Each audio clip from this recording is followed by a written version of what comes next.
ground that's used by public. We haven't unfurled the national flag, and that happened this time round. And now they are saying that since it's a government ground, it's a public property, so we want to have Ganesh Chaturthi celebration. This hasn't happened before, but over the last 6 to 7 years, there have been demands, there have been petitions from the residents to various bodies to allow them to celebrate Ganesh Chaturthi, whether it's with the cops, with the revenue department or the BBMP. But the fact that none of them had any clarity on who really owns this land, nobody decided on those petitions. The Wakf board now says that there is ulterior motive with the Karnataka government now suddenly this year, just a year before elections, deciding to get some clarity on the ownership of this, and also asking revenue department to look at the petitions or applications seeking permission to celebrate Ganesh Chaturthi. So they are saying that there is political motive here, and if it hasn't been, if these applications haven't been entertained for the last 5 to 6 years, why is it suddenly that the government believes that now it's the right time to decide on these applications? Yes, but talking specifically about the ownership, what has made, because ownership, or if it is a civil dispute or a title suit, then it will take much longer time to settle it, because there will be documents from both the sides that will be put on the table here. A Wakf board will be submitting its documents, the revenue department of Karnataka government will be submitting its document. Then what really happens to the celebrations tomorrow and day after? Well, that's precisely what the government is saying in the initial submission that they made before the two-judge bench today, saying, well, allow us to have celebration tomorrow and day after. From the third day, this would be a playground, and the title dispute can be heard by the Karnataka High Court, which is pending before the Karnataka High Court, in fact, could be heard at length in the coming few weeks and months. But there is a fear within the Wakf board here. They are saying that if we today allow Ganesh Chaturthi celebration to happen, then it kind of gives some sort of a legitimacy to the claim of the revenue department that this ground belongs to them. The second point that they're making is that it opens up a Pandora's box. Tomorrow someone might come and ask for a different kind of a celebration here, and their claim takes a hit that this hasn't been used for any other religious activity. In fact, the other argument many Wakf board members are making is, they're saying that there is a structure here, the Eidgah structure here, and that is what gives legitimacy to the Wakf property, that this has been used for a number of years for prayers, and that structure is there, and it clearly shows that the Wakf board has used it for a number of years and decades for prayers, and it hasn't been objected. That itself is an example that they had possession of this, but the government really not buying that argument so far. Yes, it's an interesting argument that is playing out in the apex court. Kapil Sibal read the order of the division bench, and he said, it appears that there is a dispute. Then Mr. Sibal goes on to say, suddenly they wake up in 2022, of course referring to the point being made by Harish there, that why did the government try and grant permission only this year, keeping in mind the elections of 2023. Then the apex court tells Mr. Sibal, was any other festival held here before?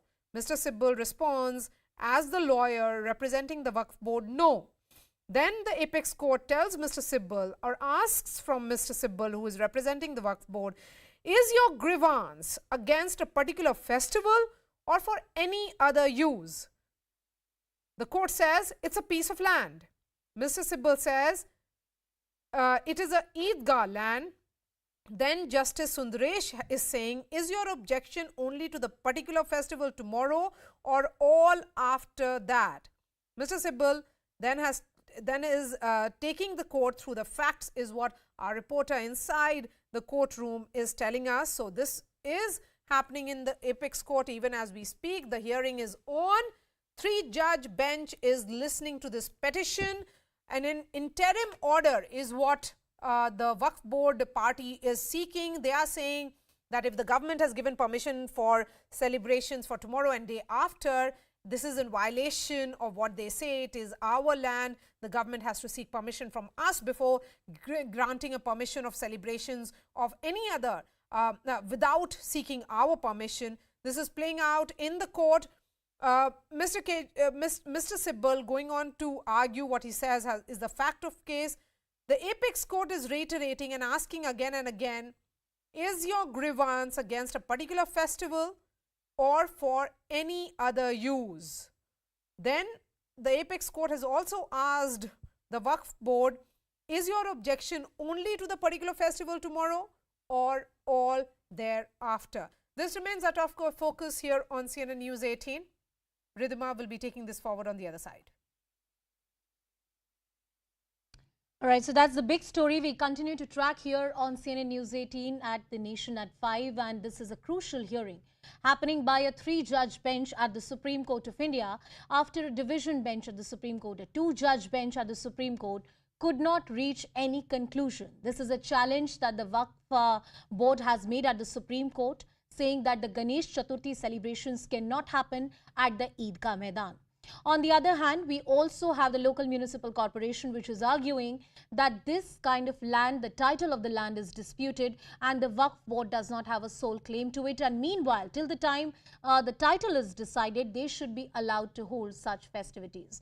Harish continues to be with us on the broadcast. Harish, as we discuss what is happening in the court, we have Mr. Kapil Sibal. He's going to repeat all the arguments that happened just an hour ago before a 3-judge bench, and we are likely to get some orders.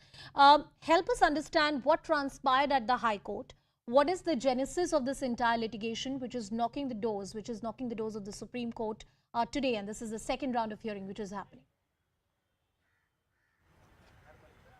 Well, at the crux of it, it's a property dispute. Yeah. The Waqf board claims that the Eidgah ground belongs to the Waqf board.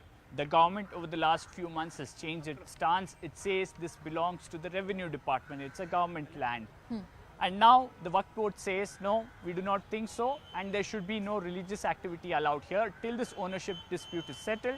The government says, well, it's already settled. The revenue records are changed. It belongs to the revenue department. The division bench of the Karnataka High Court has allowed us to decide on the applications seeking Ganesh Chaturthi celebration here. The Waqf board opposing it tooth and nail. Now it's before the 3-judge bench. There are 2 crucial aspects that will be debated here. One, the Waqf board is opposing any religious activity here, saying that all along, historically, we've just had this being used as an Eidgah ground and used for prayers by the Muslim community twice in a year. That should continue, that shouldn't change. And we will discuss, or rather we will have the courts decide on the ownership matter in the coming few months and weeks. Till such time, there should be a status quo, which means that it should be only used by Muslim community for prayers twice in a year, for nothing else. Okay. The board says they are fine with this ground being used for Republic Day and Independence Day, nothing else. The government says, well, it belongs to the revenue department. Let us decide how we use it. All right, Ayush, stay with us on the broadcast. I'm going to reiterate for our viewers what exactly is happening at the court right now at the Supreme Court of India. Let's take you through the arguments which are panning inside the Supreme Court before a 3-judge bench. Mr. Kapil Sibal, the senior advocate appearing for the Waqf board, is arguing, and he says that so far in the history, no other festival has taken place here. When questioned about by the bench that is it the first time that such a festival is being proposed to be celebrated, he further says that Eidgah Maidan is the property of the Waqf board. Character of the Maidan can't be changed. Any Waqf property once given to Waqf is irrevocable. The character of it cannot be changed. That's the Islamic law, and that law is recognized under the statutes of Indian Constitution. So if they don't have papers, but they are saying by their possession, by their continuous use, they can establish that this is a Waqf property. No other festival has happened. If you allow Ganesh Chaturthi celebrations, you're going to change the character of the place. Harish continues to be with us on the broadcast. Harish, I keep reiterating on this, but this facet is very, very important. They say that the ownership or perhaps the trusteeship of this particular piece of land has been with the Waqf board since 1820, and it has been a perpetual succession that the Waqf board and different nominees have had over years. Then how come they don't have the tax papers? How come their name is not there in the revenue records? It's being also said at the court that suddenly, in the last 2 years, this dispute has emerged, and in 2022, the local municipal corporation is making this claim to make it sound like that this kind of dispute hasn't really existed historically. Is that the correct position? Well, there hasn't been a dispute as such over the last number of years. It's only cropped up recently, that's true. But at the same time, one cannot discount that the Waqf board has been at fault here. If they claim that this belongs to the Waqf board, they haven't claimed ownership. Remember, for the last few decades, it's been unclear on who owns this property, and that's one of the reasons why there was every time there was application from anyone seeking permission for religious activity here, nobody decided on those applications because nobody knew who owned this property. The BBMP recently came up and said, well, we've gone through our records, we do not own this property. The Waqf Board said, we own this property. Then the BBMP said, well, furnish the documents. Okay. The Joint Director of Revenue Department said, please furnish the documents to back your claims. The Waqf Board failed to do that. And that's when the Revenue Department said, well, we own this property since nobody has claimed this as such, and we have a few records to show that it was with the Revenue Department. They officially claimed to be their property. The Waqf Board yet to furnish anything that backs their claim. They are saying there are communications between the government departments which indicate that this is a Waqf Board property. They are saying there was a case in the court where this is referred to as the rightful property of the Waqf Board, but no clear title deed to suggest that it belongs to the Waqf Board. And many within the Waqf Board and the community are miffed with the Waqf Board for not safeguarding the property. There is absolutely no physical possession is what they are saying. The only thing that perhaps backs their claim is that there is a Eidgah property here, and there are prayers that have happened for a number of years, for at least 3-4 decades, at least twice in a year. Yeah, exactly. And Harish, these facts become very, very crucial when you talk about a legal battle of title which is happening. You don't have a property deed, you don't have any kind of revenue receipts. How are you going to establish your ownership of the property? Because it's a Waqf property, a property of a special nature.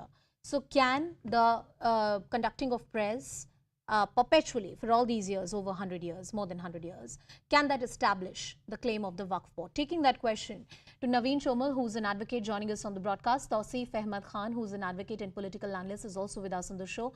Thank you, gentlemen, for joining us on the broadcast. Naveen ji, coming to you first. How much of substance do you find in the claim of the Waqf Board? They might not have the title deed. They might not have the revenue receipts or the papers as the local corporation is claiming, but they're saying that for more than a century, we've had this Maidan with us. It's the property of the Waqf. We hold prayers here. And never ever has a religious festival of the nature of a Ganesh Chaturthi or any other Hindu festival has been celebrated here. Ultimately, the whole issue will come down to the point that if you are claiming your ownership, through your right, just because for a long time the Muslim group has been worshipping there. Of course, they have also been worshipping on the days of Eid and for namaz only. It is not a proper structure over there of a masjid over there. So kindly appreciate when the Waqf Board doesn't have any property of their own, any documents to prove. They cannot stop Hindu people also entering the same ground and use it. And coming to the communal harmony aspect of it, if you are living in a country, what is the hatred against Hindus? Why are they prompted by the hatred against Hindus that they will not allow Hindus to have the celebration for just 10 days of Ganesh Chaturthi? Ultimately, the ground is lying vacant. We are not asking them to be evicted from the particular place so that the Hindus can celebrate Ganesh Chaturthi over there. So that is the whole question. And unless they have any proof, concrete proof, unless they establish in the court over their rights, or at least prima facie at least, then the matter can be considered. Okay. So I think so let me be the devil's advocate here. Naveen ji, let me be the devil's advocate here. I don't think this is the only Waqf property where there are no very clear clear title deeds or revenue receipts which are not present. The manner in which the property law, especially the Waqf property law, has evolved in India, a lot of Waqf property claims would fall flat if you look at them from purely evidentiary point of view. A lot of them will not have the title deeds, a lot of them will not have the revenue receipts, and these are properties which are scattered across the country. Now, are we going to debate on all of those properties? Definitely. Why not? If they don't own the property, how can they claim it? If they don't have any legitimate right, how can they claim it? That is the whole question. They should be answerable to the law. Let the law of the land prevail. Okay. Tausif, do you want to come in on that point? Tausif, do you want to come in on that point?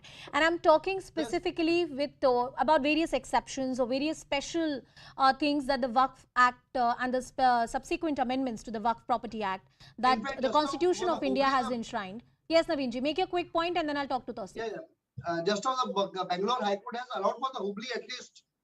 They've actually said that the local commissioner and the corporation can decide, and we know what the corporation really wants to do. Tausif, coming back to you, if the Waqf Board does not have the title deed papers, if it does not have the revenue receipts, how can they establish their claim over the Waqf property?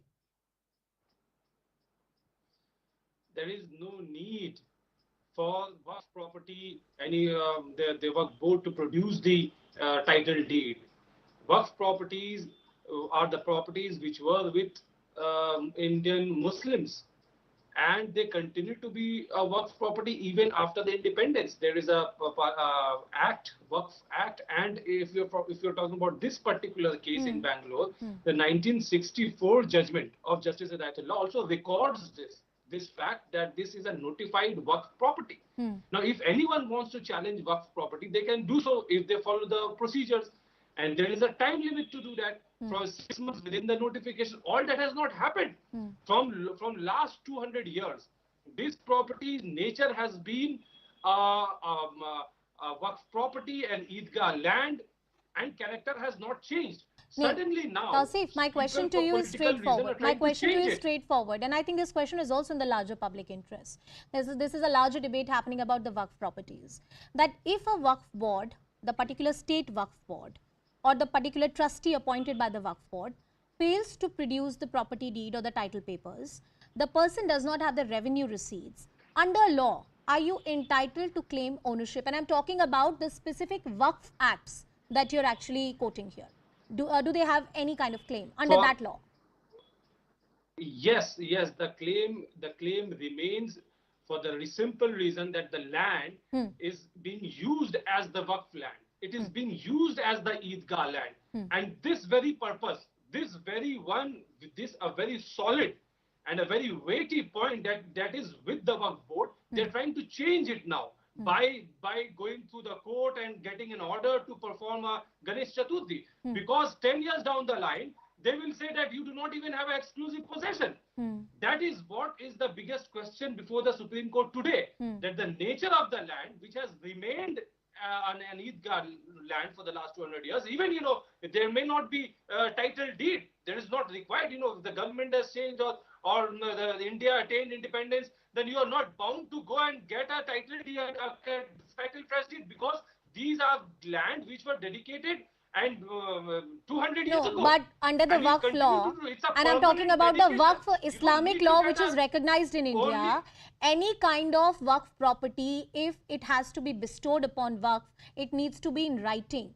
The requirement of writing is there under Waqf law. There is no go away that has been given on the lines of the property law of the country. Yes, that applies after the Waqf Act has been passed. Today, if I decide to dedicate my land, if I have any land to Waqf, I'll have to do that in writing and get it registered, get it notified from share the information with the Point Waqf taken. Act. But if suppose this property predates, you rightly say that this property predates when the Waqf Act actually came into force, then there should have been revenue receipts. Where are the revenue receipts? Why haven't they given the tax? Why don't they have the papers in place?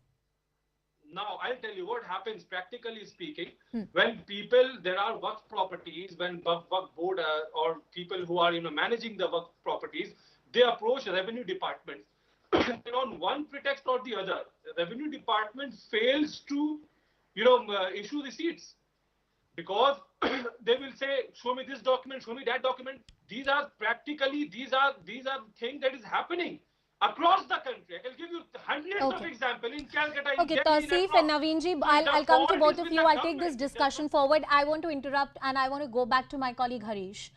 There's a march which is happening on the ground. Harish, take us through what's happening. Well, it's a route march that's taking place. The Rapid Action Force and the District SWAT team and around 1,300 personnel of the State Police Department taking out a route march here near the Eidgah Maidan in Chamrajpet. This is a confidence building measure by the Bengaluru police to ensure that the residents feel safe. They are not worried. They are being told that irrespective of the Supreme Court order, there will be law and order maintained in the vicinity. At the same time, a very stern message being sent out to anyone who wants to create trouble here and disrupt peace in the area, that there is enough deployment in Chamrajpet here, and anyone wanting to create trouble will be dealt in a stern manner. And at the same time, it's a show of, in a way, showing the strength of deployment here on how around 1,500 police personnel, including some of them who are trained for dealing with any sort of a situation. For example, the rapid action force, that they will deal with it. And this is something that has been mentioned in the Supreme Court as well. Remember, the Advocate General, while making his submission, said if law and order is something that the Waqf Board is quoting as a deterrent or as a reason for not having Ganesh Chaturthi celebration, then be rest assured that the state government would take care of it. And since morning, we have seen this kind of a heavy deployment. It's a very small playground and a small area, but the police ensuring that around 1,500 of these personnel are present, and they are ready for any sort of a situation. But much before that, sending a very strong message that nobody should even think of disrupting peace in the area. Harish Upadhyay reporting from the ground how there's a march which is taking place. About 1,500 personnel of the Rapid Action Force from the police department are there at the Eidgah Maidan to ensure and to send out a message to the locals as well that nobody can create trouble in this area. Just switching back to what's happening at the Supreme Court. Harish, stay with us on the broadcast. I want to come back to you. We had Mr. Kapil Sibal, who argued from the side of the Waqf Board. You have Mr. Mukul Rohatgi, who's making the arguments from the side of the Municipal Corporation of Bengaluru.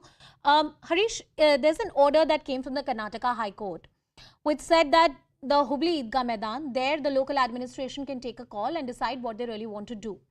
Now, the fact that right now there is a 1,500 strong force, rapid action force, multiple police personnel at the Bengaluru Eidgah Maidan, is this also an indication of the view that the the Bengaluru Municipal Corporation is likely to take if the Supreme Court puts the ball in their court? Talking about this entire scenario, if that pans out to be. Well, absolutely. You've had right from the Chief Minister to the Revenue Minister, all of them saying that they respect the kind of sentiment and aspirations of the people of Chamarajpet who want to have Ganesh Chaturthi celebration here. They're saying that we've already had Independence Day celebration on the 15th, and we are all geared up to fulfill those aspirations in a very safe manner, ensuring that peace prevails in the area. So the government has made its intent very clear that if the court allows, then we are all geared up to give permission to have Ganesh Chaturthi celebration here. Well, there is a small difference. On August 15, the government could directly host the Independence Day celebration, but it can't do that with the Ganesh Chaturthi celebration. The constitution won't allow it.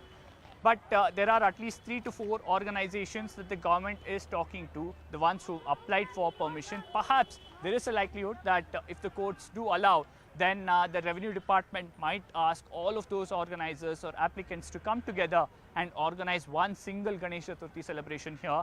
And the kind of deployment that's happened here gives us an indication that they are all geared up to give permission, just the court's verdict that they're waiting for. The court's verdict is what they're waiting for. So far, Harish, what has been the view of the Municipal Corporation? How many applications have they received for holding the Ganesh Chaturthi celebrations? Well, we do understand that they've received at least 8 applications, and around 4 to 5 of them have been already rejected, around 3 to 4 of them still pending before the Revenue Department, because right now it's technically the Revenue Department which owns this land according to the existing documents there, and they are the owners, so they will be deciding authority. The District Commissioner of Bengaluru would be the deciding authority, and that's one of the primary reasons that the Revenue Minister has got involved in this. And remember, when the division bench order came as well, the government was in a way very happy. They said we would host this Ganesh Chaturthi celebration and ensure that it happens without any glitch. That was the word from the Revenue Minister back then. Okay. So they are all geared up, and even yesterday, when they got news that the Waqf Board is approaching the Supreme Court, that's when they stopped announcing their decision. Perhaps if not for that, by now you would have seen the Revenue Department officially granting permission. All right, all eyes on the Supreme Court. What happens? What does the 3-judge bench really decide? Going back to our guests, Naveen Chomal and Tausif Ahmed Khan, who continue to be with us on the broadcast. Naveen ji, I'm coming back to you.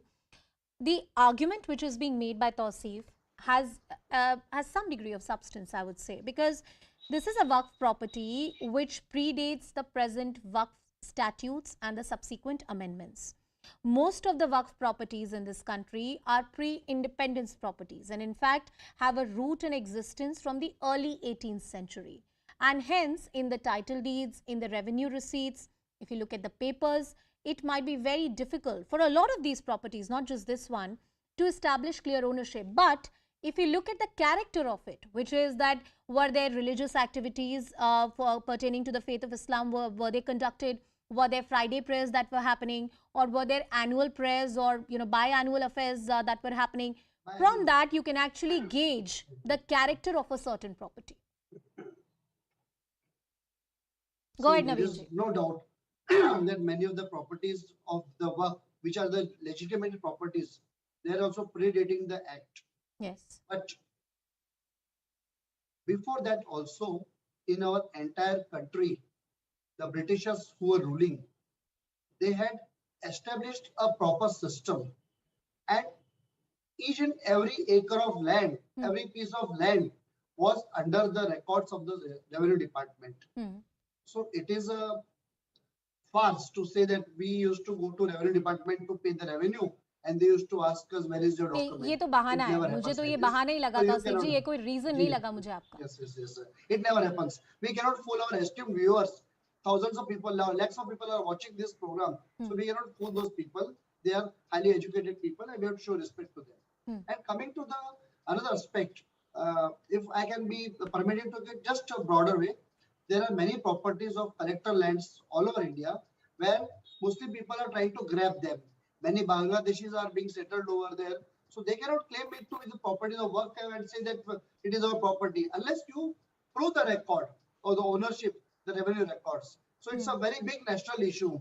It is coming through the touches of Eidgah Maidan, but it is going to, erupt in all other places also. So let's go back to the point. Let's go back to the point. Yes. And I want to go back to that point. Are you making an excuse when you're saying that we went to fill the taxes, but they're not giving us receipts? We want to comply, but they're not listening to us. Never happens. That never happens. No, let me talk to him. And Tasif, are you really trying to tell me that there is some kind of a pan-India conspiracy to make sure that none of the Wakf properties are recognized? I don't think that's the case. No. You see, the Wakf Act, the current Wakf Act that we have, the act passed by the Parliament. Yes. Under that act, we are talking about that act. Once a land is declared as Wakf, there is a proper procedure that has to be followed. In this particular case, it was declared under Section 5, subsection 2 of the Wakf Act. This land was declared as the Wakf Act. Then what happens is that any party who wants to claim that this is not a Wakf land, they have a 6 months time to challenge it. And that challenge was not made. Therefore, under Section 5, subsection 4, this order, this declaration of Wakf land reached finality. Throughout, this land remained as the Wakf land, as a Eidgah land. And a challenge was made by corporation sometimes later. And that, against that, a suit was filed, in which suit it was decided that corporation has no right over this land because this land is a Wakf land. You may try to regulate it. You may say as fees are payable. You may talk about 100 different things, but you cannot claim title over the land which is already dedicated, land which is a Wakf land. That is a simple case. In 2022, now the corporation has created this dispute. They are asking about documents, but in a Wakf land which is notified as a Wakf land, there is no question of documents. There is no question of title deeds. Once this is declared under the Act as a Wakf land, that's a simple law. Anyone who does not know the law, if they want to challenge the Wakf Act itself, then they may do so. They have, BJP is in power. BJP is in majority in parliament. They will say that no, all the lands belonging to the Muslims henceforth will not remain with them. The state will take it over, or the Hindu body will take it over. Whatever they want to do, they can do so in the parliament. They can pass a law. They are in majority. They can do that, and then we can see public reaction. But what they are right now, what they are trying to do is trying to play with the law. When the law is very clear.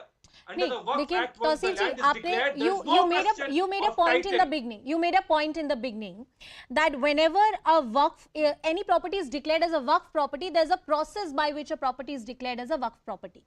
Now, you would know that a Yes. mutawalli has to be appointed whenever there is a endowment of a property or declaration of a property as a Waqf property. It is irrevocable in nature. There also has to be executor. There also has to be a person who is appointed by the court. Now, believing that all these properties are pre-act properties, some degree of proof would be required. Any kind of witnesses, any kind of old papers, any kind of deeds that were executed between the two parties. This is a Maidan, so must have been given, say, by the ruler of the day, so some kind of endowment, and if you can prove that, you have to have some degree of documentary proof. Are you saying that the Waqf board is completely devoid of any kind of documentary proof? No. Yeah. What I am saying is that we are past that stage. Once this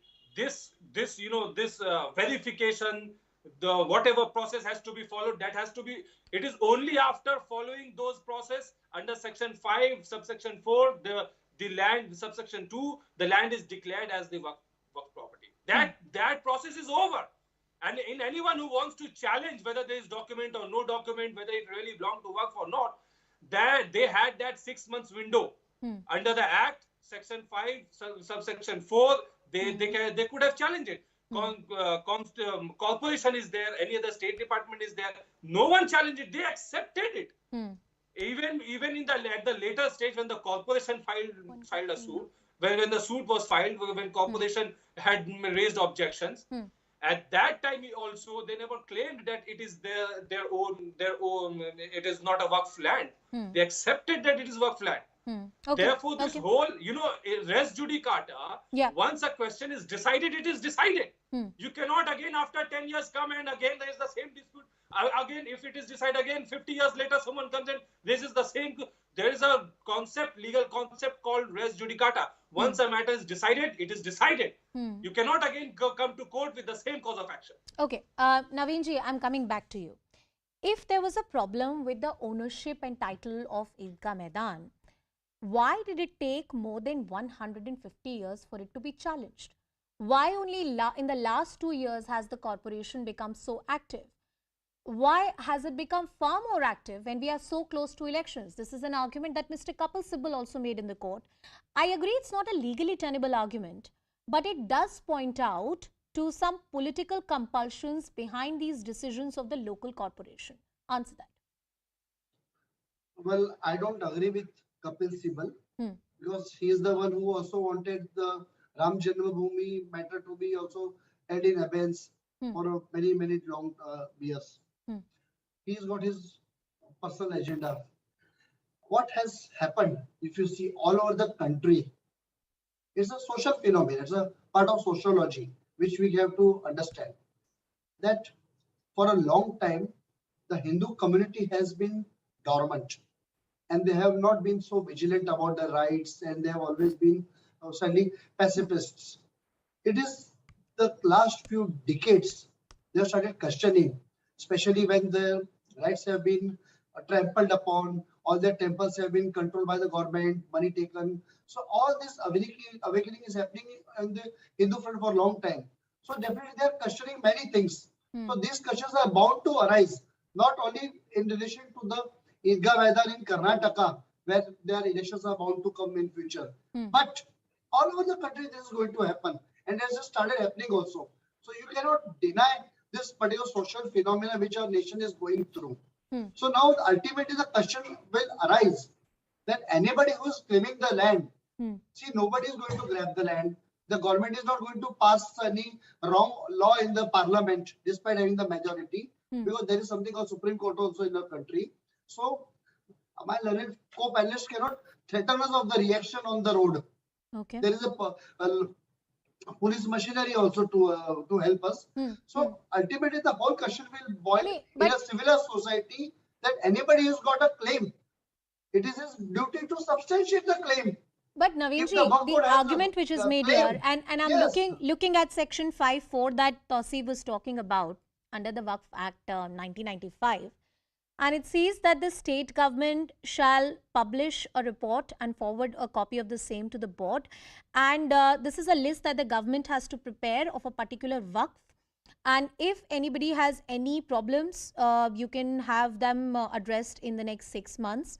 Tauseef, is your argument that this kind of survey or listing of this property was already done by the state government? Is that your argument that you were making earlier? Absolutely, because this list would the board, Maharashtra State Waqf Board, once it has recognized, it has listed. And not only that, there are, prior to that listing, I have referred to 1964, which is the argument of the Waqf Board as well. That even in the Justice Hidayatullah judgment 1964, it is mentioned in the suit itself. The corporation side also had admitted that yes, prayers are being held. So there are proof. It is not as if there is no proof. What today, what the other side is doing is they are asking for title deed. Now there cannot be title deed. It is not a criteria at all of the Waqf property to be characterized as Waqf property that they have to prove title deed, especially those land which are 200 years old, which became a Waqf land long before independence. That is not the law. If you really want that law, I take your point. Just 30 seconds. Yeah. Just 30 seconds. Yeah. You see, there are Muslims who had land before independence. They went to Pakistan. Then Enemy Land Act and provisions will apply to that. Sure. But those land which were dedicated as Waqf land, there is no legal provision which allows the Indian government to take over those land. And or use it as they please. These are the land dedicated for use for one purpose, and that purpose cannot be changed. Is the argument. All right. Cutting across to my colleague Harish, who's reporting from the ground. These are the updates that you continue to get from the Supreme Court. Mr. Mukul Rohatgi, who's arguing from the side of the municipal authority, says that yes, there's a judgment, but that judgment is not binding in nature. And the entire mention of it being a Waqf property is a fleeting mention that has been done in that entire case. The judgment of Justice Hidayatullah that is being cited by most of the people who are talking about this entire matter. Mr. Mukul Rohatgi, the former Attorney General, the top lawyer of this country, has been at the forefront of many big legal debates in this country, is holding fort for the Bengaluru Municipal Corporation. Harish, coming back to you. Just few minutes ago, you got us those visuals of a march happening, 1,500 strong. You had the Rapid Action Force, you had the police authorities. What is the message that the state government is trying to send? And Ganesh Chaturthi is tomorrow. Ahead of Ganesh Chaturthi, what kind of security arrangements are being made?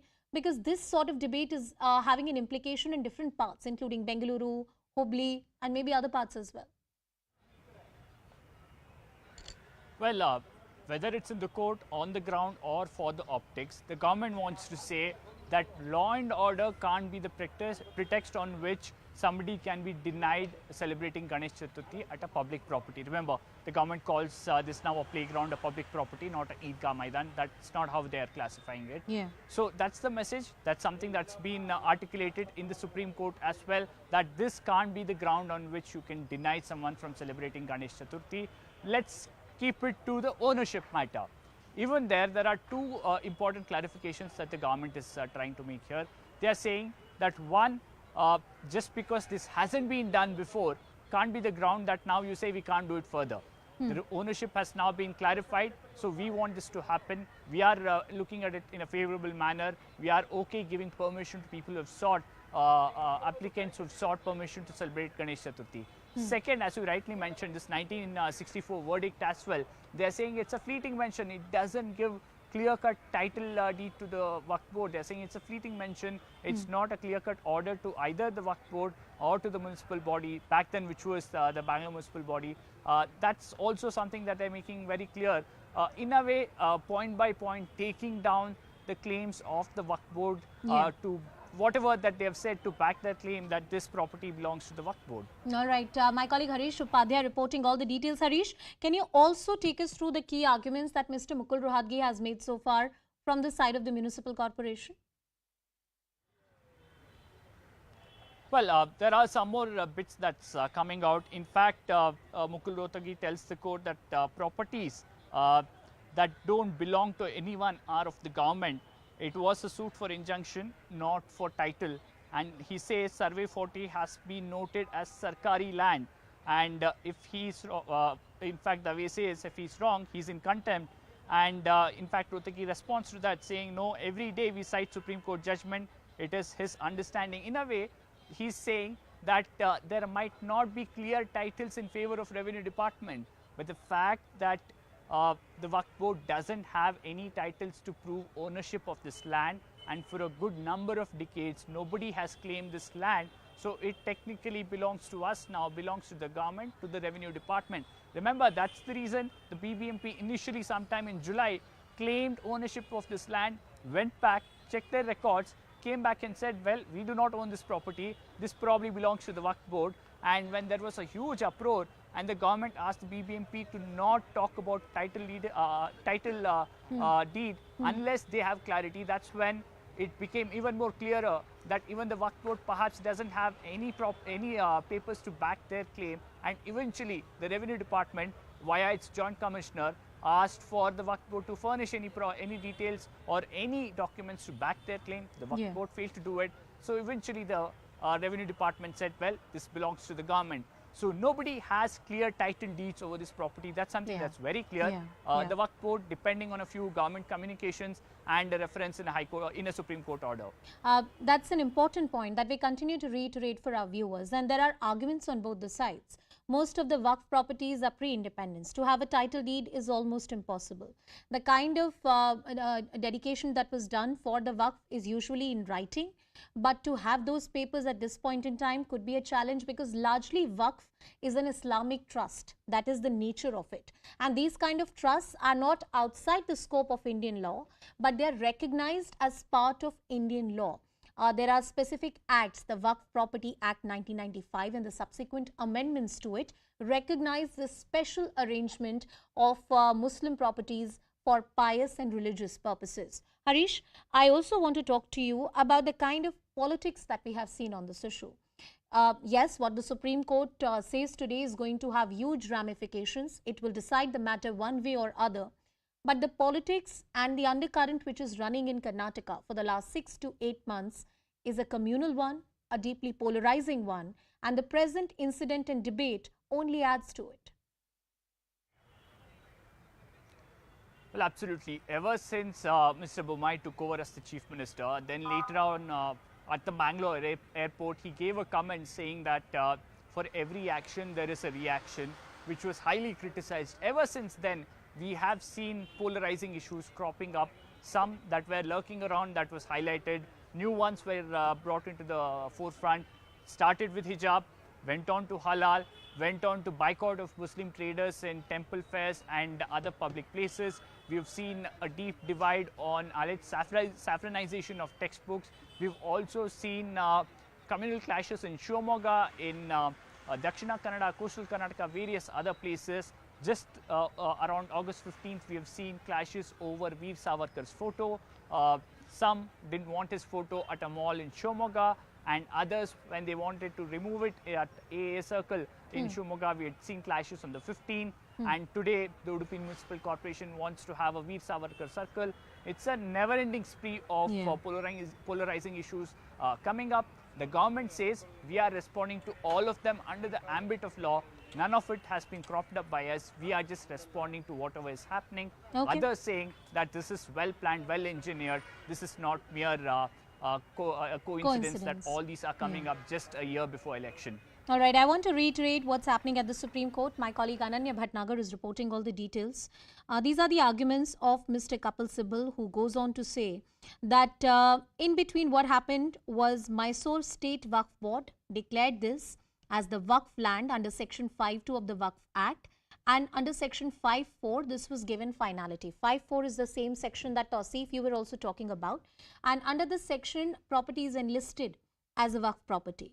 Corporation had challenged certain Wakf. They filed a writ qua certain serial numbers, but this property was not mentioned.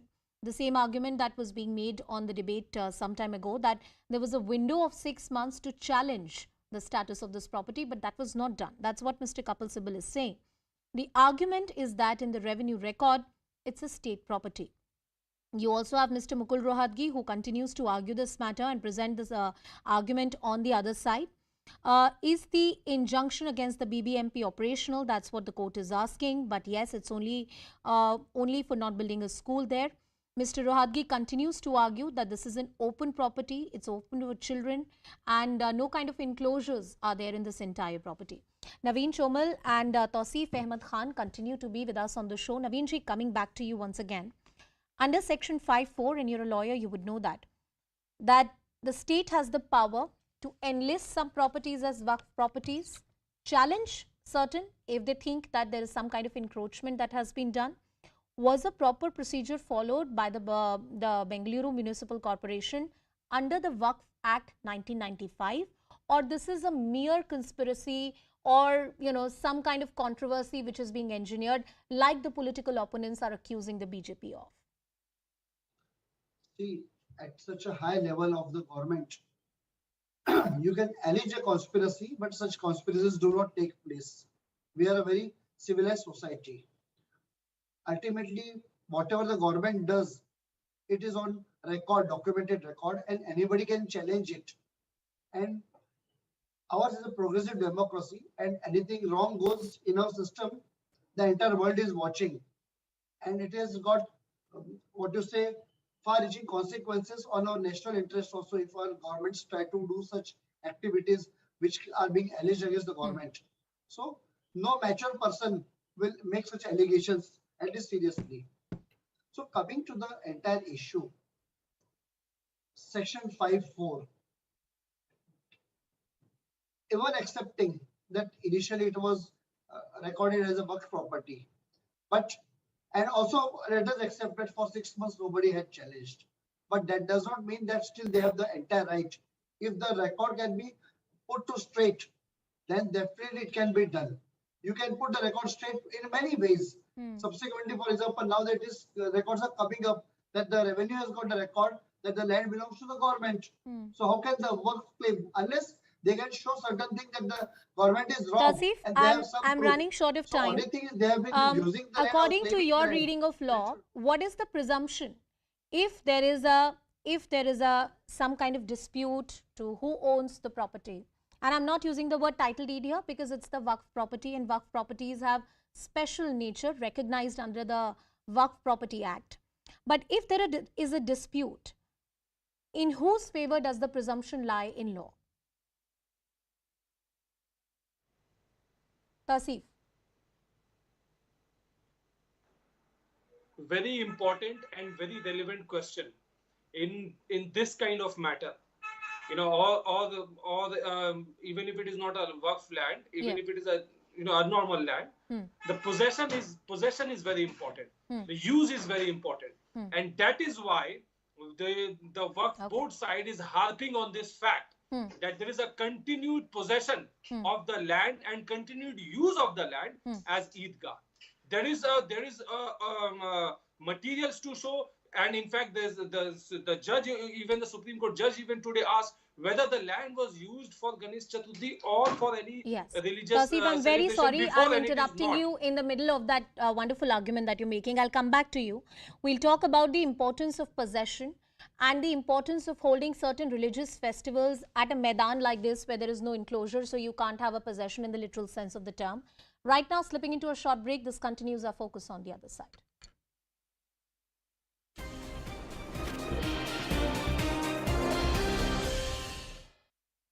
For reconstruction, 4,000 tons of iron and steel will partly recover the demolition costs. In fact, large chunks of the debris will be dumped at isolated places. The remaining debris will be accommodated in basement areas. For the first time in at least 4 years, the US Navy sent 2 cruisers through the Taiwan Strait. 2 guided missile cruisers, the USS Antietam and the USS Chancellorsville, passed through the Taiwan Strait. The US Navy said the transit is a reflection of its commitment to a free and open Indo-Pacific. This is the first time such an operation has taken place since US House Speaker Nancy Pelosi's visit to Taiwan last month. In fact, Taiwan has become a major flashpoint between the US and China ever since Pelosi's visit. Taiwan is a self-ruled island, but China sees it as a breakaway province. The US abides by the One China policy, which recognizes only one Chinese government and has formal ties with Beijing and not Taipei. After Pelosi's visit, China responded with unprecedented military drills near Taiwan, which included firing ballistic missiles, sending Chinese warships and PLA warplanes breaching the median line. Meanwhile, China continues to flex its muscles. The latest is that it's testing hypersonic bullets. Now, these hypersonic bullets can travel at 4,000 meters per second. They move at 11 times the speed of sound. These bullets were fired at the thighs of pigs, leaving large crater-like wounds in their flesh. They don't penetrate the skin, unlike traditional shots. They just leave a huge crater behind. Ayushmann Khurrana and Ananya Pandey celebrated India's win over Pakistan in true Bollywood style. We'll leave you with this.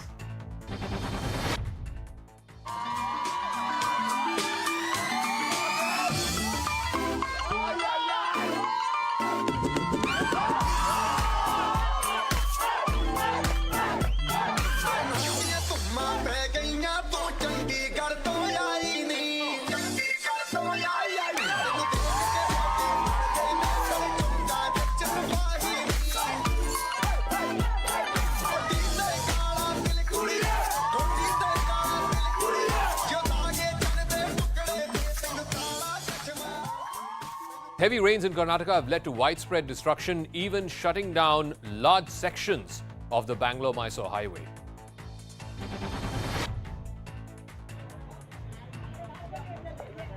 The 10-lane Bengaluru-Mysuru highway, which is set to open to the public in October, is now completely inundated. A private bus moving from Bengaluru to Kollegala got stuck on the highway. Nearly 50 passengers were rescued by locals who used tractors to pull the bus out of the water. From water tankers to cars, vehicles were either washed away or completely submerged in the flood waters. The large-scale flooding is a result of incessant rains in the Ramanagara district in the last 24 hours. But many activists claim the flooding of the highway is because the road has been constructed across many lakes. So when the lakes become full, the excess water can't drain and hence spills on the highway. Well, deadly landslides were reported in Kerala's Idukki district after heavy rains. 5 members of a family who were trapped under the debris following a landslide were found dead. Debris from the landslide fell on the house of the victims, burying them alive. Rescue forces led by the NDRF, the police and the locals located the bodies hours later. But it's not just India. A third of Pakistan is underwater right now because of the worst floods witnessed in the country in decades. More than 1,000 people have been killed in the floods and 33 million have been affected, left without access to.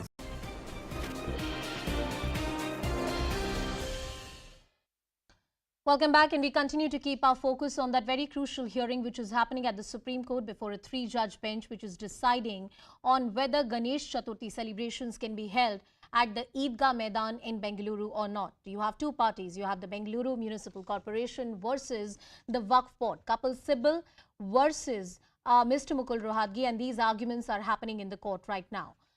You earlier remember that there was a 2-judge bench which heard this matter for about an hour, but the 2 judges were of different opinions. They could not reach a joint opinion. Some kind of consensus between the 2 judges was absent, and hence it was suggested that a 3-judge bench should be constituted to hear this entire matter. An urgent mentioning was made before the Chief Justice of India, Justice UU Lalit, and the CJI allotted a bench on an immediate basis. The reason for this urgency is that Ganesh Chaturthi is tomorrow, and there are various parties that have moved applications to conduct Ganesh Chaturthi celebrations at the Eidgah Maidan. The argument of the Wakf Board is that this is a property that has been bequeathed to them for over 150 years and you cannot take it away, and this is some kind of conspiracy or a controversy which is being engineered in the last 2 years. That's what has been said by the likes of Dushyant Dave and Mr. Kapil Sibal at the Supreme Court. Cutting across to my colleague Harish, who continues to be with us on the broadcast. Harish, we were talking about the politics of this entire matter, how the politics around Ganesh Chaturthi celebrations is likely to affect politics, law and order, and in the run-up to the elections. How can we forget that bigger picture? Absolutely.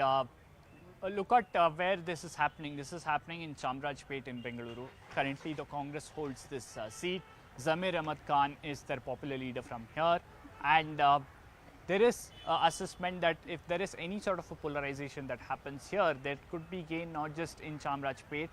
It would be difficult for the BJP to win in Chamrajpet, has a significant amount of minority votes, but there could be some sort of a ripple effect in the neighboring constituencies in Bangalore, and could also help the larger narrative. Remember, at one point in time, there were activists from the Hindu groups who were miffed with this government, saying this government has done nothing for safeguarding people's interests, especially the ones fighting for the Hindu cause. There have been several murders of Hindu workers, but nothing much has happened. This government also faced flack for not doing much when it came to revenue authorities destroying a temple, saying that it was encroached. And there was a lot of backlash back then as well. So this government has to do more to show that they are working for the Hindu cause, and probably this is a low-hanging fruit for the government. This is a low-hanging fruit for the government. Naveen also continues to be with us on the broadcast. Naveen Chomal. Naveen ji, a low-hanging fruit for the government. Of course, there are legal debates and important, pertinent legal debates which are happening on this entire issue. But one cannot brush away the timing of it or the political implications of debates like these happening, whether it's hijab, halal, or now the entire controversy over the Wakf property. Is this all being orchestrated for political gains? See, we are seeing all these allegations being made, but coming through timings, first of all, the timing of Ganesh Chaturthi is as per the Panchang that occurs every year and has been occurring for thousands of years. So government has not changed the timing of the Ganesh Chaturthi. Of course, there are going to be political fallouts of all the issues. But coming to the hijab issue, it was not started by the government, but it was the Muslim group who had spanned the entire issue. They had made the issue, they went to the court, they lost everywhere, and then they started getting aggressive about the whole thing. So, question is, who's raising the issue? So, it is a time where we are seeing that there is a lot of Hindu awakening also all over the country. So, this particular phenomena is has resulted into the halal controversy, that Hindus are saying that we will not eat the halal meat, or what is it, we don't want our products to be made as halal products. So there is thinking in a common citizen. Even people traveling in the local trains are discussing about it.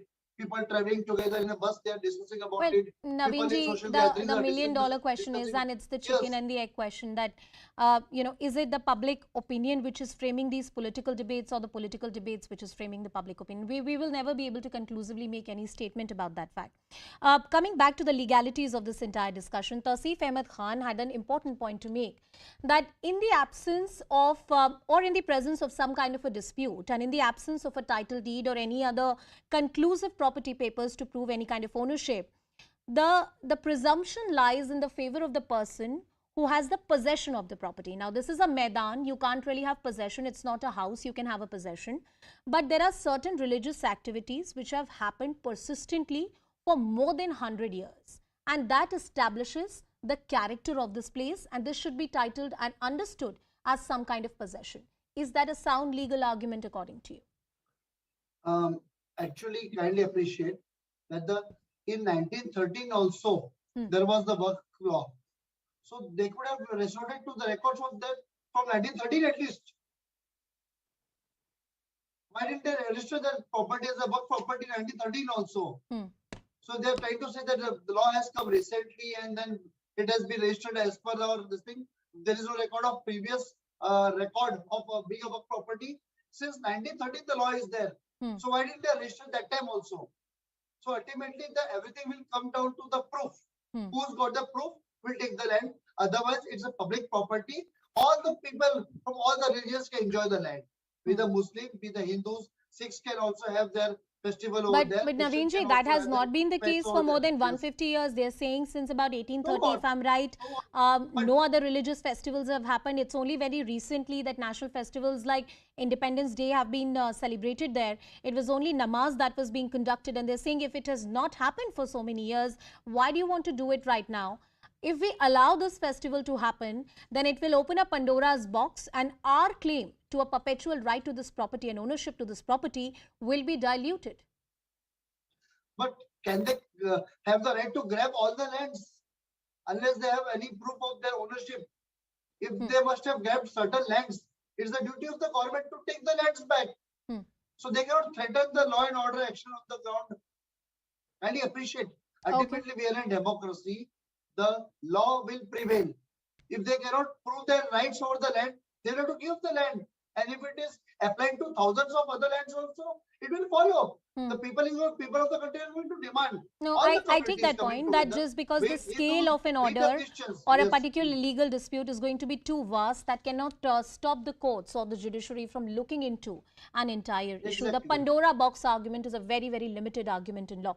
Cutting across back to my colleague Harish, who continues to track all the developments. Naveenji, thank you so much for joining us on the broadcast. I appreciate your time and inputs. Harish, coming back to you. What are the recent arguments which are happening at the court right now? You have Mr. Mukul Rohatgi versus Mr. Kapil Sibal. Tell us what's transpiring at the court. We are getting the updates from Ananya. Well, right now Tushar Mehta, Solicitor General, making his arguments and taking the court through the Wakf declarations. And if you look at the arguments that came in a while ago from Mukul Rohatgi, there seems to be a case built to convince the court that nobody owns this property, nobody at least has papers or deeds to claim rights over this property. One. Second, if you're talking about use, they are saying, well, there are several properties that are used for Durga Puja in West Bengal, which is used for various other purposes in different parts of the state. That can't be a yardstick to claim or declare a property as belonging to someone. So that's the argument that they are making. The third they are saying is that it's being used by children to play. There is a BBMP footpath that passes via it. There's a public tap as well.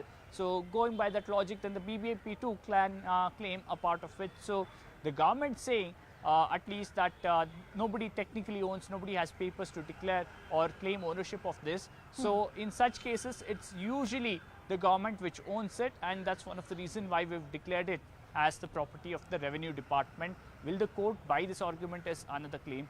It will also go through the declarations made by the Wakf Board and also what the Wakf Act says. They're also saying, well, you can't refer to a 1995 Act and talk about a property transaction or a property shift that might have happened in 1954. Absolutely, Harish, and very interesting arguments happening at the court. Let's see what the Supreme Court decides in this entire matter. We'll continue tracking this story from the Supreme Court of India. With that, it's a wrap from my side. Zaka joins you with Viewpoint.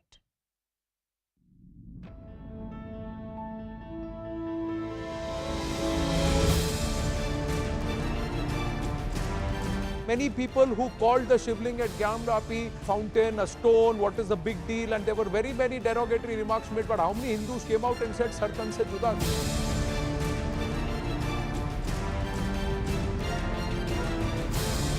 You're seriously accepting that? That you can touch the lives and better the lives of your people in the state only through a color television, otherwise you can't better their lives?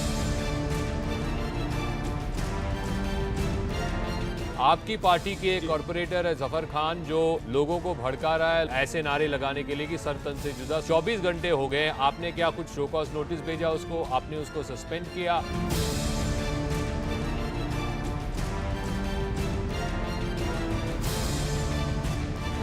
The Aam Aadmi Party has not really answered specific question on policy failure. The entire narrative is about everything but the policy.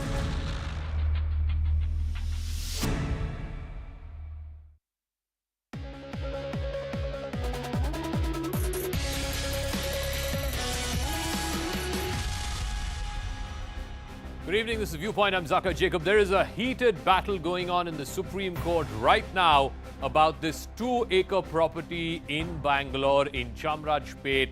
It's called the Eidgah Maidan. The status of the Eidgah Maidan will be decided today in the Supreme Court, where it's a tense battle, a high-profile legal battle between Kapil Sibal, who's representing the Wakf Board, and Mukul Rohatgi, who's representing the state government. The Wakf Board has challenged in the Supreme Court the decision by the BBMP to lease out the property for Ganesh Chaturthi celebrations. Their claim is this was an Eidgah Maidan. The only celebrations that ever happened in this ground were that of Eid or Bakrid or any Muslim festival.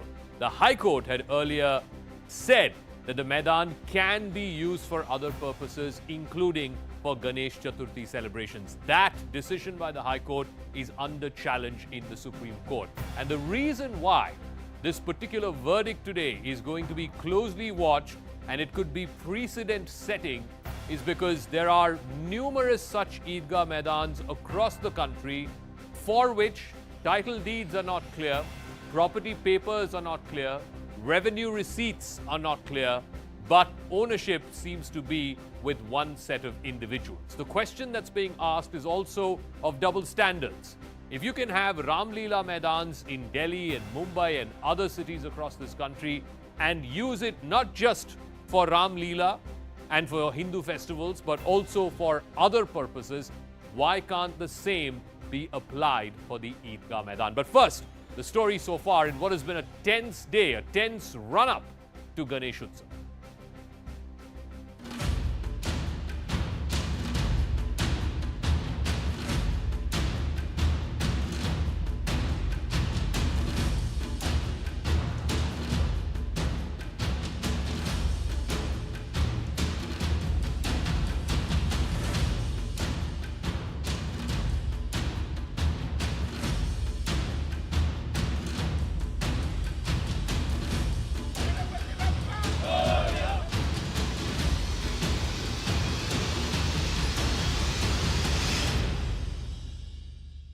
Let's first bring you up to speed with the breaking developments that are happening inside the Supreme Court. Like I said, it's a high-profile legal battle. Mukul Rohatgi representing the Karnataka state, Kapil Sibal representing the Wakf board. Mukul Rohatgi has been arguing on behalf of the state that nobody can claim exclusive ownership to a burial ground in the country. In this case, of course, the Eidgah Maidan primarily used for burial purposes. At the end of the day, what is the position is his question. It's an open ground. It's a playground where children play.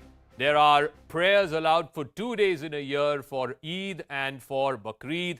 There is a municipal tank. There are other BBMP facilities. Children are playing round the year. Can this be claimed as exclusive possession? That is the contention made by Mukul Rohatgi. Let me go across to Harish Upadhyay, who's been tracking the story. So high-profile legal battle going on in the Supreme Court. Bring us up to speed with what is at stake in this battle. It's not just a question of ownership or title deed. This is far bigger than that. This could very well open up a Pandora's box where hundreds of Maidans, not just in Karnataka state, but across the country, hundreds of such quote-unquote Wakf properties could come under challenge. So what is riding here? What is at stake? Absolutely, Zaka. Just look at Karnataka. You've had at least in excess of 100 properties that the Wakf board has. Many of them don't even have proper title deeds. And if you look at the arguments made in the Supreme Court today, the state is demolishing the premise on which the Wakf has claimed several properties. They're saying just because you've used it for a number of years, you can't say you own that property. They're saying just because this hasn't been given for any other celebration, you can't claim it. They're saying you can't apply the Wakf Act of 1995 for a transaction that might have happened in the 50s or 60s. They're also saying that if there are entries in the Wakf board's register, that doesn't give you any sort of legal backing to claim it's your property. They're saying a property can be claimed only when you file a title suit or you have deeds to show that you own it. And in almost a majority of Wakf properties, especially in Karnataka, the Wakf board doesn't have title deeds or clear papers. A lot of it is from the Mysore Empire era, and that hasn't been successfully, in a way, that transaction hasn't been shown when the Karnataka state got formed or when municipalities got formed. So a lot of it has been lost in that transition as well. And many properties are with the Wakf board because they have the possession of it. They've been using it for a number of years. But the state making a very, very important point and demolishing some of these arguments, as you rightly pointed out, will have a far-reaching consequences every time a Wakf property gets dragged to the court and the government claims it's their property. So this is a judgment that will have far-reaching consequences, and that's one of the reasons why Kapil Sibal is saying that this has to be discussed much later, and we do not want this to be given to Ganesh Chaturthi celebration. It will open up a Pandora's box. You will have all sort of celebrations being allowed, and it also, they believe, this gives some sort of a legitimate legitimacy to the claim made by the revenue department that they are the owners of this land. So they don't want anything to change. They want a status quo, and then the court to hear this entire case of ownership at length. Okay, we'll see how this plays out. There are two separate matters, of course. One is a question of ownership, who has the title deed, who has the property papers, who has the revenue receipts. That is a question of ownership. The other question, of course, that the court has to decide on is whether this property can be leased out for festivals other than Ramzan and, of course, Bakrid and other Muslim festivals for which it was being used, or can it be leased out for other festivities, including Hindu festivals like the Ganesh Utsav, which is beginning tomorrow. Mohan Vishwa is spokesperson of the Karnataka BJP. He's joining us. We'll be joined by T.R. Prasad Gowda of the JDS in a moment. B.S. Arun is a senior journalist. And Satbi Shivanna is an advocate with the Karnataka High Court. Let me start with Mohan Vishwa. The contention by the Wakf board is that this 2.1 acre of land belongs to the Eidgah. It has been the case since the 1850s. And as per the Wakf Act, not just the 1995 one, there was one that was passed in 1954 as well. As per the Wakf Act, all Wakf properties belong to the Wakf board, whether it has title deed or no title deed.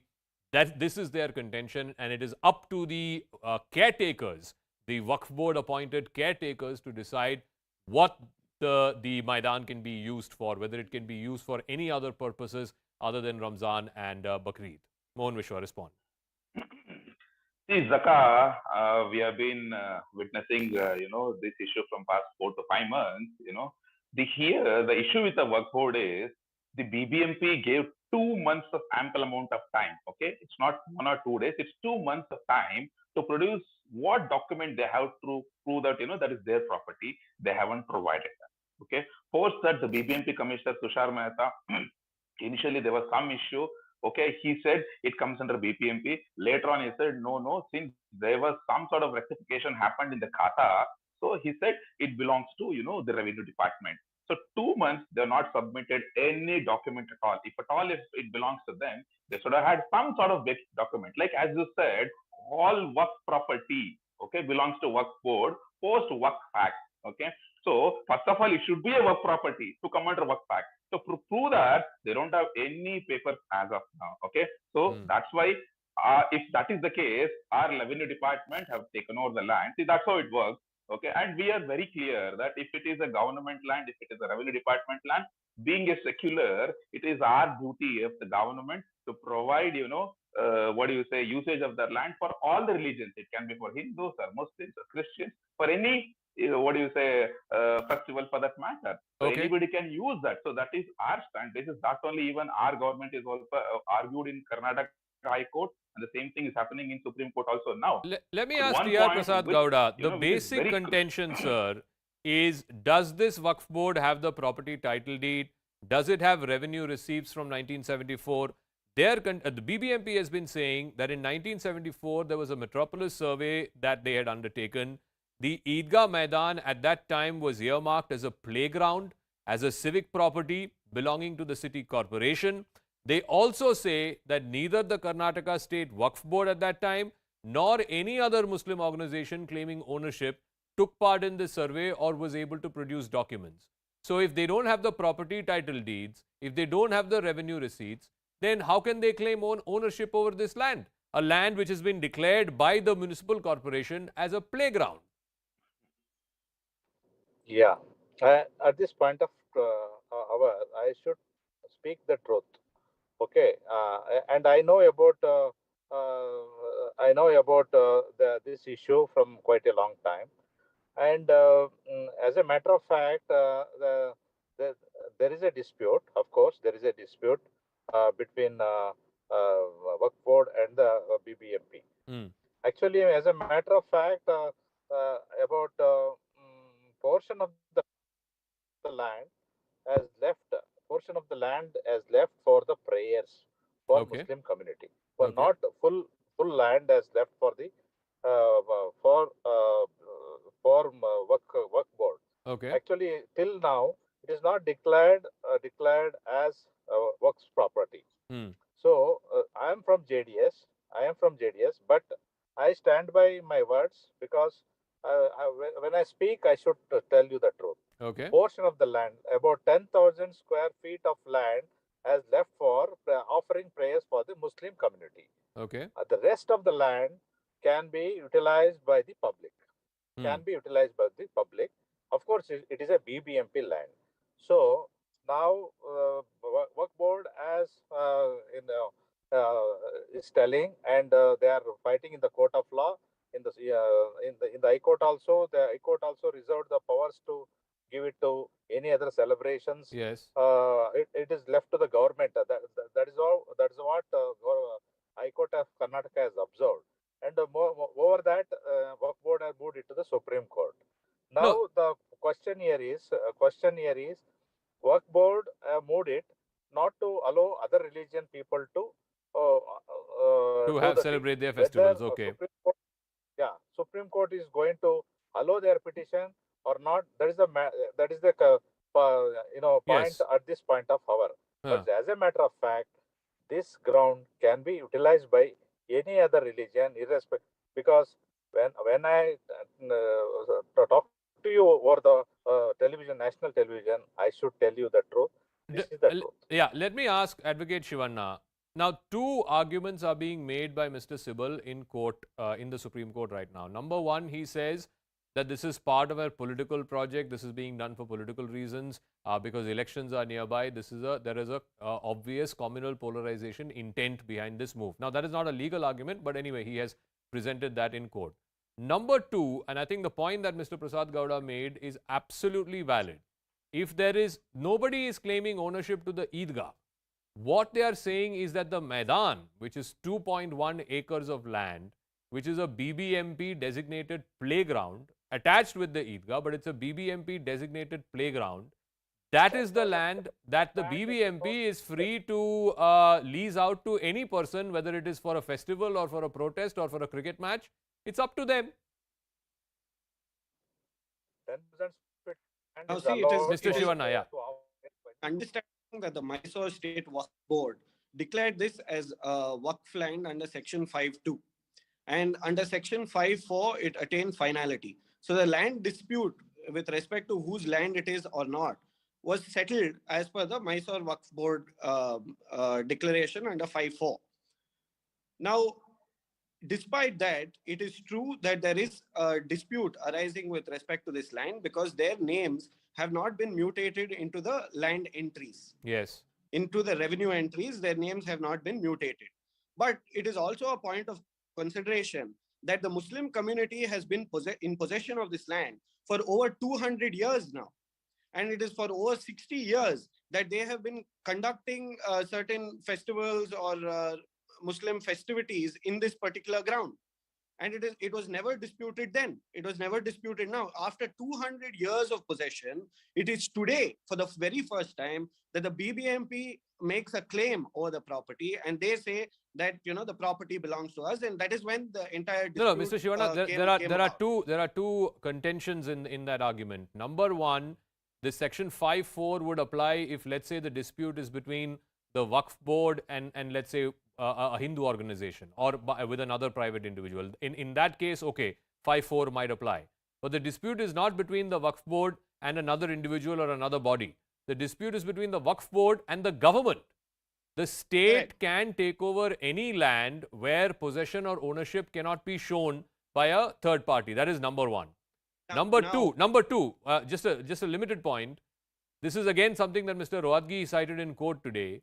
Just because something has not happened until now, or just because something has been happening for a number of years, that does not mean that it sets a precedent.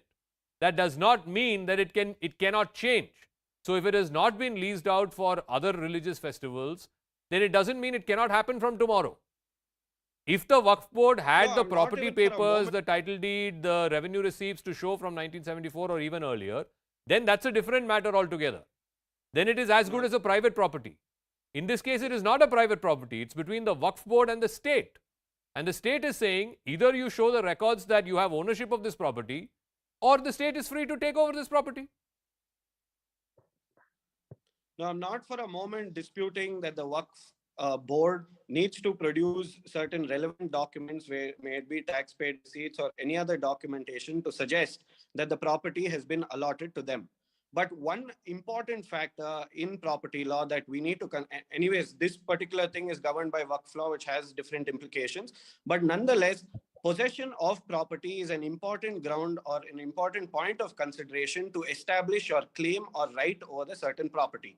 Now, if the state government tomorrow decides that there is a dispute, the dispute will be settled before the appropriate forum. But it is also important to point out that this issue has never come to the forefront up till now. Why is it just 1 year before the election has this matter come about? No, fair enough. That's Why a political point and a valid point. I have no dispute against that. I will ask that to Mohan Mishra as well. Why are you politicizing now 1 year before the election? But I don't know how much bearing that will have in law. But be that as it may, what is happening in court right now, the bench, it's a 3-judge bench, has asked the Solicitor General, who was arguing on behalf of the state, Solicitor General Tushar Mehta, what is being suggested is that for 200 years, nothing has been held. That is, no other festival other than Muslim festivals have been held in this Eidgah Maidan for 200 years. Then let nothing happen on it as of now. Now, this is an oral observation, a poser by the bench to the Solicitor General. It doesn't mean that this is the order that they have passed or this is what is binding on the parties concerned. Harish is joining us with more details. The question that the bench is also asking is, what is the pressing need to change the status quo as of now? And in this, I guess you can't run away from the political argument. The state has to answer the question as to why is this being brought up now, 6 months before the election. After all, Ganesh Chaturthi happens every year. Why didn't it happen the year before or the year before that? Absolutely, Zaga. And there have been petitions earlier as well. This is not the first time that residents approached seeking permission for hosting Ganesh Chaturthi festival here. They've approached earlier as well, and most governments, including the BJP government, did not decide on that. And that's perhaps one of the reasons why the court is asking this question on what is the hurry if it hasn't happened for the 200 years. The other point many are making here is that there is no religious significance for this place to have Ganesh Chaturthi here, or if it doesn't happen here. There are several playgrounds where it happens. So they're asking, there is no religious significance to say that Ganesh Chaturthi celebration in Chamrajpet should happen at the Eidgah Maidan. It could happen at any place. It's held at various street corners as well. So it shouldn't be that the group of residents here insist that it happen at this ground itself. That's another argument many are making, hasn't come out in the court yet.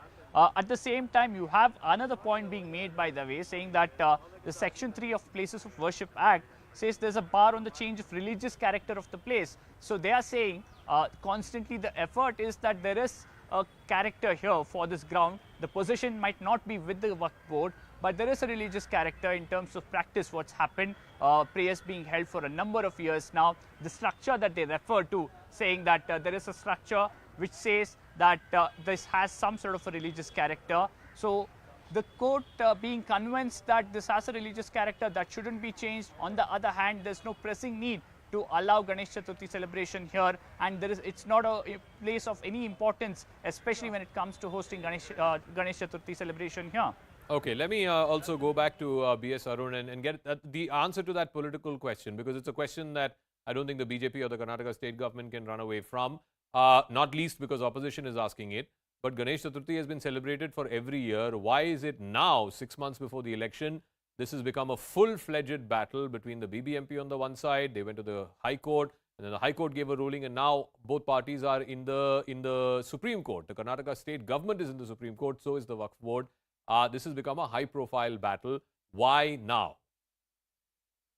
As you mentioned, possibly because the ruling BJP wants some issue to go to the elections, because already the party is facing brickbats on the administration front.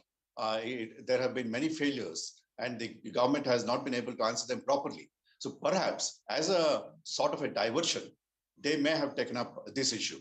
And it's also a communally sensitive issue, coming in the backdrop of the murders of political activists of the BJP, as well as the Muslims in South Kendra, which is in the Bengaluru side, and as well as in Shimoga. So two places in the South Karnataka. So this comes in the backdrop of that. And the BJP can keep this, the bogey to continue till the elections if there is no finality for this. But Arun, if I may also ask a quick question, the issue is also of parity. All right, the order has just come. The order has just come. Status quo to be maintained. All right, status quo to be maintained. That is what the bench has ruled. Justice Banerjee has said interim status quo for 2 days. You have the puja somewhere else and go back to the High Court. So, which means tomorrow, the first day of Ganesh Chaturthi, the puja will not happen at the Eidgah Maidan. The interim status quo will continue for 2 days. The puja can be done elsewhere, is what the court has said. And they have also asked both parties, if they so choose, in this case the Karnataka state, to go back to the High Court for a revised order. So that is the big breaking development as of right now. This is what the bench has held, that as of right now, the status quo should be maintained. You can hold the puja somewhere else. Interim status quo has been given for 2 days, and permission has been given to the parties interested or the parties concerned to approach the High Court once again in case they want a revised order or a modified order. So the Supreme Court order right now from the 3-judge bench headed by Justice Indira Banerjee is that the status quo continues. Both sides will maintain the status quo, which means there will not be any Ganesh Chaturthi celebrations.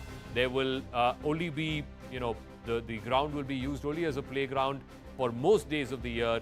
And for 2 days, there will be Ramzan festivities and Bakrid festivities. Otherwise, the status quo as is, as it has existed for the last many decades, will continue, is what the Supreme Court has just held. If we can go across to our reporters, I think Harish is there. Harish, so this is the order from the 3-judge bench that the status quo will continue for 2 days. In the meanwhile, the parties concerned are free to go back to the High Court. Yes, a significant order coming in there. Perhaps when the court says you can go back to the High Court, they're referring to the ongoing case in the High Court about the ownership of this place. Remember, it went before a single judge bench. The single judge bench actually gave a stay on giving this for Ganesh Chaturthi and later posted the case for September, especially hearing the aspect of the ownership. Perhaps the ownership battle will now be in the Karnataka High Court, it will be fought there. But on the issue of Ganesh Chaturthi, perhaps Kapil Sibal and the Wakf Board have convinced the court that there is no need to now bring in a new tradition until this ownership battle is sorted and settled, and there is no significance that this place has. It can be held elsewhere. That's what the justice said. You can have puja elsewhere and maintain status quo. It's a huge shot in the arm for the Wakf Board because they always believe that if Ganesh Chaturthi celebrations are allowed, it's in a way backing revenue department's claim that they own this place. They would see this as a huge victory. Has to be seen how the state government now responds, because they were keen on allowing Ganesh Chaturthi celebration. Only when they got to know that this case is landing up in the Supreme Court, they withheld their decision, but they had already thought about how they want to go about this whole Ganesh Chaturthi celebration here. Harish, give me a moment. I'm also joined by Ananya, a Supreme Court reporter. So heated arguments between some of the top legal minds in the country. Ananya, how and why has the court come to the conclusion to have the status quo continue, at least for the interim? Well, in fact, Zaka, now the Supreme Court has given out its verdict clearly saying that the status quo should be maintained and the matter is remanded back to the High Court, which would be hearing this petition. Now it has been clearly said that no kind of a puja or namaz, that both the sides would have to maintain the status quo until and unless the High Court decides the finality of this particular order. So heated arguments have taken place between and some of the greatest legal minds of the country, senior advocate Mukul Rohatgi, Dushyant Dave, in fact, Solicitor General Tushar Mehta and Kapil Sibal too. In fact, Mr. Rohatgi and Mr. Mehta continuously argued that the land belongs to the Karnataka government and it's a Sarkari land because there's been footpath, there's been municipal taps in there. However, the Wakf represented by Senior Advocate Kapil Sibal and Dushyant Dave continuously argued that it has been a 200-year land and has remained Wakf property, and clearly, in fact, saying that the status quo should not be altered with, and the government should not be allowed to, in fact, hold puja or any kind of religious procession shall not be allowed, though the land is open for children to play.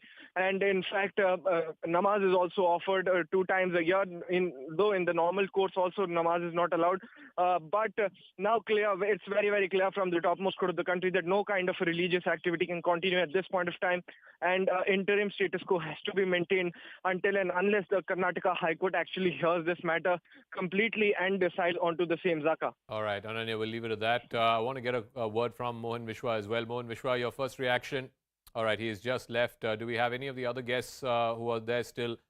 All right, let's ask Mr. Shivanna, your first reaction to the court's order. The court is saying maintain the status quo, at least in the interim, for the next 2 days, so which means Ganesh Chaturthi, which begins tomorrow, there will be no puja or any kind of religious celebration at the Eidgah Maidan, at least for the next 2 days, and the parties concerned are free to approach the High Court once again.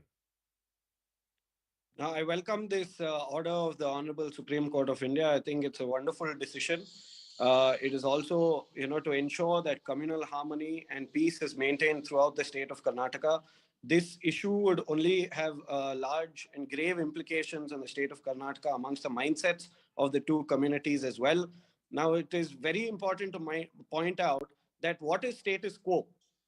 Even the Karnataka High Court, headed by Justice Chandan Gowda, when the matter came before him, he said, I will pass an order to maintain status quo, which means for over 200 years and for almost 60 years, the Muslim community has been carrying out their festivities in this particular ground. It is true that the entire ground was used as a playground, and the order came suggesting that the entire ground will be used as a playground, and the Muslim community will be allowed to offer prayers and conduct festivities on only 2 days, that is on Bakrid and Ramzan, and not offer prayers on any other day.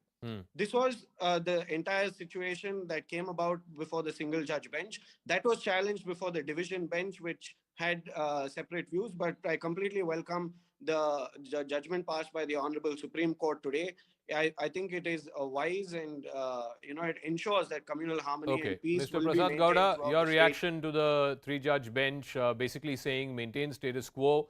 In the meantime, if you feel aggrieved, you are free to approach the High Court.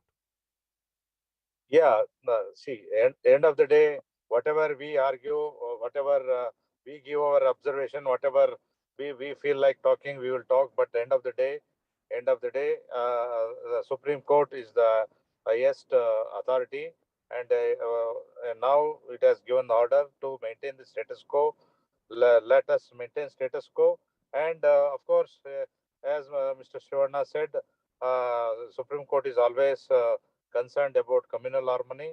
Let us not, even if state government wanted to conduct any religious festival or otherwise now it's not possible. But otherwise, better to take both the community leaders into confidence, and do any sort of work that is maybe workable. Okay, B.S. Arun, I'll give you the final word. Do you see this issue getting resolved peacefully, or do you believe that it'll go back to the High Court and ultimately it'll have to be settled on a question of ownership? It has to be a legal decision, Zaka, because there are so many issues that needs to be resolved in this title deed. So it's good that the Supreme Court has pushed the matter back to High Court. But I just want to point out 1 or 2 things here. The High Court had given a judgment last week and has empowered the state government to take a call on this. And the state government was about to take a call, and the Wakf board went to the Supreme Court. Now there is one more Eidgah issue, Zaka, in Karnataka, and that is the Hubli Eidgah Maidan issue. It had been for a long time. It was a tussle between the BJP and the Wakf board there. And today, the Karnataka High Court has given the commissioner there in Hubli to take a decision on this, on holding Ganesh Chaturthi there. You might remember, it is this Hubli Eidgah Maidan issue which made Uma Bharti resign as Madhya Pradesh Chief Minister.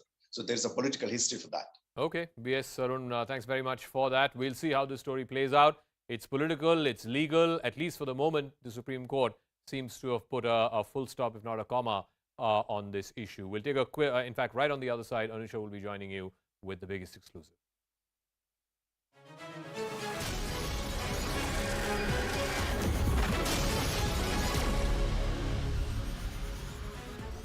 Good evening, hello and welcome to this special broadcast. I'm Anusha Soni. It's been more than 4 days that two minors made a complaint against a powerful Lingayat Seer. Karnataka's prominent seer, Shivamurthy Muruga Sharanaru, has been accused of sexually assaulting girl students aged 15 and 16, minors, who were staying at the Mutt's residential facility. Despite an FIR being registered under the POCSO Act, the seer has not been arrested. He has not been arrested despite the law of the land demanding otherwise, despite the very real apprehensions of him running away from the process of law, despite a clear threat to the life and well-being of the complainants in this case. What explains this deafening silence of not just the political class, but also of the much talked about intellectual class of the country, whether left or the right? The seer conferred Baswasri National Award on various well-known actors, activists, academicians. Former Chief Minister B.S. Yediyurappa has already given him a clean chit. Congress is cautiously silent on the issue. In the midst of this troubling silence that we are witnessing from all the sides, we ask, will the law be applied equally against the powerful and the mighty? Our top focus this hour.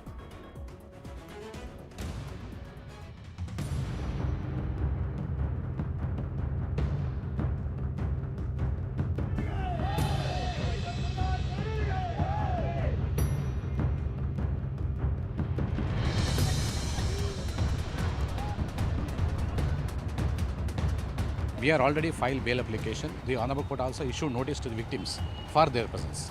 Thereafter, it has taken its own course.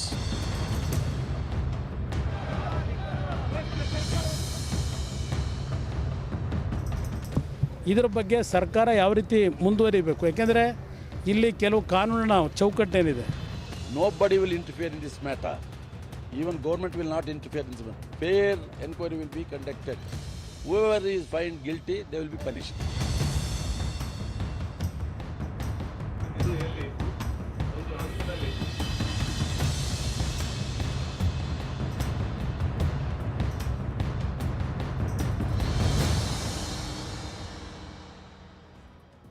The allegations are very serious. These are allegations of not just a rape case, but rape of minors, sexual assault that has happened over years.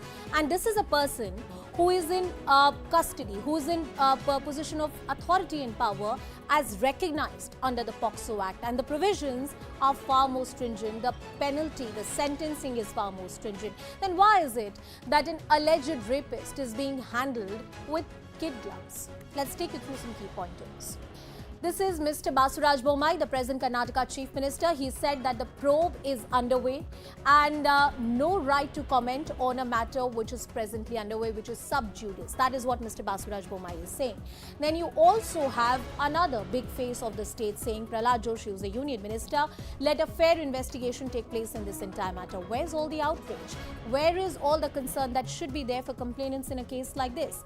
H.T. Kumaraswamy, you would expect that the opposition is going to build up pressure. That didn't happen. Matter should have been dealt with earlier. Very carefully drafted, vague statement that has come out. C.T. Ravi, who's a BJP MLA, law will take its course, truth will come out. Nobody has come out and openly condemned this year so far. Mr. B.S. Yediyurappa, the powerful BJP leader and the ex-Chief Minister of Karnataka, charges against Shivamurthy Muruga are false. He has already given him a clean chit in this case. D.K. Shivkumar, the tall leader of the Congress party, the principal opposition party in the state, I have seen him as a noble man. Let me not interfere in the matter. So it seems like that the political class is united at least on this. There's an exception. You have Mr. H. Vishwanath, BJP MLC and the ex-Congress and JDS. He has said that you must arrest the seer immediately. He has taken a stand which is very different from the party line of the BJP. He further goes on to say that delaying arrest may work against BJP in the coming elections. But party largely doesn't agree with this point of view.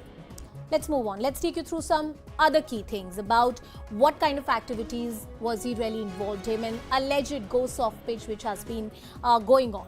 Accused heads among the most prominent of Karnataka Lingayat Mats. If all these political leaders are going soft on him, what is the reason?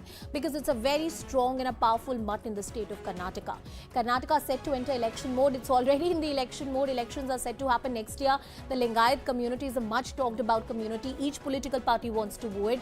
Lingayats form the largest vote bloc, a chunk, 17%. That's big.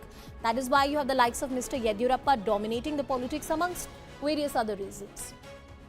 Now, mutts like this one wield huge clout in Chitradurga, in various other districts and parts of Karnataka. Mutts command huge political influence, and this influence is among the devotees. Mutts known to aid political parties financially.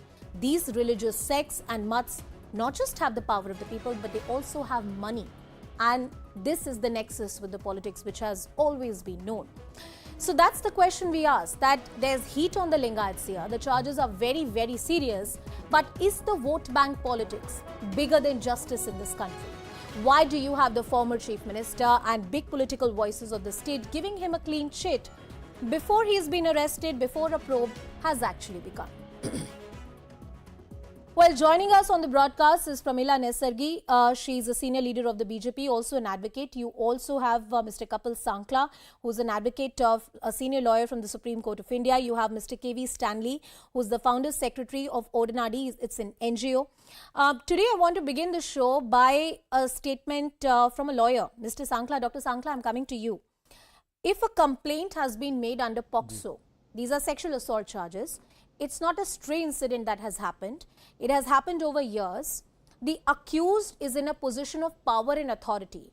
Shouldn't there be an immediate arrest in a matter like this?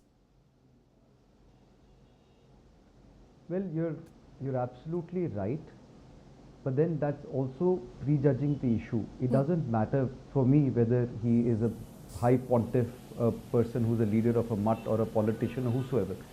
Let us look at it like this.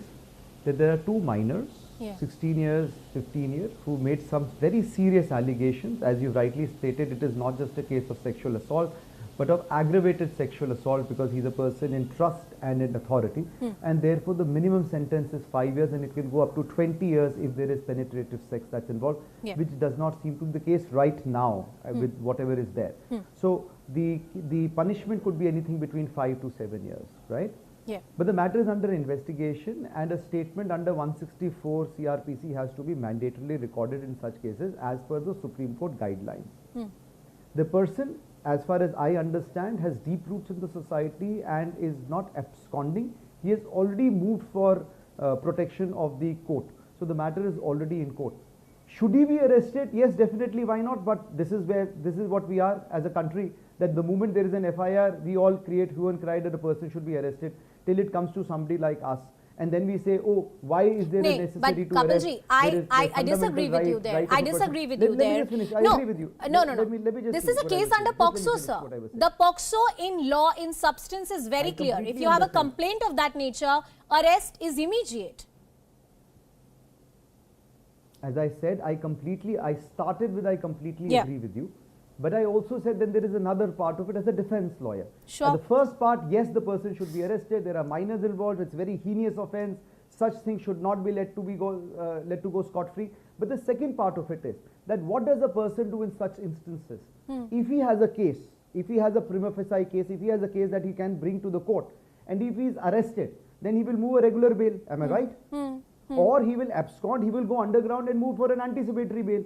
The moment he is before the court, that is what I'm saying. If he has not absconded and he's gone before the court, then that protective mechanism and respect of the court should be granted to any person. Kapilji, I will lead the debate with the first point that you made. I will lead the debate with the first point that you made, which is that it does not matter how powerful, how much money you have, how much influence you have in the society. The law of the land is that it's going to be same for everyone, for a person on the street to somebody sitting in a palace or in a bungalow or somebody very powerful. If there's a complaint against POCSO of aggravated sexual assault in a matter like this, arrest is immediate, and that should happen. Not that the accused don't have their rights, they do. On that note, Pramila Nesargi, I'm coming to you. What made a tall leader like Mr. Yediyurappa give a clean sheet to the seer, who's under the scanner right now and facing some very serious allegations and investigation? I don't think that he has given a clean sheet. Your understanding is not right. He was asked about his opinion. He said it looks like a case made out, concocted. He has not said given a clean sheet. He is also agreeing for an investigation. He has never said it. Opinion can be given. In fact, in Karnataka, almost all Swamijis, irrespective of the religion, be it Christ or be it Mohammedans, every one of them, every community Swamijis, Gurus, they are telling that their Swamiji is innocent. Are they not entitled to give an opinion? See, just because a complaint is given, it must be taken, according to you, under the POCSO Act. Don't you think that the complainant, whenever he gives a complaint, the police have a responsibility to find out whether the complaint is genuine, whether it is made by them on their own, or whether they have been set up by somebody, whether it is a true case. The investigation, preliminary investigation, has to be made by the police. Pramilaji, that is what they have been doing. Registering the case. In my understanding, and by sheer common sense, forget law here, that if a former chief minister of a state and a tall leader like Mr. Yediyurappa says that this is a concocted case, or it looks like that, you know, this is all being made up, there is no substance to it, I think it's a clean sheet which is being given. I don't think any powerful office, including the office of the present chief minister, can stop an investigation. I don't think that's the provision under the constitution. I'm sorry. And the third thing, Pramilaji, I'll give you the opportunity to respond. Listen to me. In fact, there was a big debate that happened in the Supreme Court that people who are in public offices or politicians who are in power, should they comment on a sub judice matter and give their opinion? The court did not pass any orders, but it's a plausible argument to make that if you're in a public office, if you're the ruling party of the day, should you pass judgments like these? Because you're at the end of the day making a statement on the victim's character or the complainant's character. Can I answer? Please, ma'am. Please go ahead. Can I answer you? Yes, ma'am. Hello? Pramilaji, please go ahead. Hello? If you can hear me. Yeah. So if your theory is accepted, then you can't have this debate. You can't ask questions. You can't call people on a matter which is pending. No, it is pending. Then why you are having an investment? No, I don't think so. That's the point. I have not said that he is guilty. I have not said that somebody is exonerated. I have said that there is a process of law. Please follow it. Yes. Is it your case process is not followed? I am just giving a history. The complaint was lodged, which could have been filed in Chitradurga about 2 months back, not filed.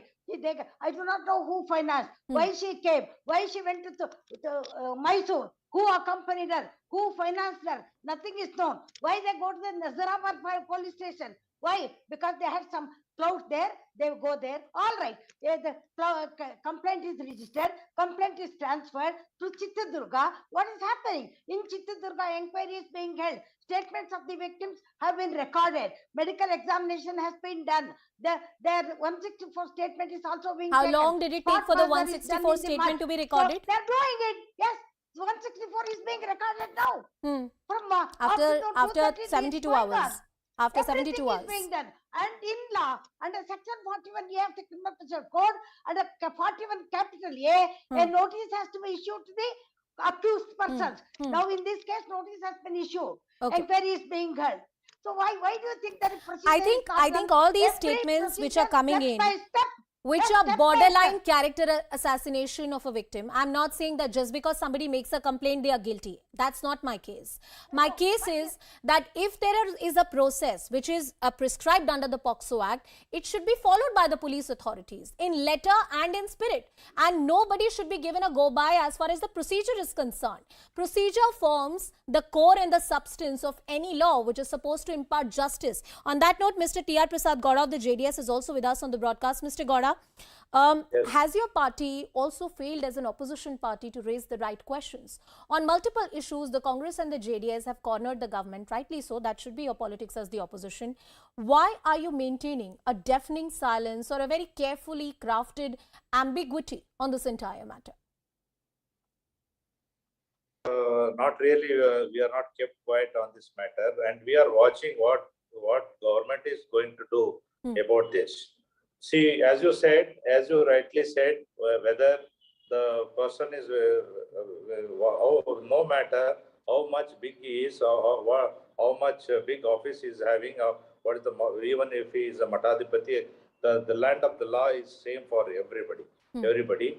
Of course, government, as we see from outside, they are taken action against Matadipati, whoever it is, Muragarajendra Matadipati here, and we are watching that also. And Mr. Yediyurappa, former Chief Minister, made that statement. He should not make such statements when law is doing its work. When law is taken its own course of action. As a matter of fact, person like former Chief Minister of Karnataka, and who is in power also, who is running the government, who is in present government, they should not do make such statements. It may hamper the investigations which police are doing it, and I hope whoever if he is found guilty, let the law will take its own course. Let it go on. But Mr. Gaura, I appreciate your sense of balance. But this sense of balance is missing on most of the key issues. You demand answers from the government. There is rightly or wrongly, proportionately or disproportionately much outrage over the actions of the government. You have Mr. Yediyurappa, who has made a controversial statement, who has in a way given a clean sheet and said this is some kind of a conspiracy which is happening. He's a noble man. Now, why aren't you condemning the BJP on this? Why aren't you cornering them? Where is your aggressive politics which is usually witnessed? Of course, we will start our aggressive politics also. But this senior seer of Matadipati, whether the blame which people are doing it against him, whether it is right or wrong, we need to understand. Well, first, we need to learn from the investigations. Once we comes to know, it is yes, Matadipati has done this kind of crime. Yes, then we will go ahead and do dharana, take him to the custody, whatever it is. But we are carefully watching. Conviction will take at least 3 to 4 years, even if the case is fast tracked. And you're going to hold your protest till then. Is that the protocol that you follow for all issues? Not really. Not for all issues. You are mistaken. So why are you following it for this issue? Is it because of political reasons? Is it because in politics it may backfire on you? Whenever government is going on a wrong path, we are the first people to raise our voice. So you think in this case Mr. Yediyurappa is on the right path, sir? Is that what you think? No, the statement made by him, he should not make such statements at this point of hour. It is a wrong statement. That I will condemn that statement. Let the investigation on. Whether you let us know whether this Matadipati has done a crime. Then, if it is really so, let law take him into charge, and we will. If not, we will take dharana against that. KV Stanley, I'm coming to you. You heard the politicians. You also heard what one of the top lawyers had to say. But in a case like this, when there are so many political statements across the political spectrum supporting an already very powerful man, it doesn't help the complainant's cause. And I'm saying complainant in this case because the case is yet to be proven in a court of law. And there is clear imbalance between the victim and the defense.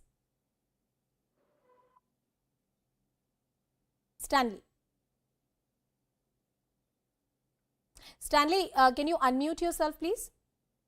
You are asking me? Yes, sir. I'm asking you. Please go ahead. Sorry. See, my contention and prayer and submission is as simple as this. And first of all, I am a social and child rights activist. We are not interfering into any kind of political situation. So far, everyone is talking in the political line. I am concerned about the children who are affected by this crime, and our law of the land doesn't make any discrimination based on the profiles of the accused people. Here, there is equal rights for the victims as well as the accused. Let the accused take his right to defend himself. That is what is there for everyone. And law has to be followed by the law practitioners and law and order people. That's what worrying. I am really, so far, I had the inhibition whether the children's interests are protected by the, our authorities. So far, everything is, the whole world is watching what is going on in this and in handling this POCSO case. And so far, now the 164 statement is going on in Chitradurga, but it could have been done little earlier. Much earlier, and it took a very long time for that section 154 statement to be recorded. Pramila ji, I'm coming back to you. Yes. And I ask this to you as a woman in politics, as a woman yourself who has had a public life. Let's for 1 second believe that this is just a complaint and the matter is under investigation like it is right now.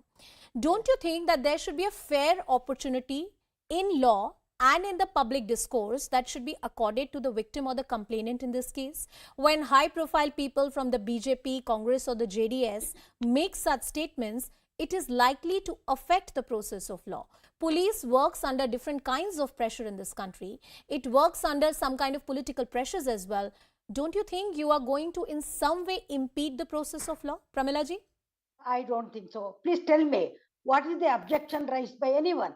In the process of investigation, where they have stopped, is there anything done by the police to give that impression? Tell me, from day one until today, every day, step by step, facts are going on, investigation is going on. If statements were recorded, spot inspection was done, 164 is being recorded, medical examination is being done continuously. Is there any objection by anyone? Objection is there by only that institution from Mysore, because they are the persons who are responsible for this complaint. They have the objection. Show me one person, one officer or one public person stating that the investigation is not done properly. Is there anything done by police? Please give me an instance. Two examples, ma'am. Two examples. Ma'am, two examples. Ma'am, two examples. Yes, give me examples. Yes, I'm giving you examples. Yes, tell me. Should it have taken more than 72 hours for Section 164 statement to be recorded in a high-profile matter like this? Point number one. Secondly, mostly in complaints like this, especially when you have lived in a mutt or where the person you're complaining against is in a position of power and authority, there is a direct threat to the life of the victim. And under these circumstances, often the police goes ahead and does an arrest. That's the process of law. We have a lawyer on the panel as well. Why weren't these two things followed? I'll tell you. Yes. When will the 164 statement will be taken? Do you mean to say that the statement should have been taken in Nazarabad police station at Mysore, which had no jurisdiction? Do you agree with me that only the jurisdiction police, after registering these things start, they have taken first complainant, and the statements were recorded in the presence of the CWC members and in the ordinary person. He was present. In this sense, all have statements of the girls have been recorded. Thereafter, in accordance with law, medical examination, second step, that has taken place. Immediately thereafter, murder has taken place. And thereafter, systematically, 164 statement is recorded. Do you mean say, before 161, 164 statement should have been recorded? Tell me, where is the law like that? Why hasn't there been an arrest so far? You are telling arrest. What is 41A? Tell me what is 41A. Why is section 41 capital A is meant for? Yes. According to law. You give them a notice, you call them for questioning, you call them for further interrogation. And under 41A, if the police thinks that the accused can run away or there is an imminent threat to the life of the complainant, the police has the power to arrest you. Yes, not arrest. Is notice to be given.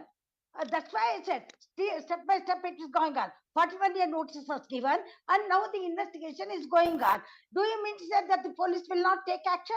After 164 statement, if there is evidence against the accused... Ma'am, is there any security that have been given to the complainants in the case?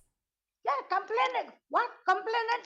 They will get the statement copy before the magistrate. No. Security. Till now it is Security. going on. Police Both security. the guns are being interrogated by the competent magistrate. They are recording their statement. That's it has to come.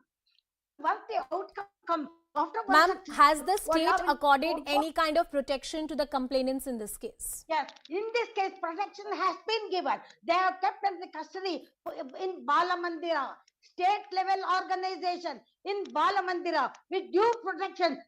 These victims have been kept there. Is there any objection? Has anyone said that Bala Mandira is not safe?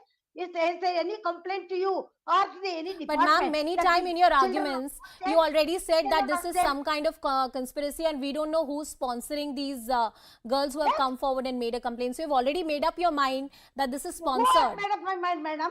Complaint? Do you mean say somebody gives a complaint against you? They must come and arrest you straight away, is it? Is it not right on the part of the police to ask you, this is the complaint against you, what have you got to say? That is how the It law depends goes. on the nature of the complaint which is made against you or me. Please. It depends. It depends on the nature of the complaint which is made against you or me. That will lead the police to decide whether you or I should be arrested or not. I have last few minutes on the...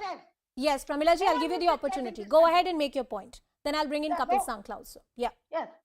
One will be safe in this country if such a power is given. That's why all safeguards have been made. Step by step, what is to be done after hearing the accused and after statements are recorded. Kapil, Mr. Kapil Sankla, please come in. Please come in. And I want you to enlist, you know, as a lawyer who has worked in the bar for decades now, that when a complaint is made under POCSO, what are the things that the law does or the judiciary does or the system does to protect the cause of the complainant and victims who are minors? And as far as accused is concerned, is there a presumption against him that he needs to rebut? Accused, he's deemed to be innocent until he's... Sankla ji, Kapil Sankla.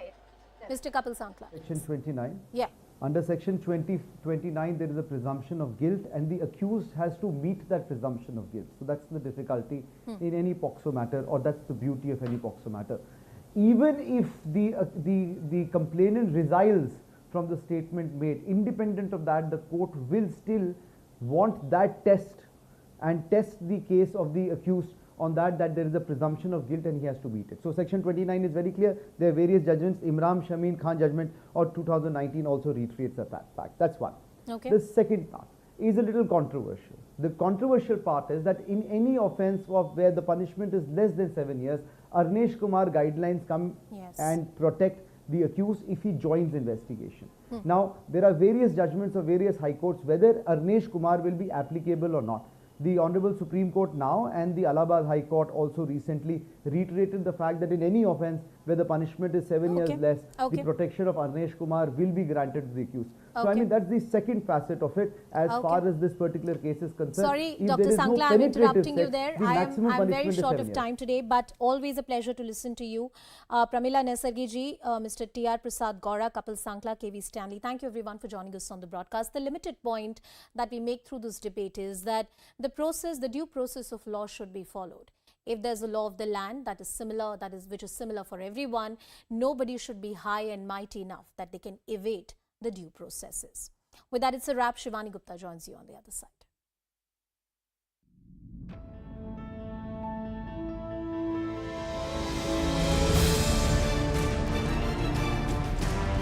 Many people who called the shivling at Gyamrapi fountain a stone, what is the big deal, and there were very many derogatory remarks made, but how many Hindus came out and said Sartan se juda?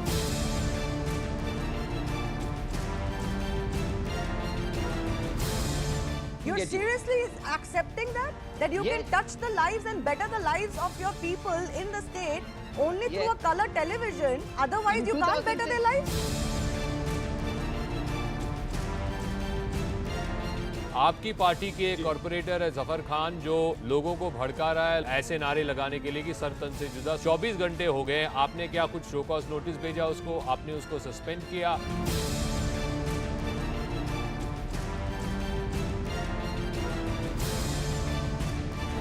The Aam Aadmi Party has not really answered specific question on policy failure. The entire narrative is about everything but the policy.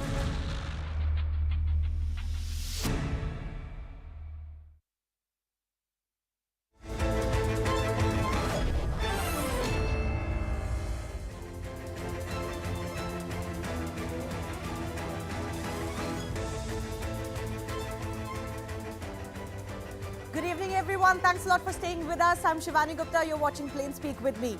A legal fight is ongoing over the Chamarajpet Maidan that Bengaluru Eidgah claims as its, while state government declares it as a public one. All this because a Hindu group wanted Ganesh Chaturthi celebrations to be allowed at this ground from this year, opposed by the Masjid Committee. Now, there is relief for the Eidgah at this stage because the court has ordered status quo for 2 more days. I'll get you more on that in just a bit. Now, there is a legal fight in this case over the ownership of the land, but there is also a larger fight. The larger question here is about India's famed secularism. Why is it that only the majority community in India, that is the Hindus, are expected to give, make concessions, make gestures that prove that they are secular and that they welcome minorities even 75 years after independence and partition? While minority communities can define their untouched spaces and not even allow mixed use or mingling of resources while living in a Hindu majority secular country? The Ramjan Bhumi case was also technically about who owned that land, but it was also much larger. Why can't Hindus be allowed to have a temple at a spot that is sacred to them just because an invader built a mosque over it?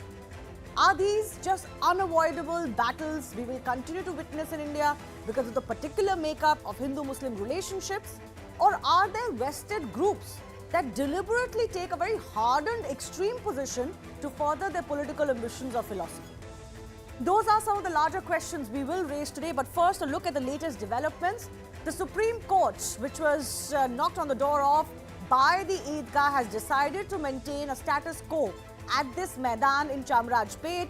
No Ganesh Chaturthi will be held, that is for the next 2 days, which is going to be held over the next 2 days, not at this ground though. The Ganesh Utsav can be held somewhere else is what the Supreme Court has said after listening to both sides. In fact, the court has said that there should be status quo from both sides. That means that there should be no puja, no namaz, no celebrations of any religious kinds at this ground for this moment.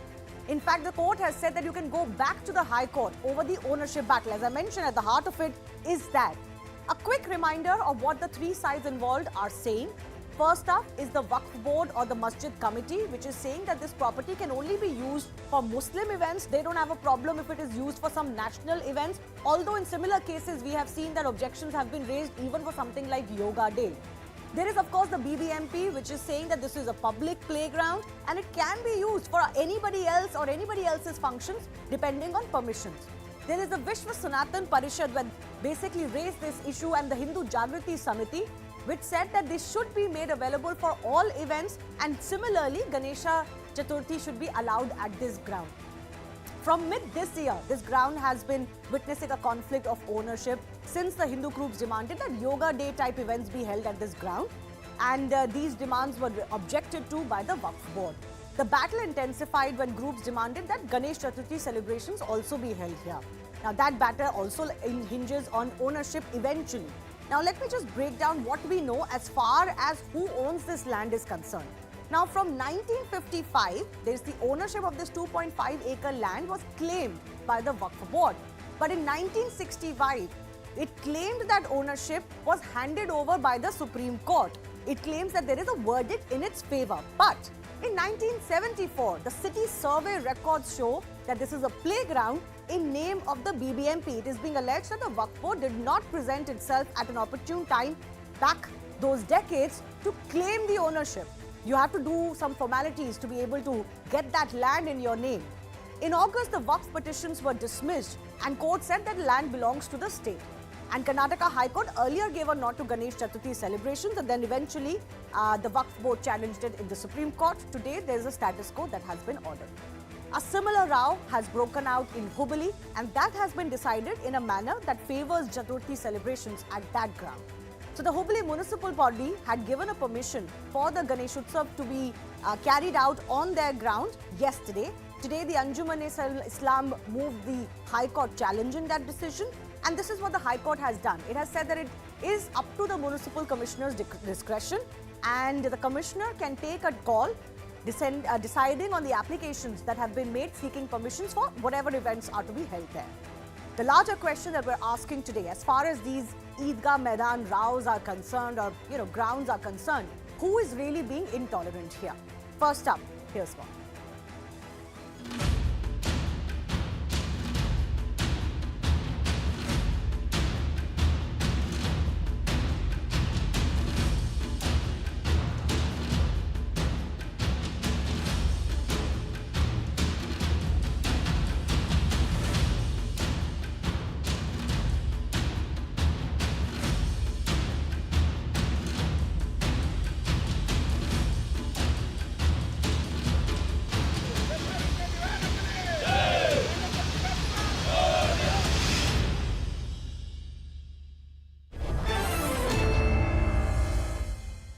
Why do we need these showdowns? Are these necessary, or can there be at a community level people just coming together and deciding? Do we really need the courts to be deciding this at all? And are there vested interests that really push the boundaries of tolerance on both sides? Let me go across to the guests who are joining us. Mr. Rais Khan Pathan is member of the Central Wakf Council. Ratan Sharda is an RSS researcher and author. Aparajita Sarangi, BJP MP and national spokesperson, is also joining us. Aditya Srinivasan is an advocate. Shahid Ali, also advocate and leader of United Muslims Front. Maulana Masoodul Hasan Kazmi is a Muslim scholar, also joining us. First up, let me go across to Ratan Sharda. Do you believe that this is the right call by the court to maintain status quo given the sensitivities involved here and decide on the ownership in a more prolonged fashion, because that can take time? For the moment, the court did, do you believe, the right thing so that the passions don't get inflamed? See, I am no one, Shivani, I am no one to comment on Supreme Court judgment. One, second, it's too short. I have not been able to go through it. Thirdly, that is out of the scope for any person who is not as well versed in law and even take an effort to, pass comments against what Supreme Court said. My larger question is that if we cheer and we welcome when a temple or a gurdwara puts up, allows namaz and Ramzan its campus and say this is the best example of Ganga Jamni Tehzeeb. Same people, when Sikhs are beaten up and persecuted, girls kidnapped in Pakistan and Afghanistan, keeps quiet. When Hindus want the same ground to be used for temporarily for 10 days in Bengaluru or Hubli, the Ganga Jamni dries up. The liberals stop speaking. So this hypocrisy is the first thing. When you say that we live like brothers and sisters, then if you want to live together, you want to stay together, then what is the problem in sharing with these things? We unnecessarily create legal issues. We unfortunately create out of it communal issues. It's one person wins the case, then says judiciary is great, otherwise says judiciary is sold out. So this approach of not sitting together and solving the problem, rather than running to the courts when one court has passed the judgment. If every judgment of the High Court is to be taken to Supreme Court, why don't you simply abolish High Courts? I have not seen one case where High Court judgment has not been challenged in the Supreme Court. So this deliberate creation of legal hurdles in an issue which could be amicably resolved by the communities there itself. And we know that this ground doesn't belong to anybody. It's open municipal ground. There are people. Again, that matter is still legally pending technically, because there is a challenge to what the BBMP has said. Is used, just a moment, the ground is used only for 2 days in the entire year. Then how does it become ownership of a particular trust? Yeah, but that's a technical legal argument. Ratan Sharda, I'll take your point, but I'm just saying that let's be cognizant of the fact that that fight is ongoing legally. And my objection, as a Kapil Sibal says, that it will be dangerous to allow such a festivity. When High Court in Madras says it will be dangerous to allow the Ganapati Utsav in a Muslim majority area, despite Muslims agree, I think there is something terribly wrong the way we are interpreting secularism, the way we are interpreting tolerance, and the way we are entering interreligious harmony. That is my larger question question today, and thank you for saying what you're saying and setting it up. Let me take that to Shahid Ali, who's an advocate and leader of United Muslims Front. This effort towards secularism, Ganga Jamna Tehzeeb, and living together and brotherhood, don't they have to be from both sides? It cannot be a one-way street, no? What's the problem if Ganesh Chaturthi is held? Even if, let's say, the Eidgah believes this is our ground, what's the problem? There is Constitution of India. Article 25 confers fundamental right to profess religion by all persons of India. When there is Constitution, a specific provision is there. Then talking about this, that we will celebrate our festival in your mosque or in your Eidgah. No, mosque nahi hai wo. No, Shahid Ali, let's not misrepresent facts. It's not a mosque. It's a ground. This is the Eidgah. This is the Eidgah. No, Eidgah bhi nahi hai. Eidgah bhi nahi hai. Adjoining Eidgah is the ground. Eidgah is meant to perform namaz. वहाँ नमाज नहीं होती sir. Eid-ul-Zuha and Eid-ul-Azha. Shahid Ali, वहाँ नमाज नहीं होती है. साल की 2 ईद की सेलिब्रेशन होती है. आप मिसरिप्रेजेंट मत कीजिए please. Absolutely, 2 namazes are performed. Eid-ul-Zuha. वो सेलिब्रेशन है, फेस्टिवल सेलिब्रेशन है. वहाँ रोज का नमाज नहीं होता है. Why the government of Karnataka is choosing that land only? Ratan Sharda, I'll come back to you. Ratan Sharda, I'll come back to you. Let him have his opening comments. I'll come back to you. Yes, Shahid Ali. Whether there is not any other land in Karnataka to perform or to celebrate a festivity of Ganesh Chaturthi is the only land of this Eidgah is there? The question I asked you was different. The question I asked you was different. कि ये जो secularism की हम बात करते हैं India में, वो एक तरफा तो नहीं चल सकता ना. मुझे ये बताइए कि ये ईदगाह, चलो मैं मान के चलती हूँ, ईदगाह को लगता है कि उनका ग्राउंड है. अगर 2 दिन के लिए वहां गणेश चतुर्थी का सेलिब्रेशन हो जाता तो हमारे सेक्युलरिज्म और गंगा जमुनी तहजीब के लिए बहुत मिसाल बन जाती. क्या हो गया? Please tell me one thing only, whether Muslims are asking to perform namaz in mandir? अरे भाई, मंदिर मस्जिद का नहीं है. Shahid, don't misrepresent things. This is a ground. I am not misrepresenting. On top of that, there is a BBMP here which is saying this is not personal property. This is a public property. Eidgah is always a dedicated land to perform namaz. That is not the public property. That is the Wakf Board's property. अरे तो चलिए माना, ये इतना बड़ा ground वक्फ board का है, क्या दिक्कत हो जाती? No. What do you want? That the constitution should not be read into? Constitution should not be complied with? So constitution only applies to one side? What kind of arguments these people are giving? I am really surprised. Okay. Now they don't have any respect to Honorable Supreme Court's order. They don't have respect to Constitution of India. Nobody has questioned the Supreme Court. No, since we want, don't make it about respect for the Supreme Court. We all respect the Supreme Court. We also know what some people have said against the Supreme Court when they don't like their orders and judgments. We also know what was said in Karnataka over hijab order by High Courts and Supreme Courts. So please don't tell me about respect to Supreme Court. So therefore, if we have challenged, if we are agreed with a particular order, we have challenged to the Supreme Court of India. That's mean that we are not following the order of No, there are many organizations that raise aspersions on the there are many organizations that raise aspersions over the intentions of the courts in the hijab row also. Madam, that order is under challenge to Honorable Supreme Court. No, you're not. You are deliberately not answering what I'm saying. In any case, nobody on this show has disrespected the Supreme Court. That's why I'm saying. Nobody has disrespected the Supreme Court. Please don't make it about respect of the Supreme Court. Should be put to an end. Please have some respect to Honorable Supreme Court's order. Honorable Supreme Court has set all controversy at rest. No, so who has disrespected the court? When the Eidgah belongs to Wakf Board, not today, for last 200 years. No, the court has not said that. 1964. In 1964 also. That is one side. Court has not said that. That land belongs to Eidgah or Wakf Board. That court has not said that today, sir. The ownership battle will go back to court. Please don't misrepresent facts, Shahid Ali. Okay, let Mr. Rais Pathan come in. Rais Pathan, the larger question. One second. The larger question that we're discussing today is about exactly this. That what would go so horribly wrong if this Maidan was to be used for Ganesh Chaturthi, or is secularism a one-way street?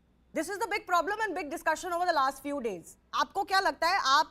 You're a member of the Wakf Council, you have led the Wakf Councils in the past. Is there such a big issue as far as this ground is concerned?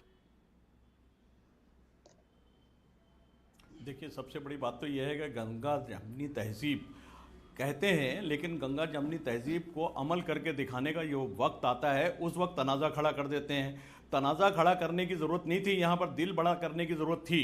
और अगर वहाँ पर 2 दिन के लिए अगर गणेश उत्सव होता है तो उसमें एक कौम का बड़ा दिल हो जाने की वजह से उस कौम को लोग सराहते.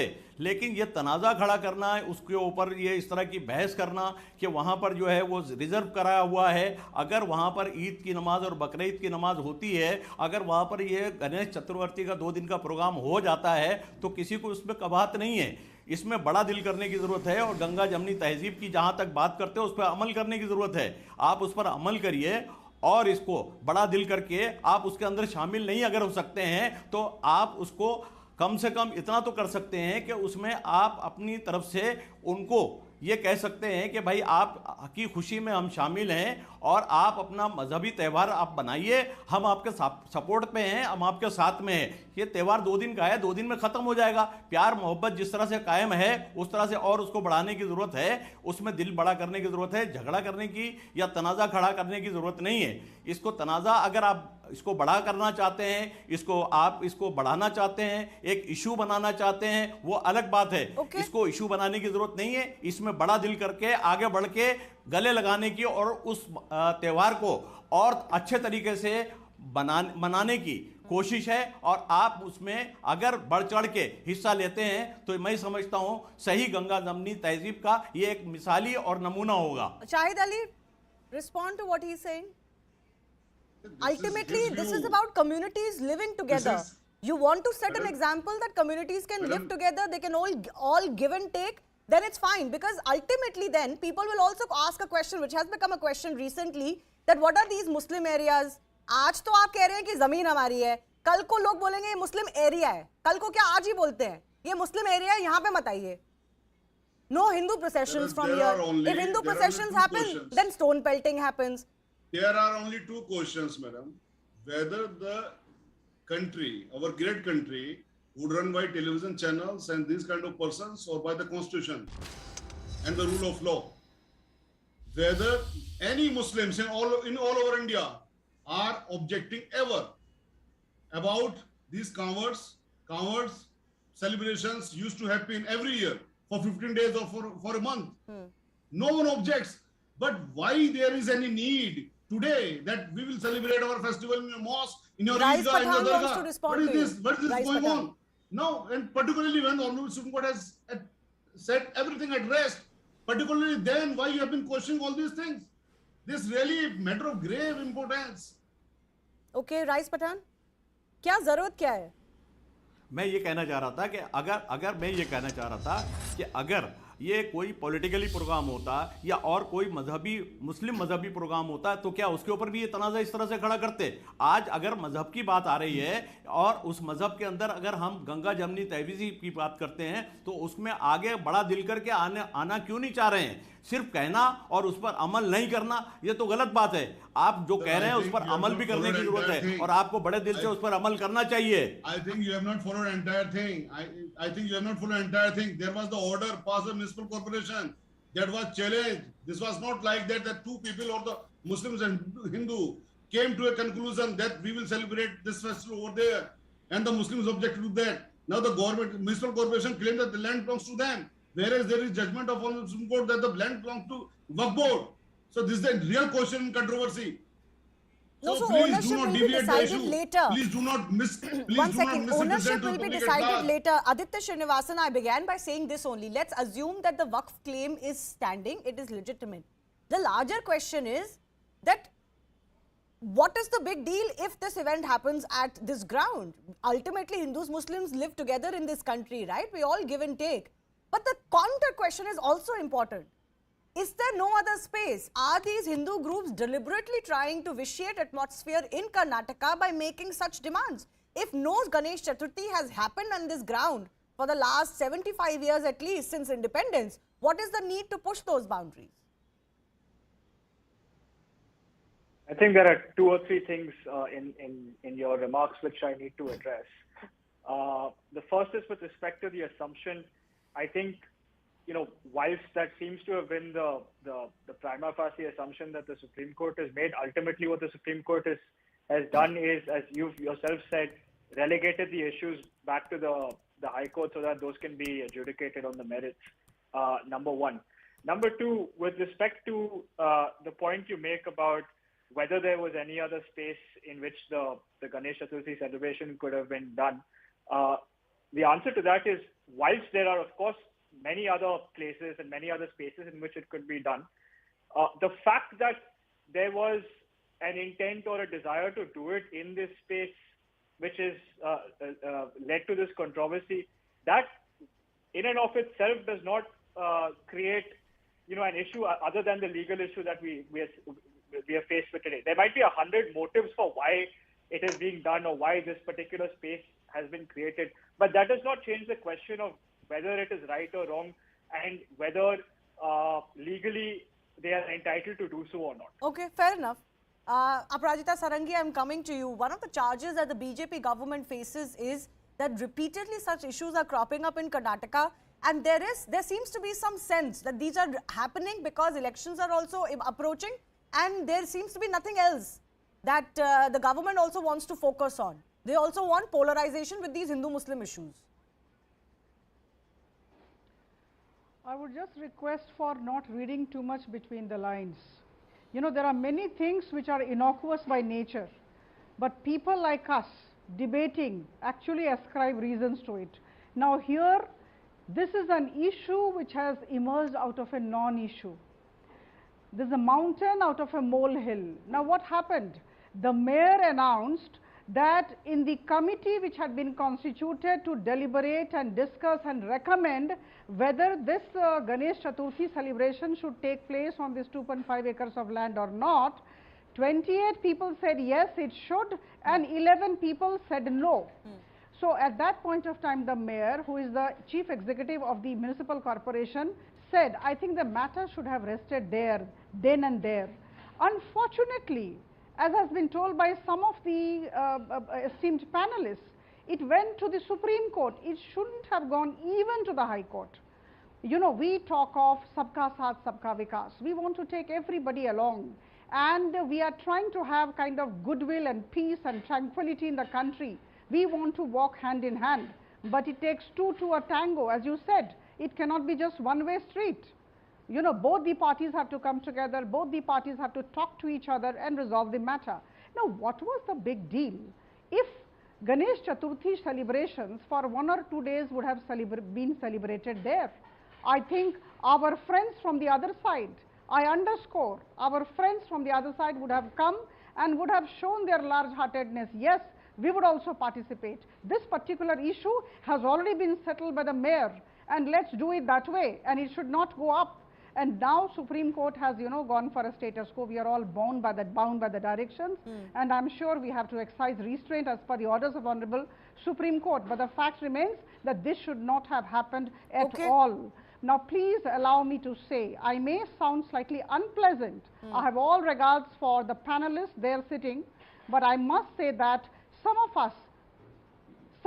us, I underscore, some of us actually suffer from persecution complex. What if they come and take away the entire land? What if they come, if they permanently occupy? You know, these are the thoughts in the minds of some people, and that is why these people are doing this. But why are the thoughts coming? Ma'am, Aparajita ji, thank you for raising that point, because I was going to ask you that. There is a feeling of that. And therefore, certain groups take very hardened and very extreme positions. For example, even in the recent Gyanvapi case, for example. So why is that? People say it's because of you, the BJP. Not at all. See, this is what some sections of the population in the country want. A man convinced against his will is of the same opinion still. Now, here is a government which is trying to take everybody along. Now, tell me, which particular scheme of government is meant only for the Hindus? All our individual oriented schemes are giving benefits. No, I'm not raising a question on that. But there is a certain tinge to the politics of the BJP. Let's not run away from it.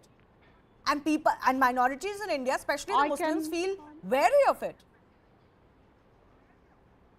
See, I must tell you very emphatically that the government is of Bharatiya Janata Party.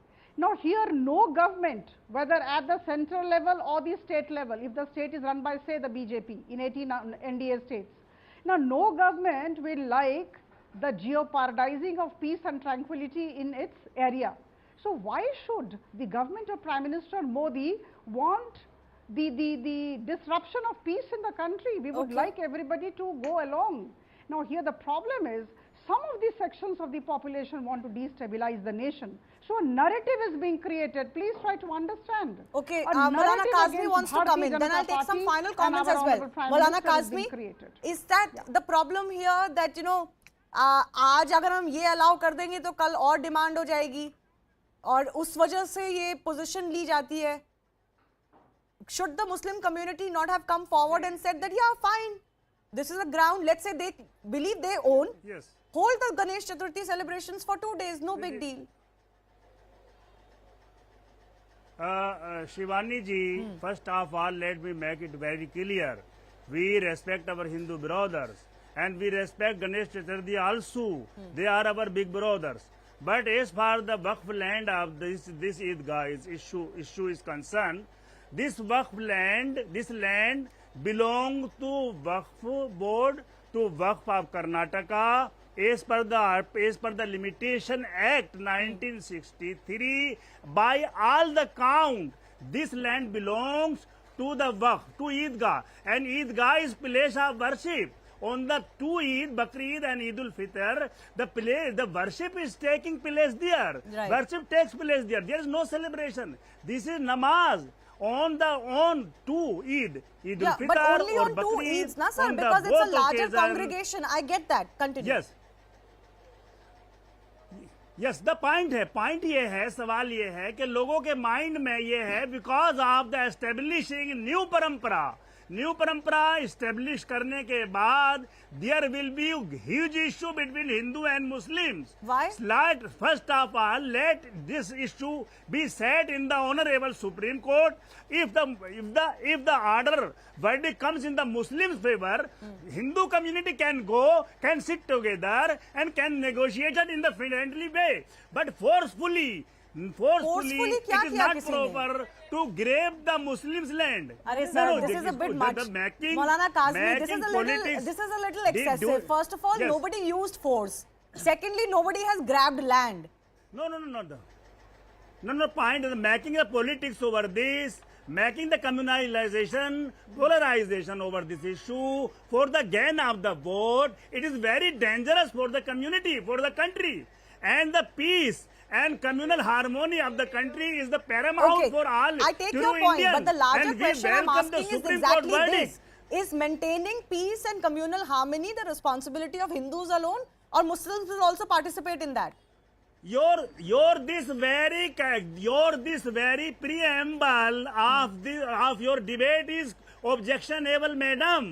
Nobody has taken line in his hand because minority communities are very peaceful.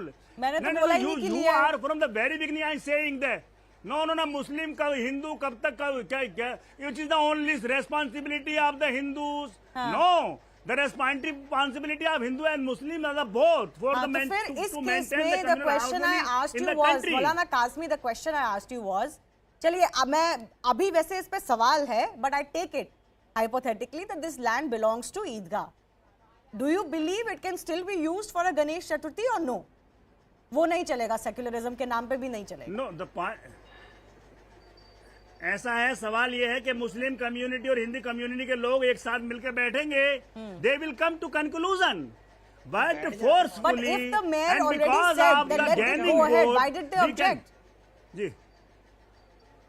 No. Going the Supreme Court, going to taking resort to the court is not crime. Of course it's not, but आप कह रहे हैं कि साथ में बैठ के decide कर लो, फिर सब कोर्ट में जा रहे हैं बार-बार.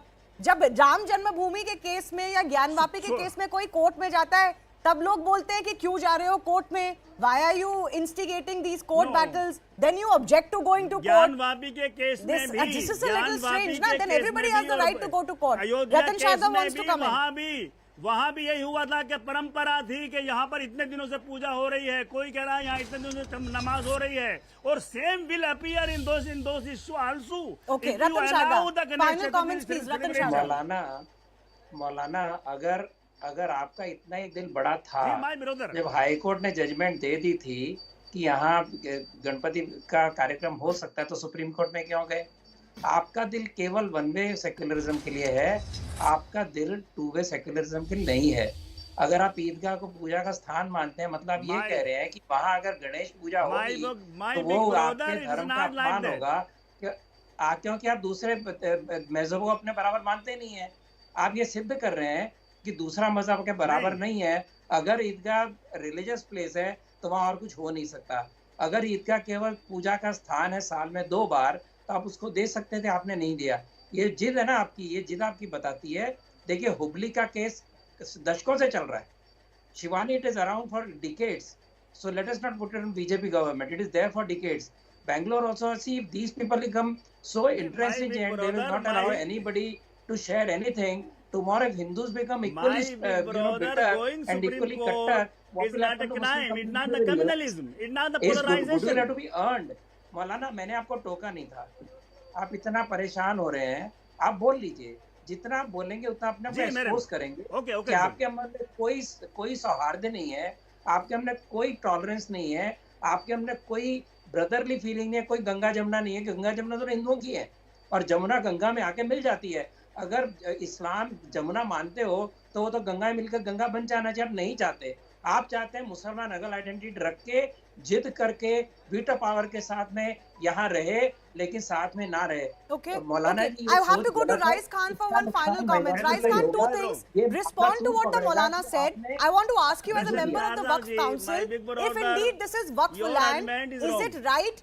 Then do you believe that it is just by virtue of it being Wakf land, the Eidgah cannot allow for any other religious function to take place? It's just what it is and everybody should accept that.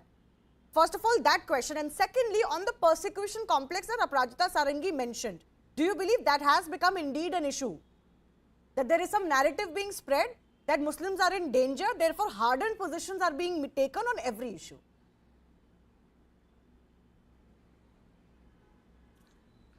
देखिए ऐसा है कि एकदम कट्टरपंथी जो होती है ना वो बड़ी नुकसान देती है, और उस नुकसान को बचाने के लिए प्यार और मोहब्बत जो है वही काम आता है। अगर दिल बड़ा करके अगर कोई काम किया जाए तो वो काम होता है और उसमें प्यार और मोहब्बत बढ़ता है। आज हम सेकुलरिज्म की बातें करते हैं, लेकिन सेकुलरिज्म के लिए गले से लगने की बातें करते हैं, लेकिन खुद आगे बढ़ के हाथ बढ़ा के गले लगाने की बात नहीं करते हैं। अगर हम थोड़ा सा रवैया चेंज करें, और रवैया चेंज करके अगर हम चाहें और मोहब्बत बढ़े, तो उस मोहब्बत को बढ़ाने के लिए हिंदू और मुसलमानों को एक साथ प्यार से आगे बढ़ना पड़ेगा। ये बात कहते हुए हमें बड़ा दुख हो रहा है कि हिंदू ही आगे हाथ बढ़ाता रहे, हिंदू ही आगे बढ़ता रहे, मुसलमानों को भी तो थोड़ा सा अपना दिल बड़ा करना चाहिए और अपने आप को सेकुलर साबित करना चाहिए। बाई चांस ईदगाह को लगता है कि वो ये कहते हैं हमारी लैंड है, तो वो तो अपने रिलीजन के हिसाब से जा रहे हैं ना, वो किसी और रिलीजियस फेस्टिविटीज को नहीं अलाउ कर सकते। देखिए ऐसा है कि अगर इसको वही बात पे मैं जा रहा था, वही बात पर जा रहा था, मैं उसी बात पर जा रहा था। एक एक करके प्लीज। हाँ जी राइस जी बोलिए। तो वक्फ को मानते नहीं आप, वक्फ को डिसमेंटल कर दीजिए ना, वक्फ को। मौलाना जी उनको सुन लीजिए। नहीं बिल्कुल नहीं, आप बात सुनने को तैयार नहीं है, आप बात सुनने को तैयार नहीं है। अगर नहीं आप बात सुनने को तैयार ही नहीं है, आप सुनिए तो सही। नहीं आप सुनने की नहीं आप क्यों एंजॉय कर रहे हैं? सेंट्रल वक्फ काउंसिल के आप मेंबर होकर के नहीं एंजॉय करने की नहीं आप छोड़ नहीं एंजॉय करने की बात ही नहीं है। तनाजा जो है उस तनाजे को खत्म करने की बात करिए। आप तनाजे को खत्म करने की बात ही नहीं कर रहे हैं, आप जो है ना कट्टरपंथी की बात कर रहे हैं। कट्टरपंथी पे मत आइए आप कम से कम अपना दिल बड़ा करिए, और दिल बड़ा करके अगर आप परमिशन देते हैं वहां पर, डुप्लीसिटी की बात ही नहीं है इसके अंदर। आप दिल बड़ा करने की बात ही नहीं कर रहे हैं। आप Hindu Rais Pathan, you want to respond to the question that I raised to you, which is that the Eidgah is only doing what is right by them. Let's say it is right by their norms, by their scriptures. So what's so wrong? They're just doing what is what the religion says. वो नहीं allow कर सकते किसी और को। Rais Pathan. देखिए ऐसा है कि जहाँ तक बात है वक्फ बोर्ड की प्रॉपर्टी की बात है कि ये ईदगाह है, और ईदगाह में साल में 2 मरतबा ईद उल फित्र और ईद उल अजहा की नमाज पढ़ी जाती है। अगर वो पूरे साल खाली रहती है, और अगर कोई इस तरह का कोई फंक्शन अगर आता है, और अगर कोई फंक्शन करता है और अगर उसका परमिशन मांगता है, तो खुले दिल से उसको परमिशन देना चाहिए। वहाँ पर कोई वो मंदिर बन नहीं रहा है गणेश जी की, वहाँ पर प्रतिमा जो है वो सिर्फ 2 दिन के लिए है, और उसके बाद में जो है वो चली जाएगी। और यहाँ पर अगर आप थोड़ा सा दिल बड़ा कर लेते हैं तो कोई वहाँ पर कब्जा करने नहीं आ रहा है। आप उसको रास्ता निकाल सकते हैं, बैठ के बात कर सकते हैं इसके अंदर, लेकिन आप बात करने को तैयार ही नहीं है। आप तो ये इशू खड़ा कर रहे हैं कि नहीं हम कट्टर हैं, हम कट्टर रहेंगे, हम हिंदुओं को अपना कहते हैं, सेकुलरिज्म की बात करते हैं, सेकुलरिज्म की बात पर अमल करने के लिए आप तैयार नहीं हैं। मेरा कहने का मकसद ये है कि आप सेकुलर बनिए और आप अपना बड़ा दिल करिए। गंगा जमनी तहजीब की आप बात करते हैं तो गंगा जमनी तहजीब को आगे बढ़ाइए और मिलिए गले। I have to leave it at that. This is of course a larger issue that keeps cropping up in the form of various issues, and both communities are beginning to now say that, you know, we do this, why is the other doing this or not doing this? We have to wait and see where this matter goes, because the ownership issue still has to be settled. Moving on to the other big issue we are debating today, the face-off between the Lieutenant Governor of Delhi, Vinay Kumar Saxena, and the Aam Aadmi Party has refused to die down. Today, the LG has pointed out a financial mismanagement and inordinate delay in the audit of accounts in universities headed by Deputy Chief Minister Manish Sisodia. The LG has sought an explanation between 15 days from the Vice Chancellors of Delhi Pharmaceutical Sciences and Research University for delaying a CAG audit for 5 years. This comes just a day after Kejriwal's government accused the LG of perpetrating a 1400 crore rupees scam, alleging that Saxena pressurized his employees to exchange demonetized notes worth that amount in his earlier avatar. Meanwhile, in Delhi Assembly, Sisodia also accused the Prime Minister of corruption, that he's raising GST taxes on food items while benefiting his, quote, rich friends. Let's break down the charges that are hitting the Aam Aadmi Party government from the LG and how the government has chosen to respond. Now, the Aam Aadmi Party is saying that LG Vinay Saxena is responsible for a 1400 crore scam. This comes after the LG put the lens on inordinate delays on auditing the accounts in public education sector and multiple other issues under the Aam Aadmi Party government. The AAP says what exactly has he done, that he pressurized Khadi and Village Industries Commission employees to change demonetized notes in 2016. The LG, on the other hand, is putting the heat on Delhi Deputy Chief Minister as he's the Education Minister. What is important to note here is that present LG was then chairman of the Khadi Commission when this so-called demonetization scam happened. But looking at the other side, the LG has alleged that Kejriwal is running away from the responsibility for the lapses in accounting in this case. The AAP is demanding a CBI ED probe. As far as the matter that they have raised, LG has raised serious questions on the Delhi government, asking why there has been no audit filed for the last 5 years. On the offensive, the Aam Aadmi Party has demanded a removal of the LG as well, while the latter has sought an explanation from the VCs within 15 days, as I mentioned. Arvind Kejriwal's mentor and social activist Anna Hazare too waded into the excise policy row in the national capital. In a letter addressed to the Delhi Chief Minister, without mincing words, Hazare said that Kejriwal appears to have become drunk on power. Expressing his disappointment over the liquor policy, Anna Hazare said Kejriwal has made an anti-women liquor policy. The social activist wrote that he's pained looking at the Delhi government's liquor policy and also that Kejriwal's policy boosted alcohol consumption in the national capital. In the letter, Anna Hazare added that Kejriwal has forgotten his ideals after becoming the CM and also that the Aam Aadmi Party is no different from any other political party now. So the big debate that's coming up is the Delhi government deflecting scam heat as it answers charges on them with more charges on others.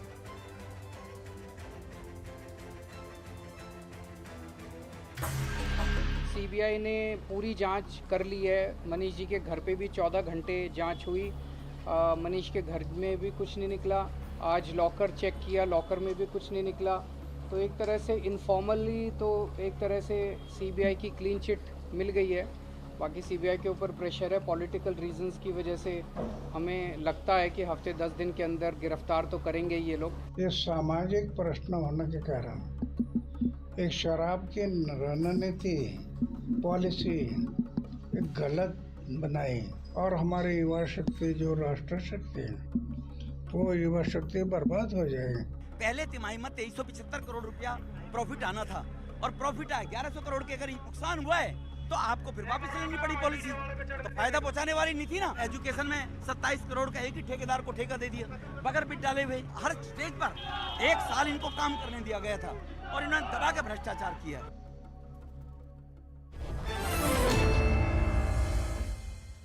RP Singh of the BJP, Priyanka Kakkar of the Aam Aadmi Party, and Umesh Sehgal, former Chief Secretary of Delhi, joining us on the show. And a thanks to all of you. Priyanka Kakkar, you know, it seems like there's an afterthought happening in the Aam Aadmi Party government. The LG raises an issue and you claim that he's corrupt. When the excise policy came out, you blamed former LG. Now you're saying current LG is corrupt. So basically, anytime anybody raises a question over the Aam Aadmi Party, you make counter allegations. Shivani, hello to all of you. Shivani, we have faced a barrage of cases, 155 possibly by now. There have been 26 CBI raids on us, and nothing ever comes out. So what happens is this is managing the optics. What they want to communicate is that we are as corrupt as they are, which is not the case. And it is not a new allegation that we have brought up against the LG. There is a written complaint by the two cashiers who used to work under the LG, then the chairman of the Khadi Udyog, and they have alleged that for about 1400 crore rupees black se white karaya gaya after the public was refused to exchange, after the period had closed down for the public to exchange the notes in the bank. During that period, this is the amount that has come out. The problem is, see, you are filing case after case on us, wasting our time. Nothing comes out of those cases. To manage your optics, you sometimes arrest us. जब चुनाव आते हैं उसके आसपास आप arrest कर लेते हैं, फिर उसके बाद छोड़ देते हैं. ये हमारे विधायकों के साथ, मंत्रियों के साथ, it has happened constantly and continuously. It is nothing new for us. Okay, but the question I asked you is different. I'm not pronouncing anybody guilty, whether it is a case against you or anybody else. The question I'm saying is that the response of the Aam Aadmi Party is a little suspect. When the excise row broke over, you said the former LG is to be blamed. When this LG makes an allegation, you never raised those allegations earlier when he was being appointed. Now he's putting heat on you. That's why you're responding personally against him. But what is the response to the charges? Why don't you respond to CAG audit of the university? Why don't you respond on that instead of responding on LG? Shivani, we have, when it comes to the excise policy, with all due respect and complete responsibility, I will say this on your channel, that all of our leaders, all of our spokespersons have answered each of these questions, even if they were false, because none of these allegations find a place in the FIR lodged by the CBI through sources. One is that aspect. When it comes to these new spate of allegations, Shivani, let me also give you a little background. I'll request your permission to please not be interrupted. We are a party which has, there's a national education policy, we are all aware of it, which recommends that a 6% of the GDP be spent on the education of the citizens of the country. Now, since the BJP government came to power, there's a gradual decline in the education budget. 6% to dur, 2% bhi nahi hai. So there is that scenario, and what has happened in all the BJP ruled states, they have not even built the collective amount that we have built in Delhi, 22,000. No, I'm not asking you that question. The question of the CAG audit not happening in universities. Why not respond on that, then make it about BJP states? That doesn't answer the question of what is happening in Delhi. Shivani, these are allegations which are to manage the optics, which are to deflect the particular pertinent question. How did they find the money to buy off 277 MLAs? And how did the LG... But Priyanka, let's not go into that, because that is not helping understanding the charges against the Aam Aadmi Party government. I don't know why you keep talking about buying of MLAs or what's happening in BJP states. Your case is you are better, then answer the allegations. Anyways, RP Singh, please come in. The truth also is, there are two things that the Aam Aadmi Party government talks about. One is their health model and the second is their education model. You've been attacking both. As Priyanka alleges, for optics alone. First, you put Satyendra Jain in jail with a case against him. They're backing him till today, even though he's in custody. And now you are after Manish Sisodia's life. If it is not excise policy, then it's school gate, it's classrooms, it's universities. You're using the LG. Well, let me just quote some data to the ma'am. Out of the 1,030 schools, more than 850 schools don't have the principals. 415 schools don't have the vice principals in Delhi. And almost 16,820 probably teachers are temporary teachers. 70% schools don't have science as an education in schools. This is their education model. Their inspectors, their concerned officials of the education department goes to the schools and say, "Aap prashan ka uttar prashan bhi likh denge, we'll pass you." Every year, more than 1 lakh children are drop out from the 9th standard after 9th standard. And this is not mine. This is all I have complete RTS with me. I can send it to you. But every year, 1 lakh children drop out from the school. So this is the education model. But education model is what? Kamre daal ke 3 lakh rupees ke 33 lakh rupees ka bill charge kariye. That is the education model. Okay, I get it. BJP has said this before, but I asked you a specific question. How is it that one after the other, more investigations are being opened against Manish Sisodia or the Aam Aadmi Party government led by the LG? Well, again, the excise policy was red flagged by the Chief Secretary of Delhi. And he said that I'm not going to be party to their corruption and their irregularities which they wanted to force upon the Delhi administration. He refused to do so. He gave it the file. He sent the details to the LG. They went for a post facto approval. I mean, it has never happened. You give a certain privilege to someone as a remedy to someone, and then you go for a post facto approval after the red flag was raised. Not for that. Okay. After the red flag. No, but sir, answer on the optics and the chronology. I'm telling you how things happen. You can build it as optics. We are going by the hard fact. The hard fact is that yes, they have waived off 144.36 crore on the name of license fee for Corona period, although there was no Corona in that period. Secondly, they returned 30 crore rupees of the earnest money to L1 bidder. Okay. Against all the rules. No, we've gone into the allegations in the excise policy. Let the agencies do what they're doing.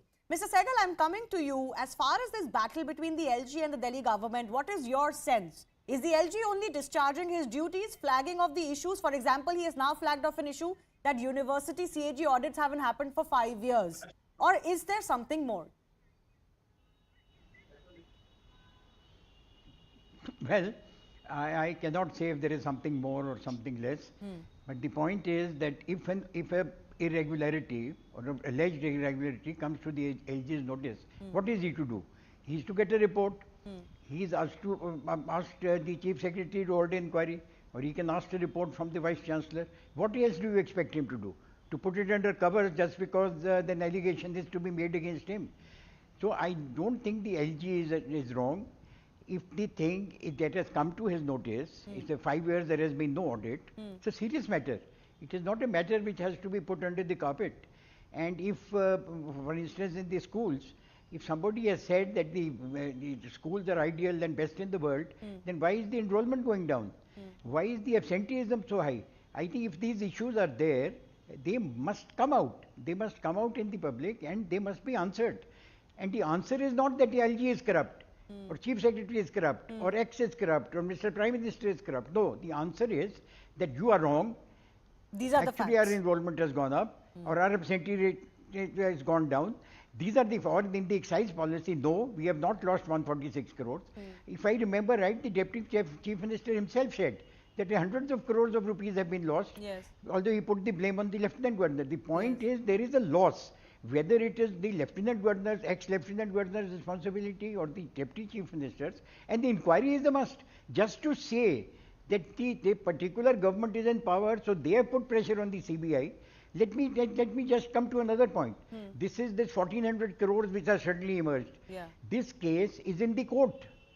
It is not that it is not in the public this. It is in the court, and if anything has to be said, let it be said in the court. No, absolutely. And why did they not raise it earlier? This cannot be a tit for tat that you said something against us, so we will bring out charges against you. I have only a final minute left. Priyanka, Precisely, the other issue today also is the former mentor of Arvind Kejriwal and the India Against Corruption movement has come out very scathingly against your liquor policy. That everybody says encouraged liquor consumption. Liquor sales went up.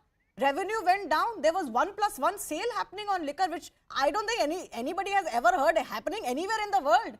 Where there's 1+1 sale happening on liquor. That was happening in the national capital. The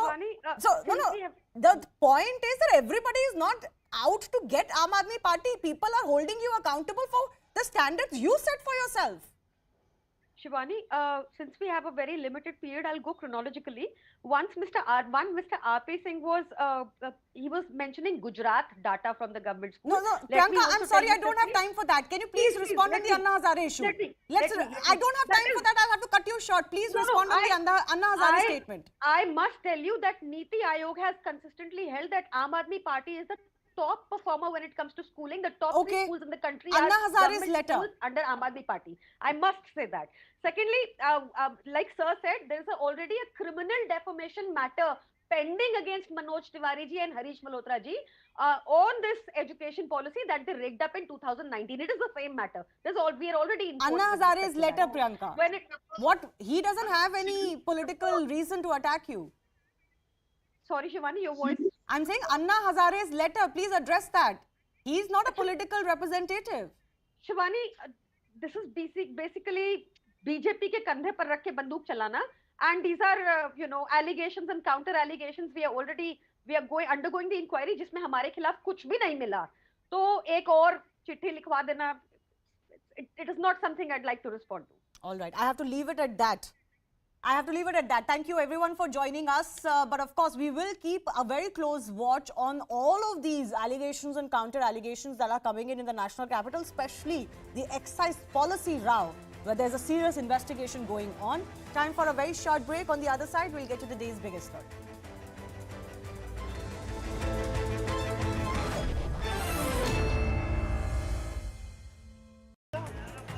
Nearly 7,000 residents who were moved out from neighbouring societies on Sunday morning have been allowed to return home. They've been advised to wear masks indoors to protect themselves from the dust. So what happens to all that debris that's been left behind from bringing down the Supertech Twin Towers? Now, up to 80,000 tons of debris have to be cleared. The company that's got the contract has got it to do it in 90 days. In fact, 50,000 tons of this debris will be used for reconstruction. 4,000 tons of iron and steel will partly recover the demolition costs. In fact, large chunks of the debris will be dumped at isolated places. The remaining debris will be accommodated in basement areas. For the first time in at least 4 years, the US Navy sent 2 cruisers through the Taiwan Strait. 2 guided missile cruisers, the USS Antietam and the USS Chancellorsville, passed through the Taiwan Strait. The US Navy said the transit is a reflection of its commitment to a free and open Indo-Pacific. This is the first time such an operation has taken place since US House Speaker Nancy Pelosi's visit to Taiwan last month. In fact, Taiwan has become a major flashpoint between the US and China ever since Pelosi's visit. Taiwan is a self-ruled island, but China sees it as a breakaway province.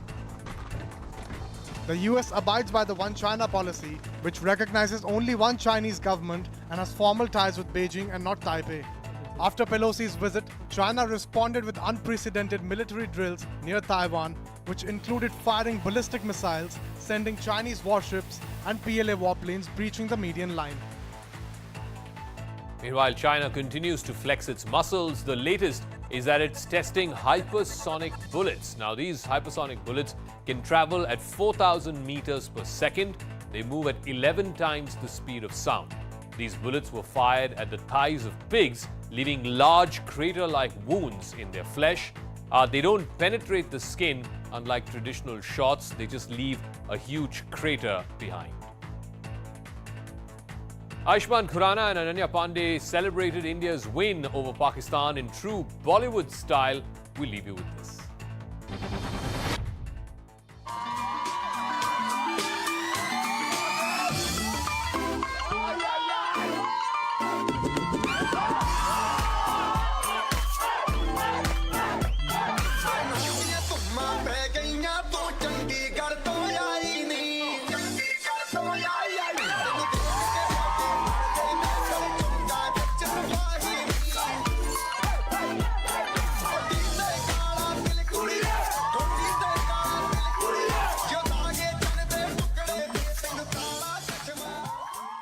Heavy rains in Karnataka have led to widespread destruction, even shutting down large sections of the Bangalore-Mysore highway.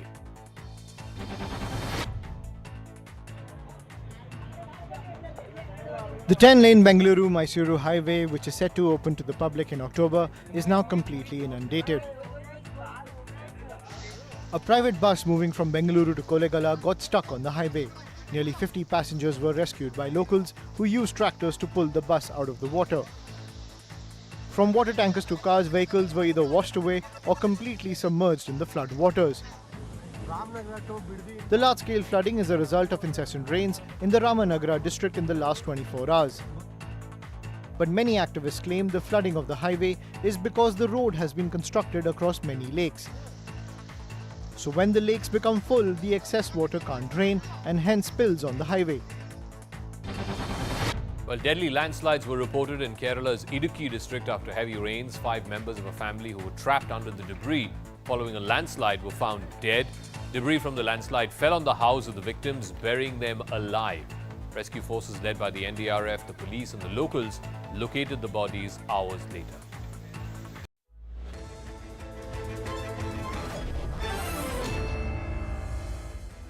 A quick check of some of the latest stories we are tracking. In the horrific case of a miner being set ablaze in Jharkhand's Dumka, Jharkhand High Court has taken cognizance of the case and has summoned the DGP. Meanwhile, local police SDPO has also been removed from supervising this case. This comes after there was a discrepancy in the age of the miner that was listed in the FIR. The FIR earlier mentioned 19 years of age for the minor girl, and now it has come to light that she was actually 70. Resort politics has erupted in Jharkhand amidst the speculation of instability within the Hemant Soren government. Around 40 MLAs of the JMM and Congress have reached Raipur and will be camping at the Mayfair Resort. The MLAs were earlier seen leaving Chief Minister's residence in 2 buses with the CM himself on the front seat. Karnataka police is facing mounting criticism over the fact that 72 hours after an FIR was registered against influential Lingayat Seer and 4 others in a minor sexual assault case, no arrests have been made yet. Meanwhile, seers from the Muruga Mutt have come out in the defense of Shivamurthy Muruga Sharanaru and have termed it the allegations against him a conspiracy.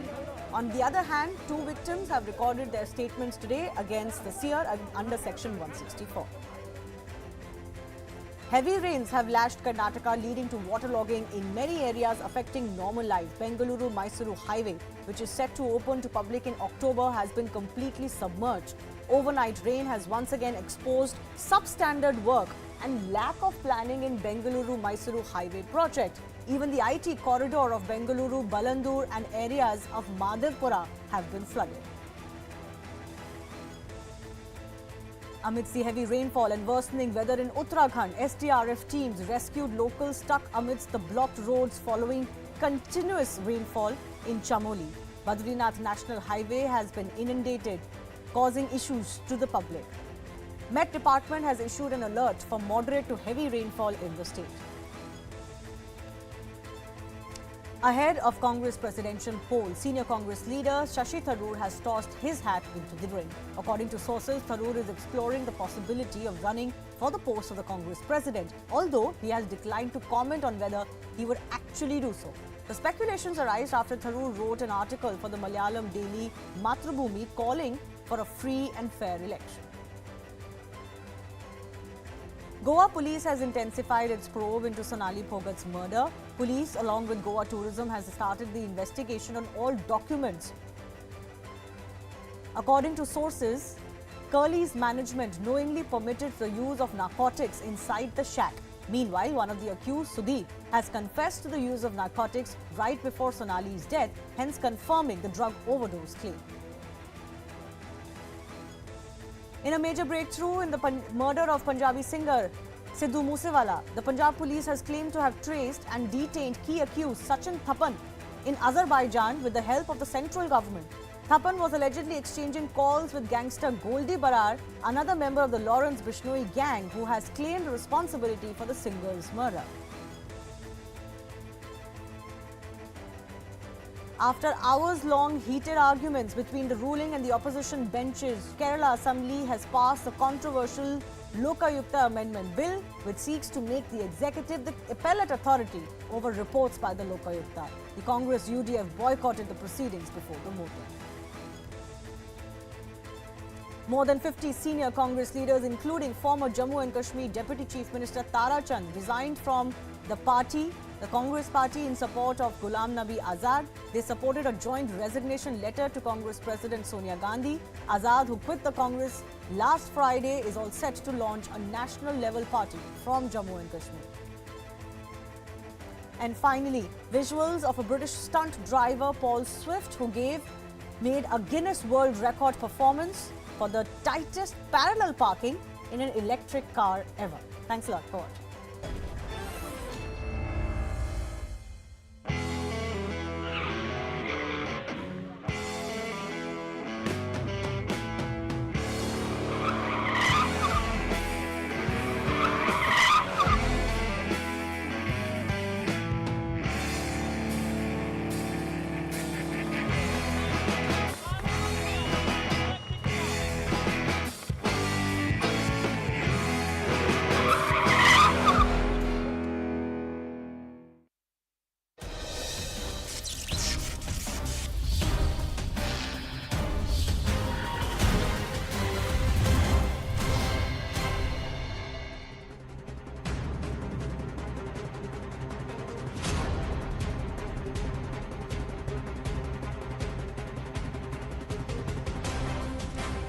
Thanks a lot for staying with us here at CNN News 18. You're watching Right Stand. I'm Ridhima Bhatnagar.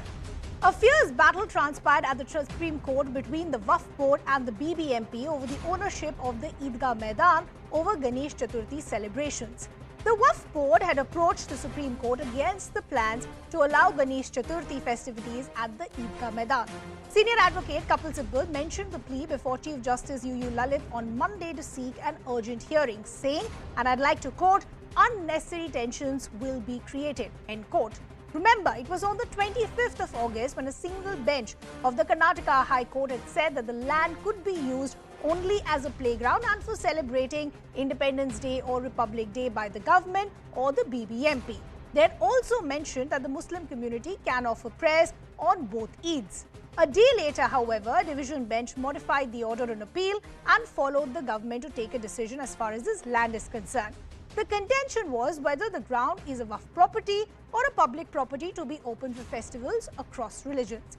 The Supreme Court today ordered an interim status quo from both sides, asking for the puja celebrations to be held elsewhere and also asked the sides to go back to the High Court post this period of 2 days. While this is in favor of the Eidgah for now, the larger question is, what does this mean as far as the democratic structure and faith parity of the country is concerned?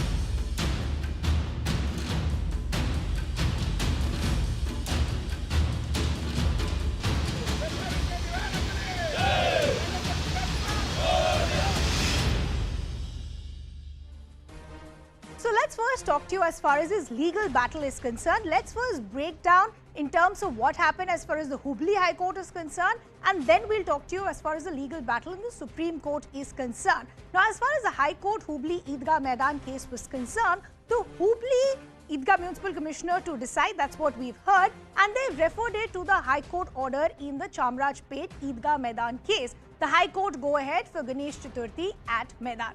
That's as far as the High Court Hubli is concerned. But now let's talk about where the larger legal battle actually played out, which was the Supreme Court as far as what should happen there. Should Ganesh Chaturthi happen or should a status quo should be maintained? The big takeaway that we heard from the Supreme Court after a fierce battle was that status quo will be maintained from both the sides, and this will be for a period of 2 days, which essentially means that there will be no Ganesh Chaturthi celebrations.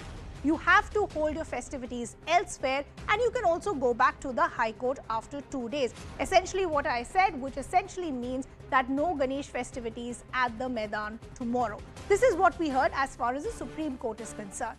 But what is the background as far as this legal tussle is concerned, and what are the arguments that have been made as far as ownership is concerned? Let's break down those details. There are 3 parties involved in this. First, you have the Wakf Board, which are saying that this is their property, which means it can only be used for their events or may be used for national events. Then let's talk to you about the other player, which is the BBMP. They're saying this is a public playground, can be used for public use if you actually have the permission which is made available.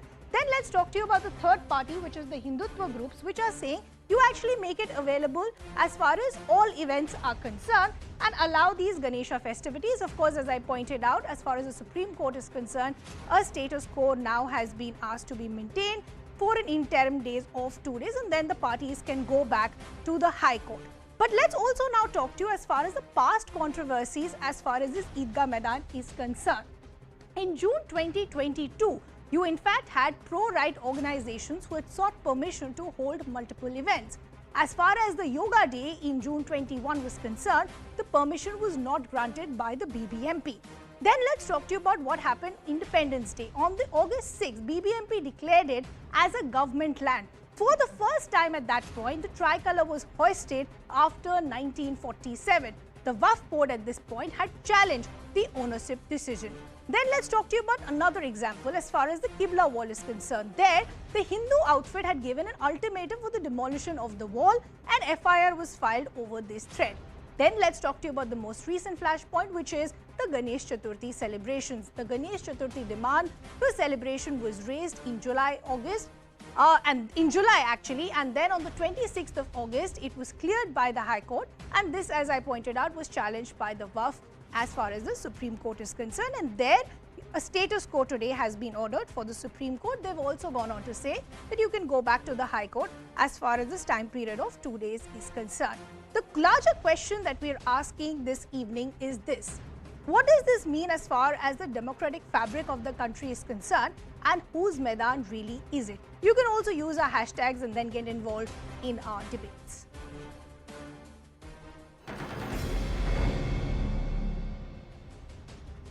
Let me also now bring in our guest to take this discussion forward. We have the national spokesperson of the BJP, Sanju Verma. We have the spokesperson of the KPCC, Sanket Yanagi. We have author and activist, Rahul Ishwar. We have lawyer, Swapnil Kothari. We also have advocate and political analyst, Tausif Ahmed Khan. Good to have all of you on the broadcast with us. Rahul Ishwar, let me begin the discussion with you. Do you think what we heard from the Supreme Court today was in fact the right way to go? Because as far as the ownership claim is concerned, that's a larger battle and possibly couldn't have been contained or understood in such a little time. So a status quo to be maintained, what it was will continue, and if you have problems, you can approach the High Court after this period of 2 days.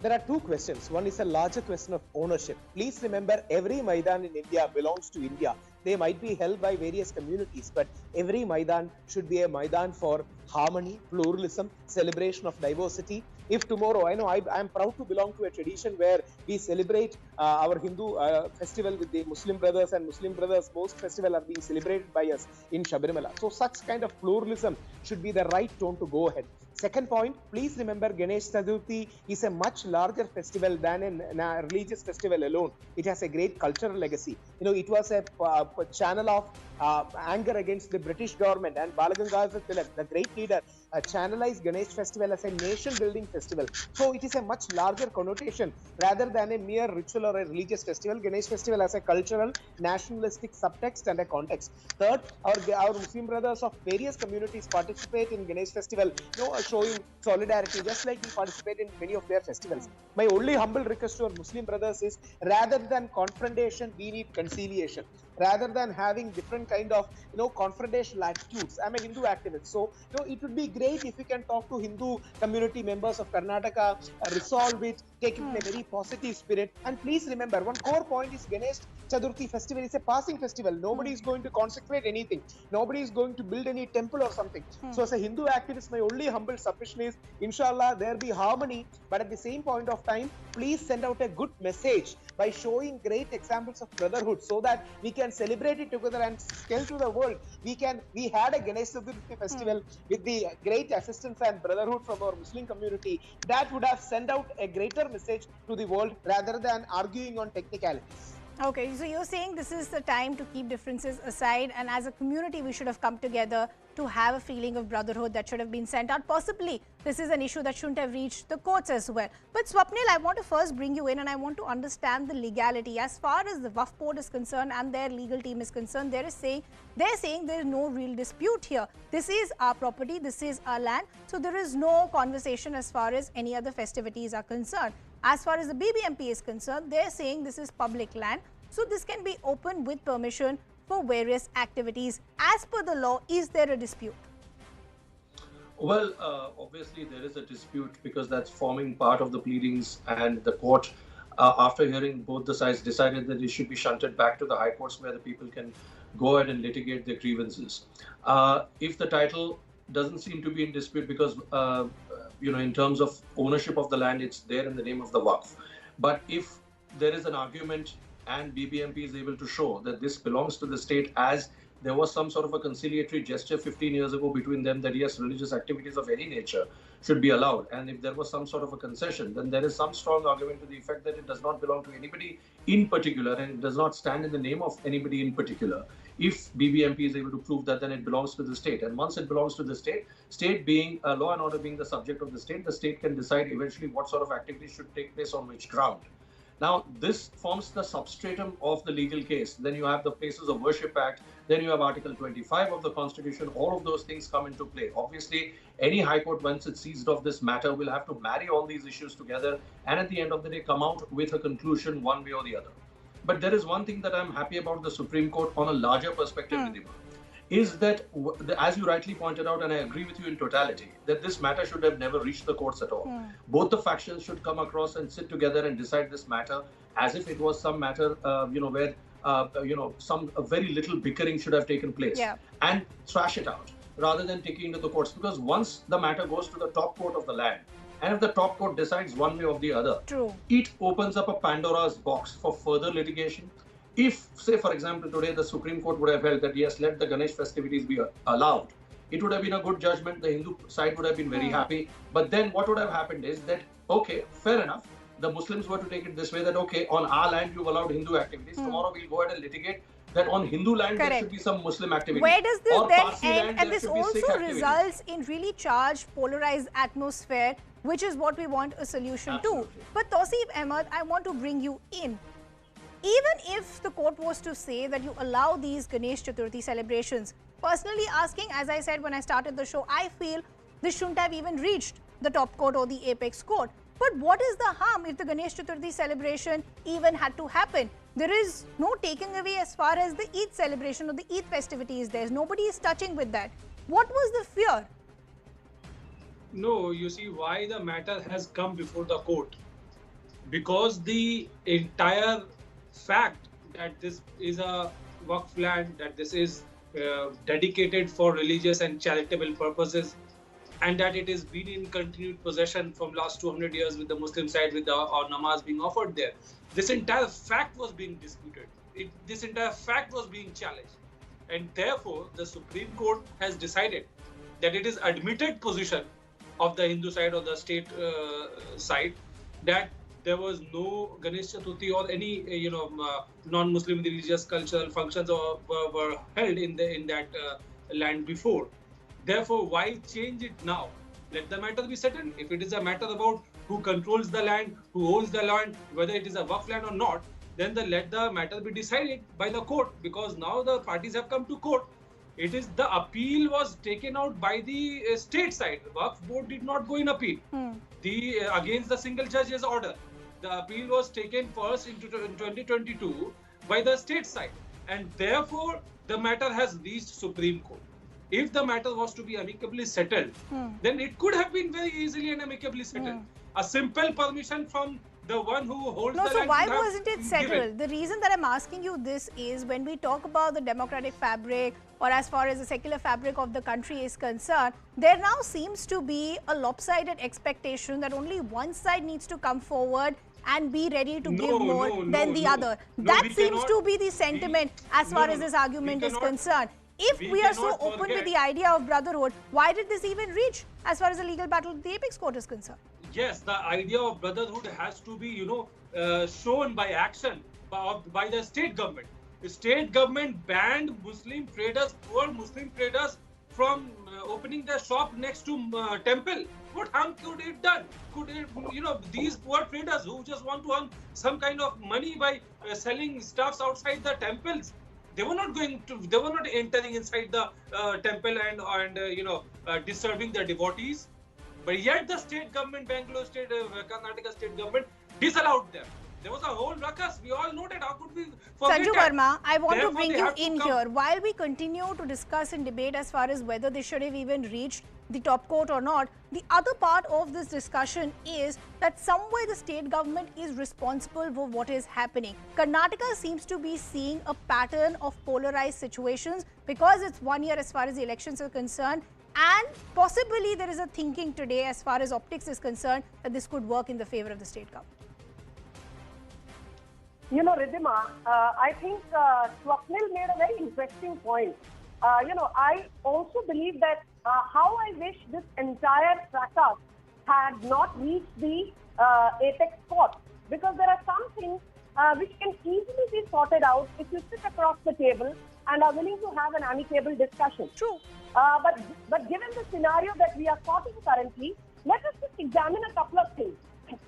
Point number one, I'll quickly tell you the BJP stand is. Point number one, on 26th August, as you rightly pointed out, the single judge bench of Karnataka High Court said maintain status quo, that is, do not have Ganesh Chaturthi celebration at the Eidgah Maidan at Chamarajpet.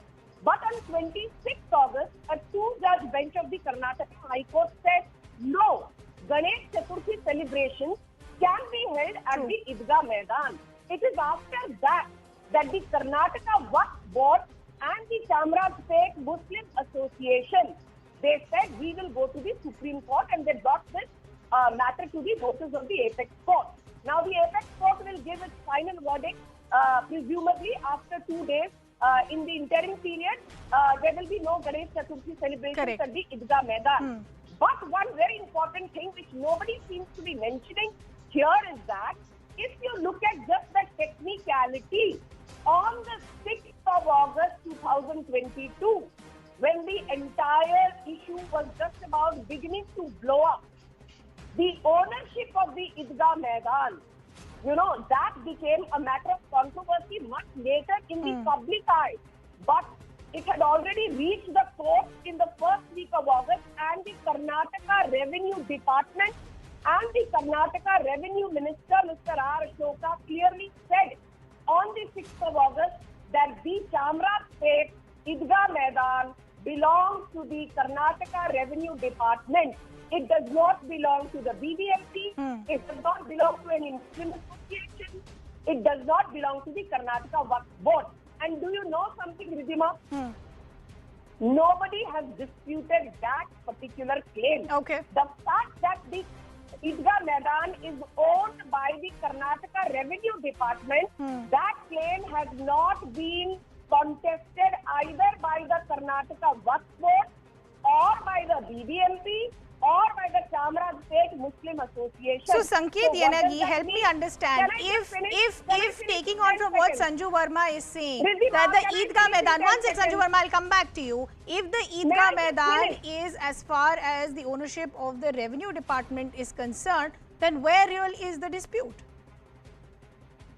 Let me point out that the order of the Supreme Court is a tight slap on the BJP.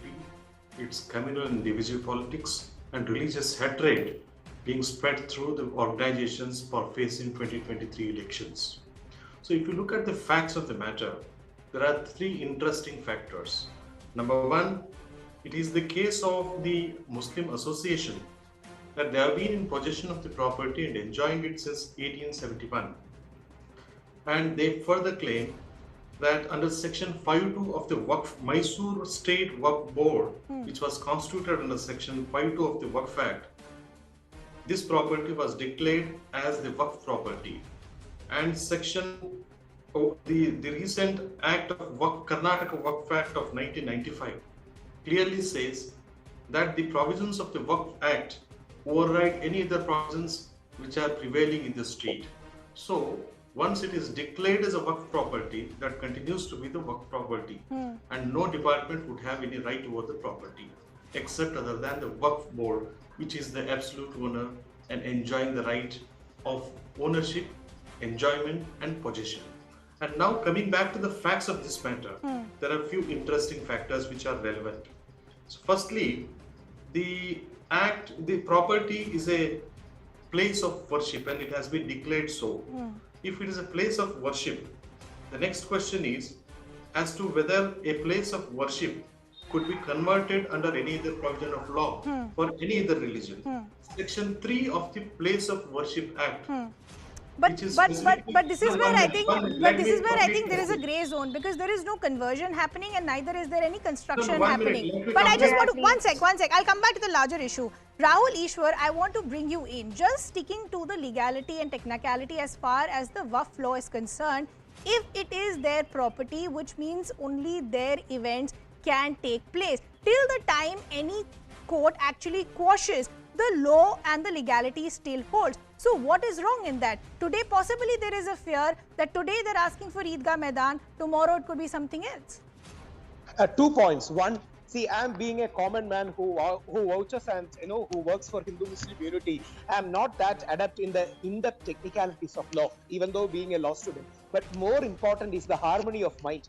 technicality of law should always be subservient to the harmony of minds. It would have been a great message for Muslim brothers, could have. I know I respect and understand the inhibitions and apprehensions they might be having. But please understand the nature. As you rightly pointed out, there is no construction, there is no consecration, there is no permanent structure that is going to happen. There is a big Maidan. As we all know, our nation is short of such huge places. It's a such beautiful Maidan. Let the Ganesh also pass through it. As you all know, Ganesh also ends in a Visarjan in a sea or a pond or a lake or in a water body.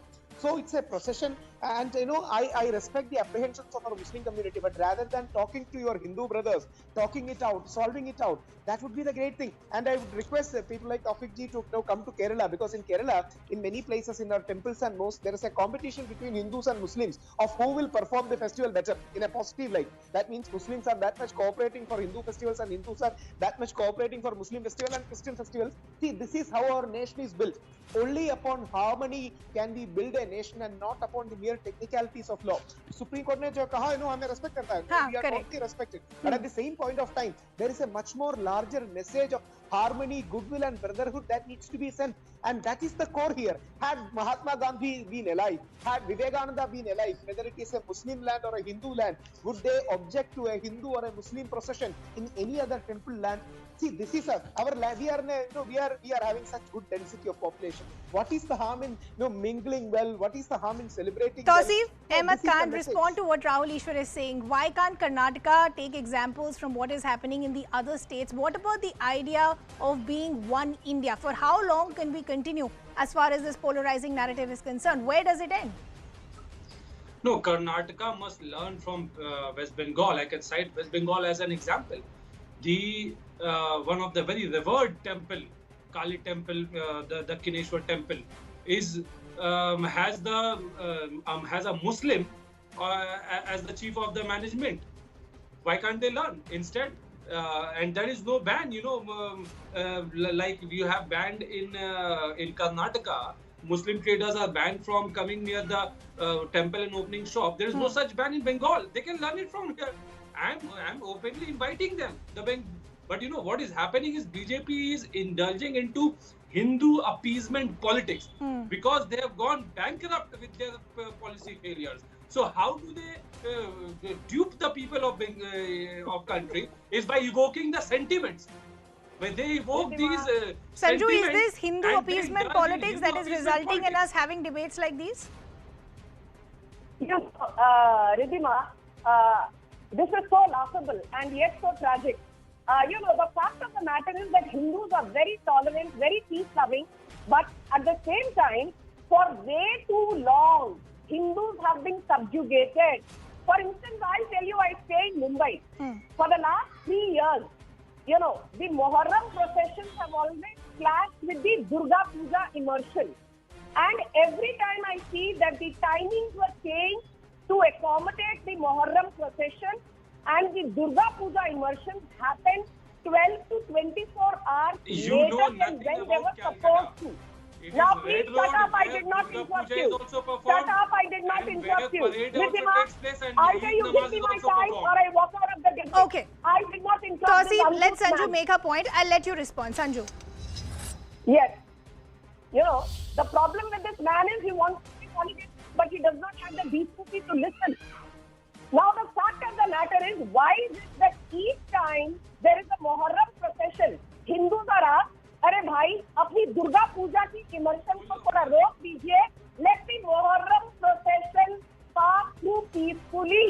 This happens every year in Mumbai, and people like me say, ठीक है भाई साहब, Muharram की procession जाने दो, हम हिंदू दुर्गा पूजा की procession कुछ घंटों के बाद कर लेंगे.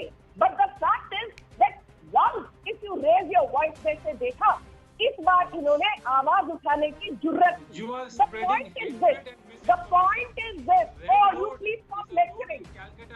I think Ridhima, you're not able to raise man. Fine, you can continue. Ridhima, you do not allow me to interrupt anybody. You must read about Bengal before talking ill of Bengal. Tawseef, let Sanju respond. This is not fair because she didn't interrupt you, and we're unable to even understand what's happening there. I'm also running out of time. Sanju, 30 seconds for you, and I want to take in a final word from Swapnil then. Sanju, 30 seconds, please. Yeah, and please ensure that I'm not interrupted. I did not interrupt anybody on this panel when they were speaking. Sanju, please, fair. I want to say one thing very clearly.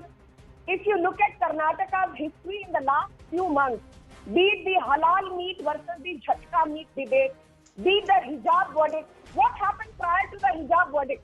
All the radical Islamic organizations said, we will believe in whatever judgment the Karnataka High Court gives.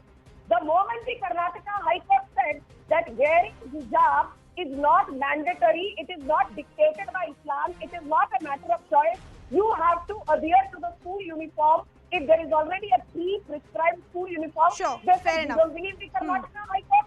So the fact is, radical organizations believe in my way or the highway, and POCSO belongs to one of them, and so does this Congress. Okay, fair enough.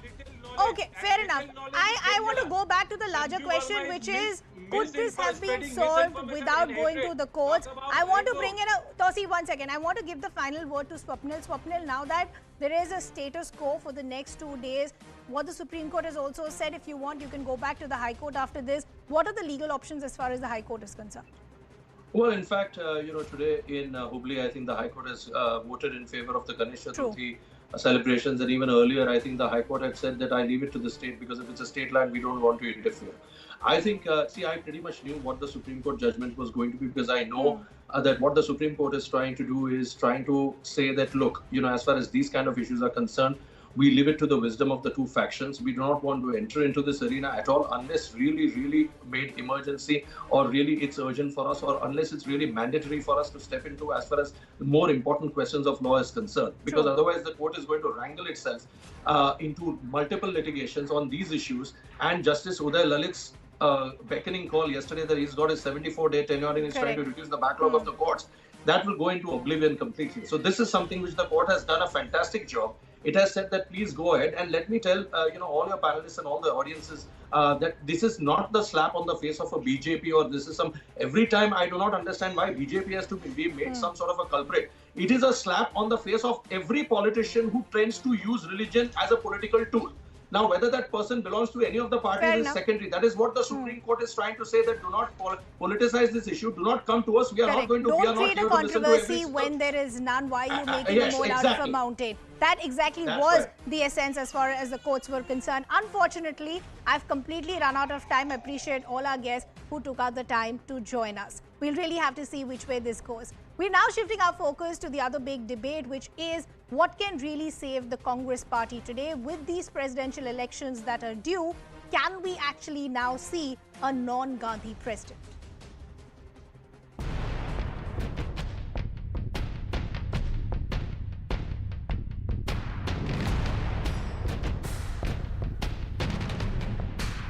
Whether I am going to be a candidate or not is beside the point. Any candidates coming forward will be good for the Congress party. If one day other vistas open up, one doesn't want to say no.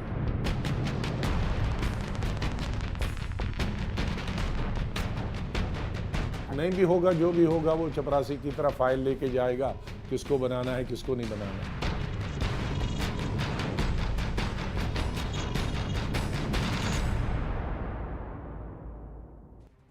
So as I said, we want to now try and get some answers to the question of what can really save the Congress party today. In the backdrop of one exit after another from the Congress party, the election for the post of Congress party's president will be held on the 17th of October and the counting will be done on the 19th. Now, there are two things to watch out for here. One, is the election process actually democratic because of all the allegations that have been made from those who have left the party? And more importantly, can the Congress actually see a non-Gandhi president? Remember, Sonia Gandhi, who took over the reins of the party again as interim president, had also offered to quit in August 2020 after an open revolt by a section of leaders of the G23, but the CWC had urged her to continue. Now ahead of the Congress presidential polls, senior Congress leader Shashi Tharoor might have also thrown his hat into the ring. Tharoor wrote an article for the Malayalam daily Mathrubhumi calling for a free and fair election. He further said, and I'd like to quote, "Many Congress workers have been dismayed by Rahul Gandhi's refusal to contest polls, but in a democracy, no party should put itself in the position in believing that only one family can actually lead it," end quote. So is there now a possibility that we could see the likes of Shashi Tharoor also running as far as the presidential polls are concerned? Let's break down some other interesting details first in terms of if we have to see a non-Gandhi president, who really are the front runners at this point. First, the name we are picking up is Ashok Gehlot. Let's do a SWOT analysis of what actually works for him and what goes against him. A veteran leader can tap into the OBC vote bank, but what goes against him? Perception that he is subservient to the Gandhis. Let's also now bring you some other detail. Shashi Tharoor, as I said, possibly has thrown his hat into the ring. What works for him? Administrative experience as an MP and as an ex-minister as well. But what goes against him? Not seen as a mass leader who can actually galvanize the cadre. So even if he is a front runner, can he really change things as far as the Congress's performance is concerned? Then let's talk about some other young guns. Sachin Pilot, what works for him? Young mass leader, can help tap into the first-time voters. But what goes against him? His leadership will be seen as a threat to Rahul Gandhi. So will we actually see some sort of consensus here? Then let's talk to you about the other big name. What really works here? Electoral track record in Karnataka, which is going to polls. What goes against him, but not a pan-India leader, seen as a staunch Gandhi loyalist. So the big question now is, will we actually see a non-Gandhi president, and will the Gandhis be okay with the idea of the leadership going elsewhere? Let me first bring in our newsmaker for this evening. We have T.S. Singh Deo, Chhattisgarh Health Minister and Senior Congress Leader, now joining us. Sir, thank you so much for taking our time and joining us here on the broadcast. The conversation now is that, is this the time for a non-Gandhi president to actually come as far as the forefront of the party is concerned? Because this is the only option left to save or revive the party. I think Congress party is going through its party election schedule, and the dates for filing of nomination for the party presidentship and the date for the election of the new party president, they have been declared. So we should wait for that date to come, for the filing of nominations to be completed, and if required, voting, and then the new president. Okay, I know you're saying that let the procedure at least be complete and then we'll see what the results are. But if you have to go by as far as the past elections are concerned, we've actually seen it go in circles between the Gandhis themselves. And that is why many are saying the problem is the Gandhis will be very reluctant to let go as far as the leadership is concerned.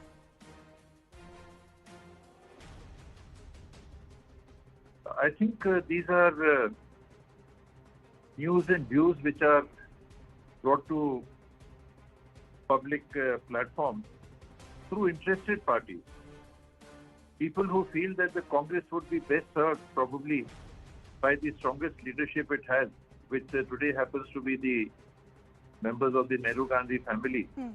They are the ones who try to bring this up onto the public platform and try to say that the Congress does not function beyond the Nehru Gandhi family. If you see the history of either pre-independent India or independent India, you have members from the Nehru Gandhi family who have been presidents of the party. You have members of the Congress party who have not been members of the Nehru Gandhi family. They have been presidents of the party. They have been prime ministers.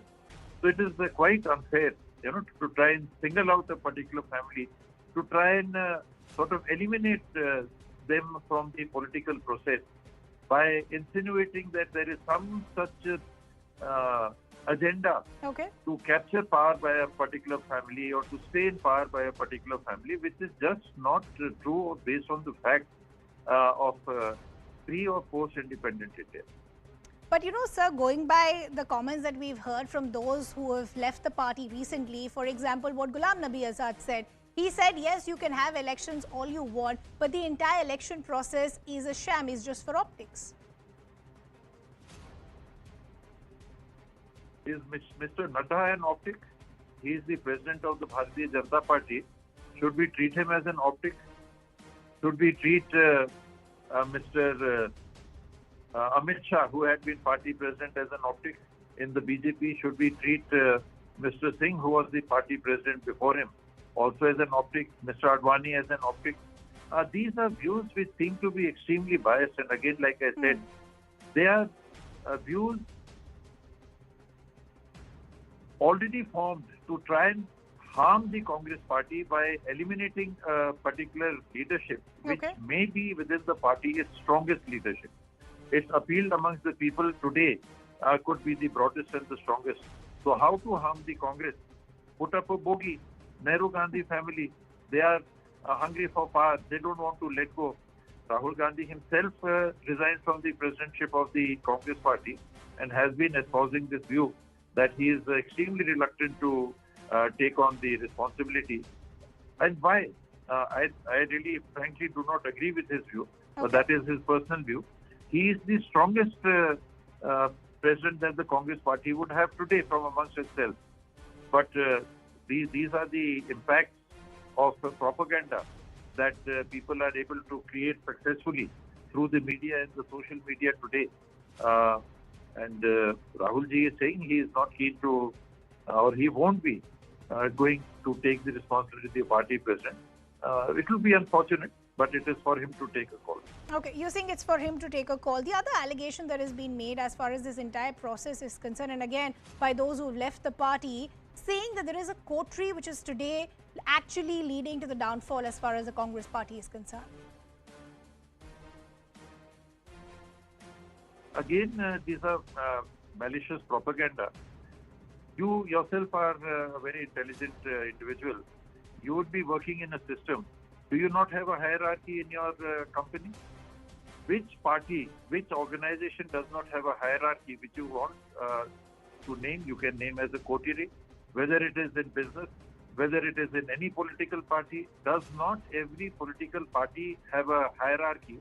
And at the right at the top, there are a few people who are advisors of the persons in the topmost seats of responsibility. That is there with every party, every single party. You want to name it a coterie, you can name it a coterie. But there is no political party. You name one political party which does not have a group of people who advise their topmost leadership. Does the RSS not have a coterie? Does the BJP not have a coterie? Does the DMK not have a coterie? Does the AIDMK not have a coterie? Does the RJD not have a coterie? You name one political party. Does the Aam Aadmi Party not have a coterie? If the group of senior most advisors are to be termed coteries, every party has a coterie. Okay. Lastly, sir, I also want to understand as far as the front runners are concerned. I just put out some names, Ashok Gehlot, Shashi Tharoor are the names that we are picking up. Have they made their want to be party president clear? Has that communication happened within the party? Not me. I have not had a conversation with anybody. For me, I'm a, let us say, traditional party person. I feel Sonia Gandhi ji has been doing her very best as the president, has been amongst the very successful party president. If she does not continue for health or other reasons, otherwise she is there and there is every reason for her to continue. But if health grounds are there, then it is for others to take a call. If Rahul ji has made up his mind that he is not going to contest the party president's post, then it is open for senior Congress persons, and there could be any number of people. We should wait for the nominations to be filed. Okay, we'll have to wait for the nominations to be filed. Sir, we appreciate you joining us here on CNN News 18. So the larger question that we're asking then this evening is, can a non-Gandhi president really save the Congress party? You can once again use hashtag Congress President and get involved in our debate.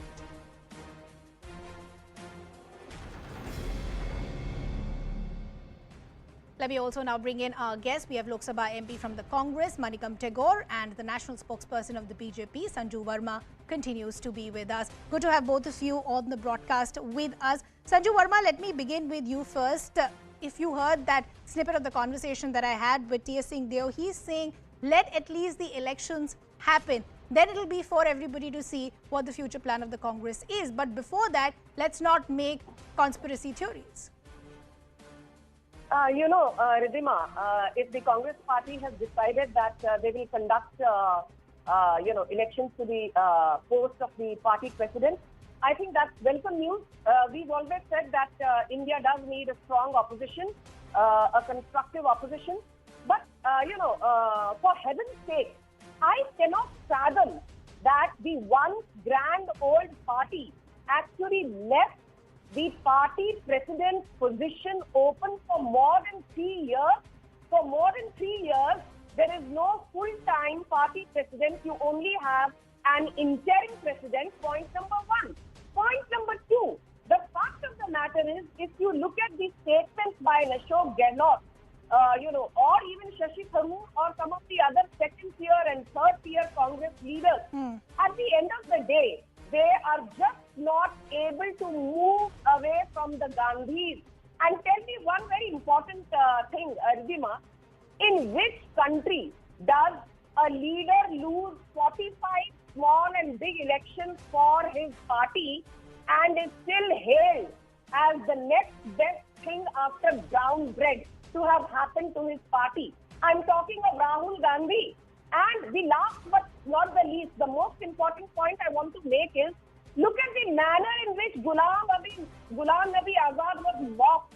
People said, "अरे हमने आपको जम्मू कश्मीर का chief minister बनाया, हमने आपको इंदिरा गांधी के दौरान minister बनाया, नरसिम्हा राव के दौरान मिनिस्टर बनाया, राजीव गांधी के कैबिनेट में मिनिस्टर बनाया, मनमोहन सिंह के कैबिनेट में मिनिस्टर बनाया, and you have the audacity to leave us."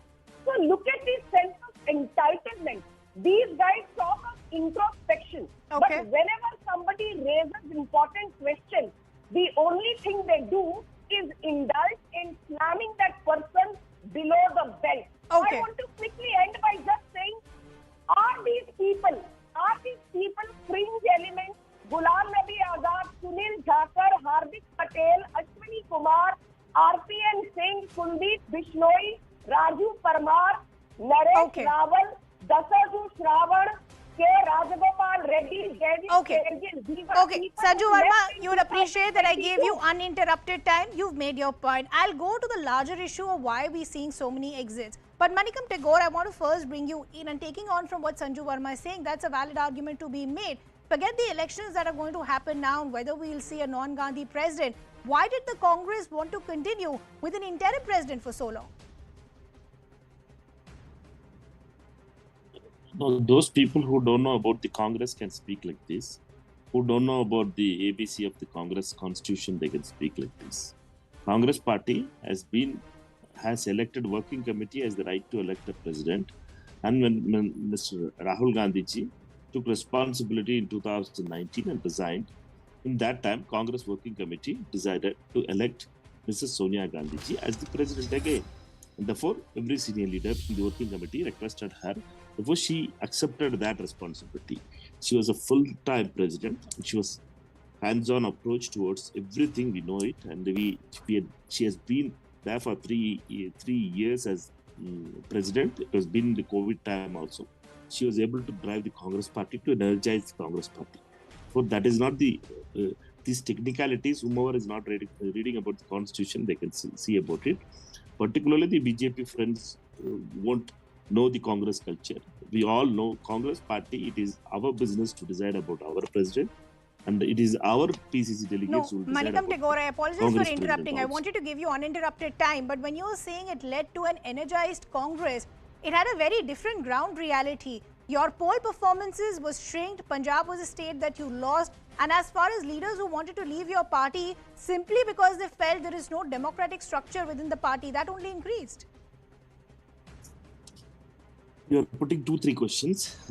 Please allow me to. Whomever has left, they had gone for positions. Whomever has wanted not only to struggle and fight against Amit Shah and Modi, they had left the Congress and they had joined BJP to get some MOS ministers here and there and MP and others, positions and others. Therefore, leave about those people who always travel for greener postures. They are not political. They just want positions people. With positions, they are water without water. That culture, the habit is few of them are there. They are left. Therefore, they are all born with silver spoon people who can't fight against oppression and autocracy. Second issue you raised it about is about the Congress party's structural democratic inside the party. Congress party is the party you can speak in any forum. It's a democratic party, and everybody gives even in public also Congress leaders speaks. Therefore, there is no Congress. There is no control for democracy. We can speak. We have the right to speak about it.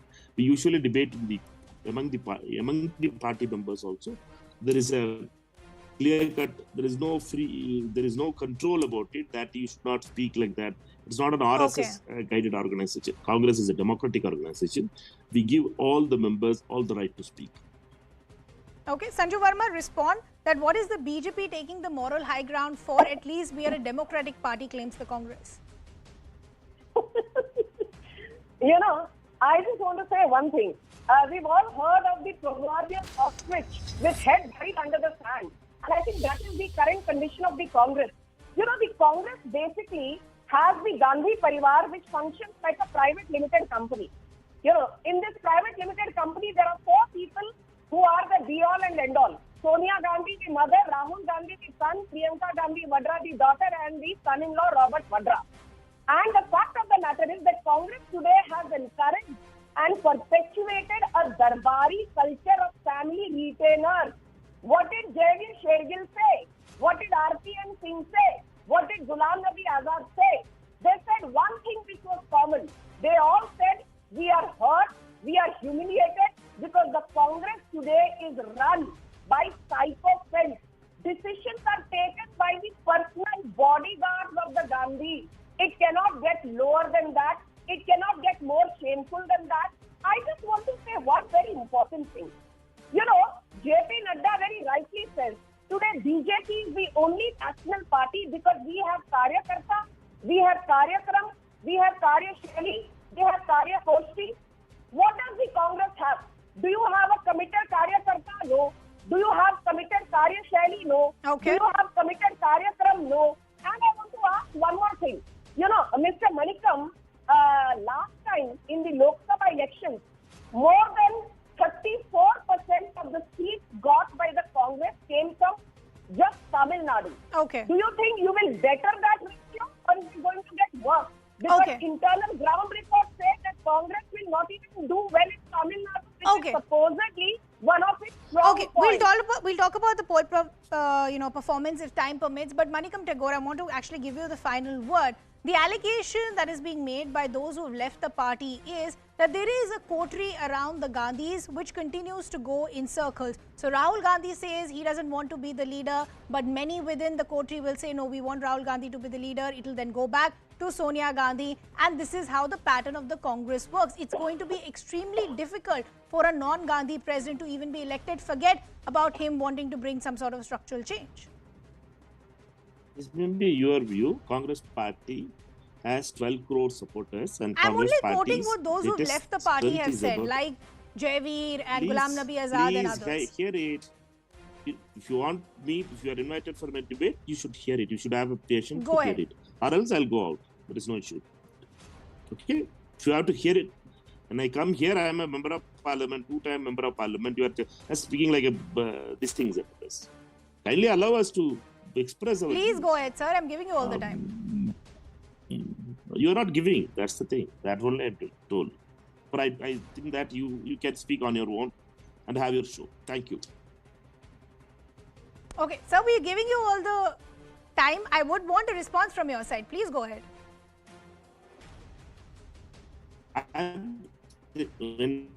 When I'm explaining to you, because you are asking another party, and when you had called for a debate, I should have controlled it in a correct way. Sure.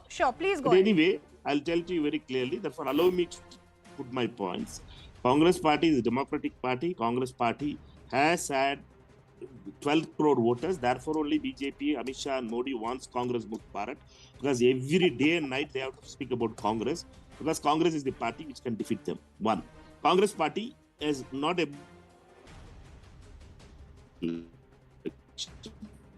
Okay. for it, and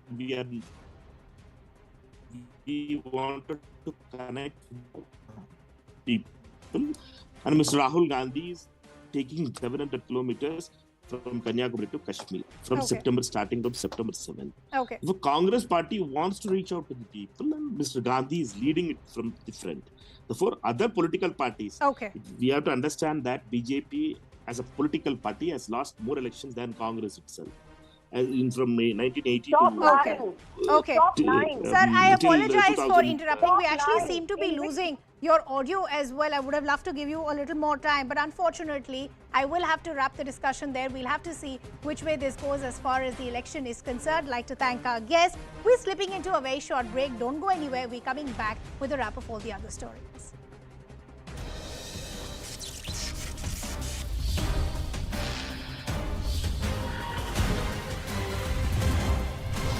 An estimated 55,000 tons to 80,000 tons of debris left behind from the raising of the Supertech towers now poses a fresh challenge.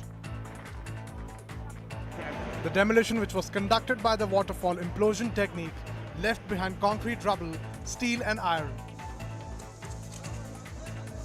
Water sprinklers, mechanical sweeping and smoke guns have all been deployed to mitigate a huge amount of dust.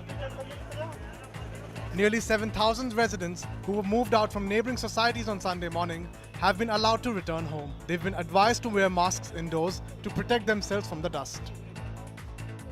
So what happens to all that debris that's been left behind from bringing down the Supertech Twin Towers? Now, up to 80,000 tons of debris have to be cleared. The company that's got the contract has got it to do it in 90 days. In fact, 50,000 tons of this debris will be used for reconstruction. 4,000 tons of iron and steel will partly recover the demolition costs. In fact, large chunks of the debris will be dumped at isolated places. The remaining debris will be accommodated in basement areas. For the first time in at least 4 years, the US Navy sent 2 cruisers through the Taiwan Strait. 2 guided missile cruisers, the USS Antietam and the USS Chancellorsville, passed through the Taiwan Strait. The US Navy said the transit is a reflection of its commitment to a free and open Indo-Pacific. This is the first time such an operation has taken place since US House Speaker Nancy Pelosi's visit to Taiwan last month. In fact, Taiwan has become a major flashpoint between the US and China ever since Pelosi's visit. Taiwan is a self-ruled island, but China sees it as a breakaway province. The US abides by the One China policy, which recognizes only one Chinese government and has formal ties with Beijing and not Taipei. After Pelosi's visit, China responded with unprecedented military drills near Taiwan, which included firing ballistic missiles, sending Chinese warships and PLA warplanes breaching the median line. Meanwhile, China continues to flex its muscles. The latest is that it's testing hypersonic bullets. Now, these hypersonic bullets can travel at 4,000 meters per second. They move at 11 times the speed of sound. These bullets were fired at the thighs of pigs, leaving large crater-like wounds in their flesh. They don't penetrate the skin, unlike traditional shots. They just leave a huge crater behind. Ayushmann Khurrana and Ananya Pandey celebrated India's win over Pakistan in true Bollywood style. We'll leave you with this.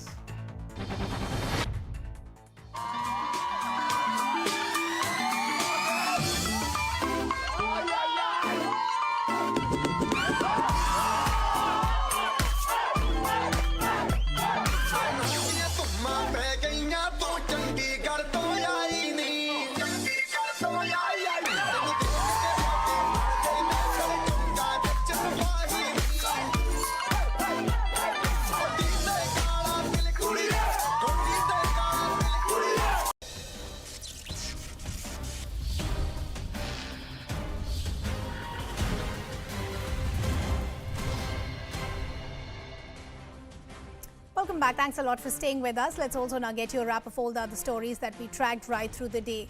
Latest in the horrific case of a minor girl being set ablaze in Jharkhand's Dumka district, the local police STPO has now been removed from supervising the case after there was a discrepancy in the age of the minor that was listed in the FIR. The FIR earlier had stated that the girl was 19 years old. Now it has come to light that she was actually 17. The former Chief Minister Raghubar Das claims it may have been a deliberate attempt to shield the accused. Remember, the 17-year-old was set ablaze by a stalker named Shahrukh while she was sleeping in her house. She then succumbed, unfortunately, to her injuries.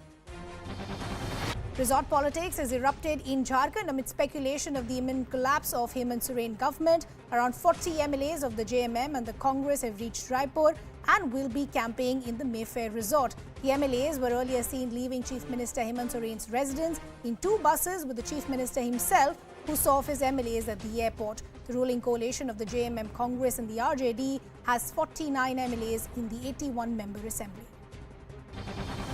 Karnataka police is facing massive criticism considering the fact it's been 72 hours after an FIR was registered against influential Lingayat Seer and 4 others in a sexual assault case, but no arrest has been made so far.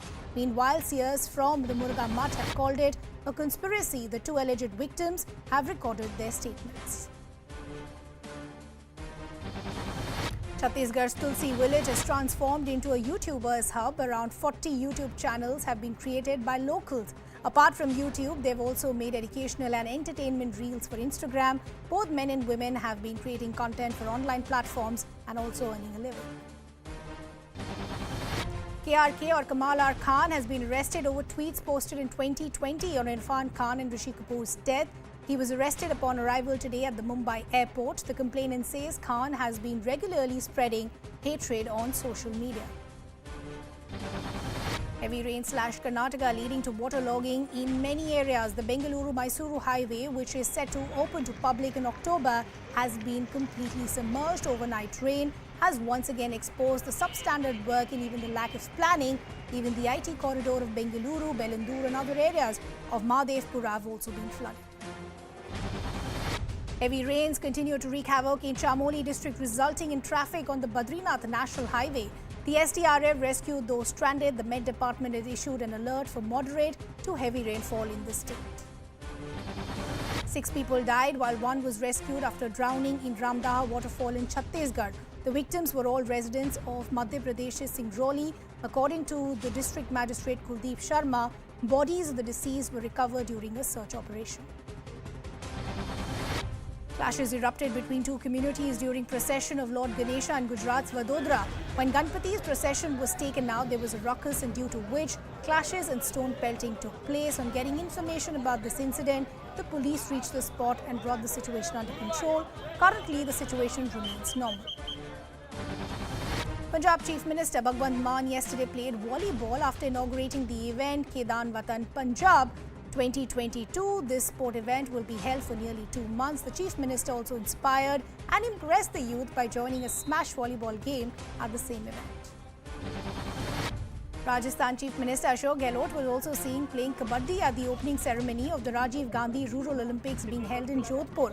The Chief Minister was invited as the chief guest to the event, where he met the athletes, addressed the crowd and then kick-started the games. As China continues to raise tensions in Taiwan Strait, the Biden administration plans to formally ask Congress to approve an arms sale worth over $1 billion to Taiwan. This includes 60 anti-ship missiles and 100 air-to-air missiles. This comes after U.S. House Speaker Nancy Pelosi visited Taiwan, triggering military drills by the Chinese regime. Deaths toll due to clashes between supporters of the cleric and security forces over cleric's announcement of quitting politics has now reached 20. More than 300 people were also injured in these clashes. The Muqadda al-Sadr announced of quitting politics on Monday, with thousands of his followers storming Iraq's presidential palace. Comedian Chris Rock has declined an offer to host the 2023 Oscars after, remember, he was slapped by Will Smith during the ceremony this year. Chris Rock compared going back to the Oscars to returning to the scene of crime. Well, with that, it's a wrap from my side. Thanks a lot for watching. Zaka is up next with Brass Tacks.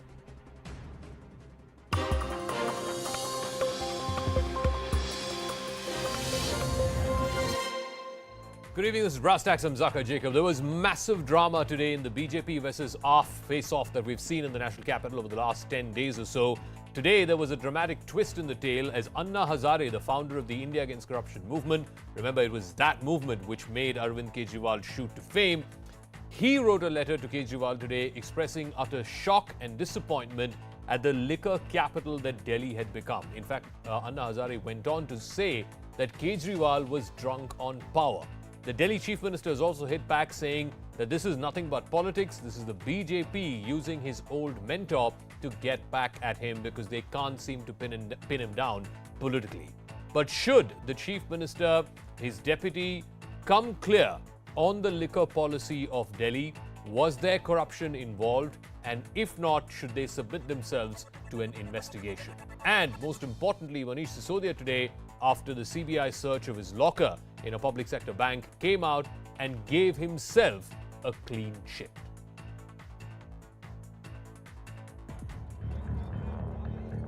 Another day, another twist to the Delhi Liquorgate saga. A team of CBI officials reached the Punjab National Bank branch in Ghaziabad to search Deputy Chief Minister Manish Sisodia's locker. Sisodia was at the bank with his wife, and as crowds gathered to see what was happening, CBI carried out the searches. Hours later, Sisodia gave himself a clean sheet. जैसे मेरे घर में कुछ नहीं मिला, वैसे ही locker में भी कुछ नहीं निकला। मुझे बहुत खुशी है इस बात की कि प्रधानमंत्री जी ने मेरे घर पे रेड करा दी। प्रधानमंत्री जी ने मेरे घर की पूरी छानबीन करा के तलाशी करा दी, वहां से भी कुछ नहीं निकला। Amidst the drama, social activist Anna Hazare shot off a scathing letter to his former mentee, Delhi Chief Minister Arvind Kejriwal, criticizing the now scrapped excise policy, which is at the heart of the Delhi Liquorgate saga. He wrote, and I quote, "This does not befit a political party born out of a big movement. You too, like other parties, seem to be caught in the vicious circle of power through money. You brought the new liquor policy, which will increase the consumption of liquor and vends opening in every lane. This is not in the interest of the public and would lead to corruption. The way liquor intoxicates someone, there is intoxication of power too. You seem to be drowned in the latter." Unquote. जिसमें महलों का तकलीफ होगा, मुझे महसूस हो रहा है अरे उस टाइम ये अरविंद क्या क्या बोल रहा और आज सब तक पैसे के नशे चढ़ गई। Kejriwal was silent on Anna Hazare's criticism, but put his weight behind his deputy. आज लॉकर चेक किया, लॉकर में भी कुछ नहीं निकला, तो एक तरह से इनफॉर्मली तो एक तरह से सीबीआई की क्लीन चिट मिल गई है। बाकी सीबीआई के ऊपर प्रेशर है पॉलिटिकल रीजंस की वजह से। The opposition meanwhile kept up the pressure. BJP held massive protests outside the Chief Minister's house, carrying flags and raising slogans against Kejriwal and Sisodia. एक साल इनको काम करने दिया गया था और इन्होंने दबा के भ्रष्टाचार किया। देखो अन्ना जी के कंधे को यूज करके यहाँ पर आया था ये। It's not just the excise policy. An alleged school scam is also haunting the Aam Aadmi Party in Delhi. So has Kejriwal forgotten the anti-corruption stance that he started out with over a decade ago? So has Kejriwal moved away from the anti-corruption plank? That's the charge from his one-time mentor, Anna Hazare. Kejriwal, of course, saying that this is just politics. It's the BJP using his mentor, Anna Hazare. Let me now bring in our guest, Shehzad Poonawala, BJP spokesperson here in our studios. Abhinandita Mathur is spokesperson of the Aam Aadmi Party. Abhijit Majumdar, consulting editor with First Post. Mohit Paul is an advocate on record with the Supreme Court. And Professor Dheeraj Sharma is author and director at the IIM Rohtak. Let me start with Abhinandita Mathur, the spokesperson of the AAP. This is what Anna Hazare has written in his letter to your party chief, Mr. Kejriwal, that he is drunk on power. Kejriwal has forgotten his own ideals after joining politics. He has quoted from Mr. Kejriwal's book, Swaraj, to remind him of his earlier stand towards liquor, that he was anti-liquor, he was pro-prohibition. This is what a one-time mentor of the Chief Minister of Delhi has written to him. Isn't it embarrassing at the very least, if not, duplicitous of the Delhi Chief Minister to have changed his stand on the liquor policy? Thanks, and good evening to all your viewers as well. You know, nobody is surprised by the day-to-day sort of strategizing of the BJP to somehow pull down or attack or force some allegations on the Aam Aadmi Party and Mr. Kejriwal. Because the truth is that they're actually not able to find anything, neither in the liquor policy, nor in the education policy, in nothing actually. And we are very grateful to the BJP for actually, coming up with a new allegation every day, because that essentially exposes them very badly. No, but Abhinandita, this is not the BJP. This is Anna Hazare who's saying this. I understand. And I think that firstly, I must also clarify that we hold Mr. Anna Hazare in very high regard. We respect him immensely.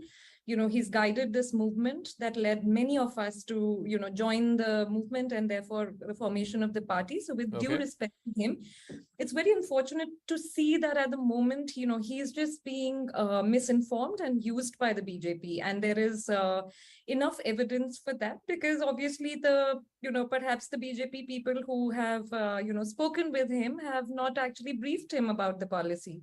What is the evidence that BJP has forced him to do this? And also, doesn't that discount Mr. Hazare of any agency or individual thought that he can come up with whatever his opinion is, as is evident in this letter?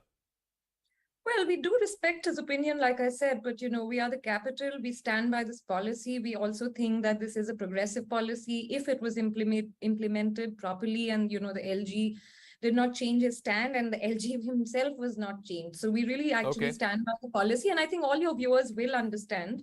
I have Shehzad Poonawala of the BJP here in the studios. This is what Mr. Kejriwal has said very briefly when he was speaking along with Mr. Sisodia, that whenever his rivals say something, people do not listen to them. They bring someone forth. During the Punjab elections, they said Kejriwal is a terrorist. People started laughing at them. Therefore, they brought Kumar Vishwas forward. Now they are firing off Anna Hazare's shoulder. This is what Mr. Kejriwal has said. First of all, Zaka, obviously they don't care for their old mentor because they have a new mentor called Lalu Prasad Yadav. Secondly, she said that nobody has found anything against them. Here's the High Court finding against Satyendra Jain that he has a criminal background. There's also a trial court finding that there should be a case done against him because prima facie is guilty of Hawalabazi, and a 2019 High Court order. Thirdly, Anna Hazare, forget now you're insulting him, you're putting allegations that he's a BJP agent, although they've not given proof of that so-called audio, 800 crore audio. Now no proof of this also, but tell me, he has written about Swaraj. Swaraj book says that 90% women will be asked before opening a theka. अरे पाठशाला मांगा था, मधुशाला खोला, और वो पाठशाला में भी क्लासरूम को पाठशाला, टॉयलेट को पाठशाला बता दिया, and the fans are following from that. But tell me in all these searches, once again, in all these searches that the CBI has done over the last many days, tell me specifically what is the charge of corruption against Sisodia or other public officials' names? Yes, so the specific charge of corruption, first of all, this case was put forward by the LG to the CBI 1 month ago. So even a pocket mar, when he steals something, does not keep it under his bed. So surely Mr. Manish Sisodia is a more elaborate scamster. No, and you've done multiple raids. What have you found? So the main points are that 2.5% commission of the L1 was increased to 12% without the proper rules being followed. Now, madam, I'm telling you what is the... Once again, Abhinandita, I'll come back to you.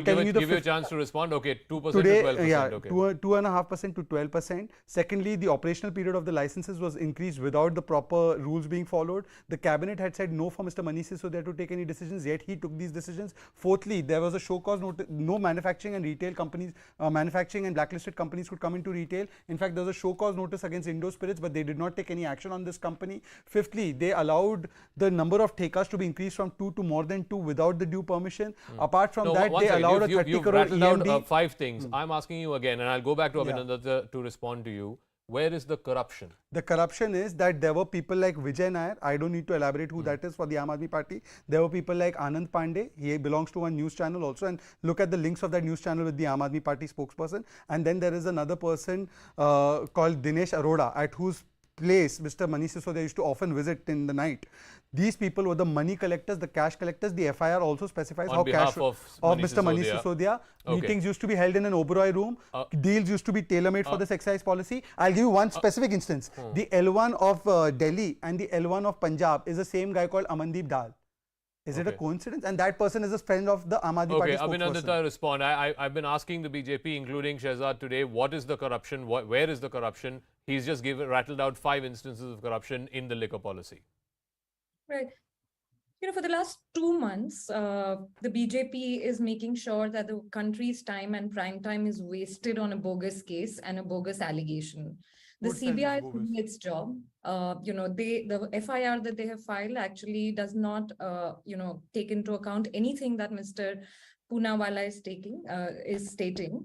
Also, Mr. Poonawalla is the last person that we need to learn loyalty from. I mean, we also don't know who he will be speaking for. Which party What is You this were got to with do the Congress in loyalty? 2013. You talking about my loyalty. You were with the Congress in 2013. One second, this is not a debate about loyalty, it's a debate about corruption. But because, No, it's a just debate to about put it in corruption. context, Please respond to the charges he made. You were not loyal to Anna Hazare. You are loyal to Lalu. One second. Abhinandita, this is not a debate about loyalty, it's a debate about corruption. Please respond on point, please. Got it. Got it. Only because he had pointed out, I thought I should respond to that as well. You must understand that the CBI has made charges. The CBI is doing its work. Of course, every spokesperson of the BJP today, because the CBI has not found anything and has not even, charged Mr. Sisodia of corruption in the FIR. So obviously, that's a lie. BJP He's accused number one. She has blatantly lied. She blatantly lied. He's accused number one. How is the Aam Aadmi Party getting away with this? Okay, one second. She needs to be fact-checked. No, Mr. Poonawalla, only because I must say Are you saying Manish Sisodia is not named in the FIR? No, being named in the FIR does She not said make that it. he was not in the FIR. No. She said he's not charged with corruption. There's no charge sheet in FIR right now. You're accused number one in an FIR does not mean you're guilty of corruption. But that's not the point. Anandita, She please. meant that there was no name of Manish Sisodia. One second. No, that's not what she said. I did not mean that. No, I did not mean Abhinandita, that at I'm all. asking you a specific question. Shehzad said there were private players who were blacklisted who were given L1 licenses. There is the same guy who has L1 in Delhi as well as in Punjab. The main guy, Mr. Arora, who's also been named in the FIR, there are pictures of him with Mr. Sisodia in his residence. What's the relationship? You're not clarifying on any of these points. Well, that is for the CBI to find out. And like I'm saying, we stand by the policy. We've done nothing wrong. And, we do believe that this is a progressive policy that actually brings the state, to some accountability. Okay. Unlike, for example, the state of Gujarat, where, there's a liquor ban and 100 people this is have not lost about their this is lives. not You about the realize, liquor policy or the lack of it what in is the Gujarat. kind It's of about the damage liquor that policy has of Delhi. caused? But anyway, Abhijit Majumdar, Yeah, 5 one seconds. second. The point that BJP has been raising and Kejriwal has been responding for the last better part of almost a month now is this back and forth politically is going on between BJP and AAP. The moot point that AAP is saying is this is political. They have seen how AAP has done well in Punjab. Now they want to squeeze the funds before the Gujarat elections because the BJP is paranoid that AAP might make inroads in Gujarat. Is there political merit in that argument or is that just bombast? No, Zaka, of course, this is political. Everything is political. But what we should actually look at is where does Arvind Kejriwal stand today vis-a-vis the Arvind Kejriwal of 2010, 11, 12, 13. Yeah. He was accusing everybody else of corruption and, he was bringing down, bringing up names every day at press conferences, etc., etc. But, what has happened, what has been happening for the last few months, it is not just bombast and allegation. There are proper, for instance, even more damning than the liquor policy complaint, I find, because the liquor policy complaint, we must understand, is in its, a nascent stage of FIR has been filed, there has to be investigation, etc., etc. And it's surprising that Mr. Kejriwal is coming out after the CBI has, just opened Manish Sisodia's locker and giving himself and Manish Sisodia a clean chit. Would the, Arvind Kejriwal of 2011-12 do the same thing? He wouldn't. The other thing, even more damning than the whole liquor policy, I personally find, is the, the whole case, the CVC report, the vigilance report on education and the, construction of classrooms, toilets being, passed off as classrooms, and the budget going through the roof, escalating. No, so Sisodia spoke in the assembly about it today, and I just want to quickly mention that, Abhijit, before you continue. He says that, what is the accusation? We promised we'll build 100 classrooms, we've built 500, so is that a crime?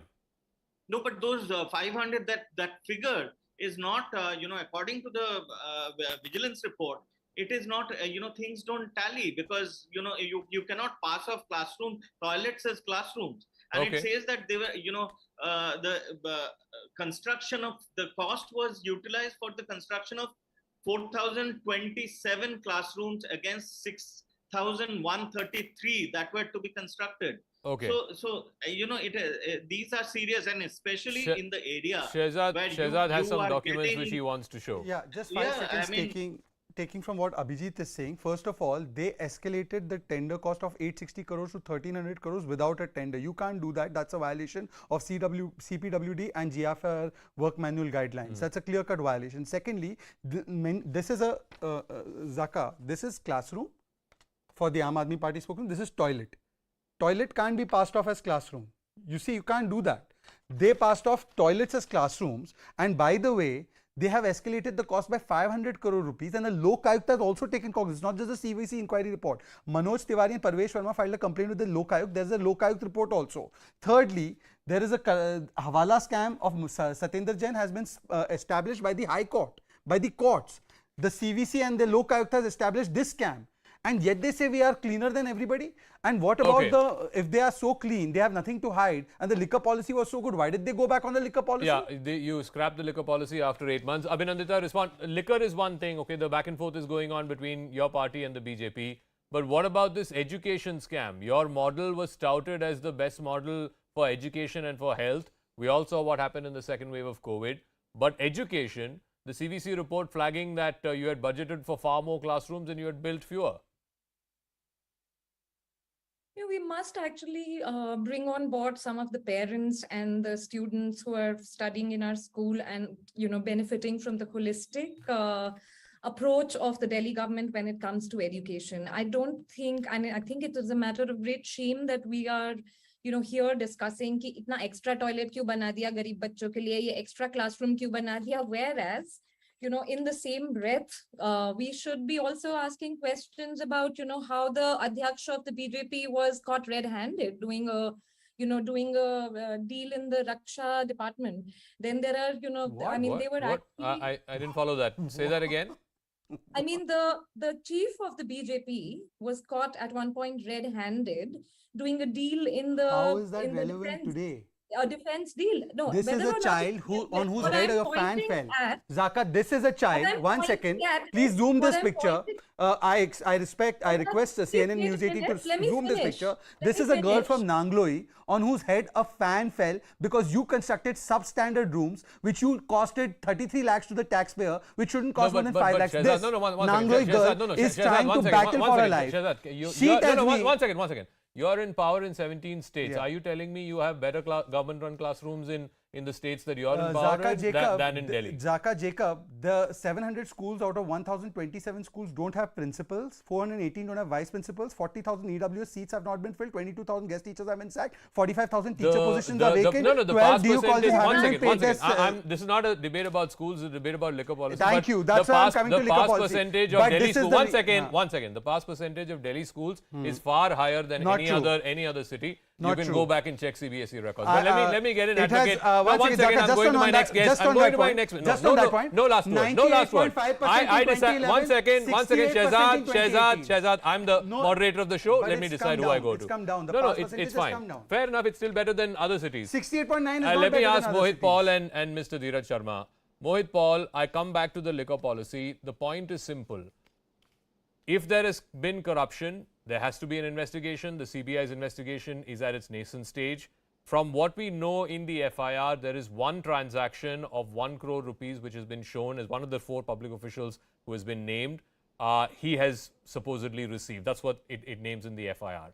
How easy or difficult would it be for the CBI or any investigating agency for that matter to be able to prove that the policy was changed, A, to benefit private players? That might be an easier part to prove. But the benefit or the proceeds of that crime then came back to these public officials, because that is the circle of corruption and that needs to be proved in a court of law. The second part, I believe they will only be able to do if they have a government approve. There's someone who turns approver in this case, One of the accused will have to turn approver. He will have to point fingers that he did this, at whose instructions he did this. All that needs to be done. So it can only be proved once they actually manage to do that, because otherwise there is no trail which comes. There will be no paper trail. So therefore, it will be very difficult. Why to do is it difficult to find a money trail? The money would have traveled. I mean, if it's gone from government to private player, from private Yes, so player they'll back have to to government. unravel it. You see, yeah. Zaka, what happens these days is it's very easy to form shell companies. You have shell companies and shell companies. There are companies which are sold. You have offshore companies. The paper route which takes place for these transactions is it's hidden in such a manner that it's very difficult to unravel it.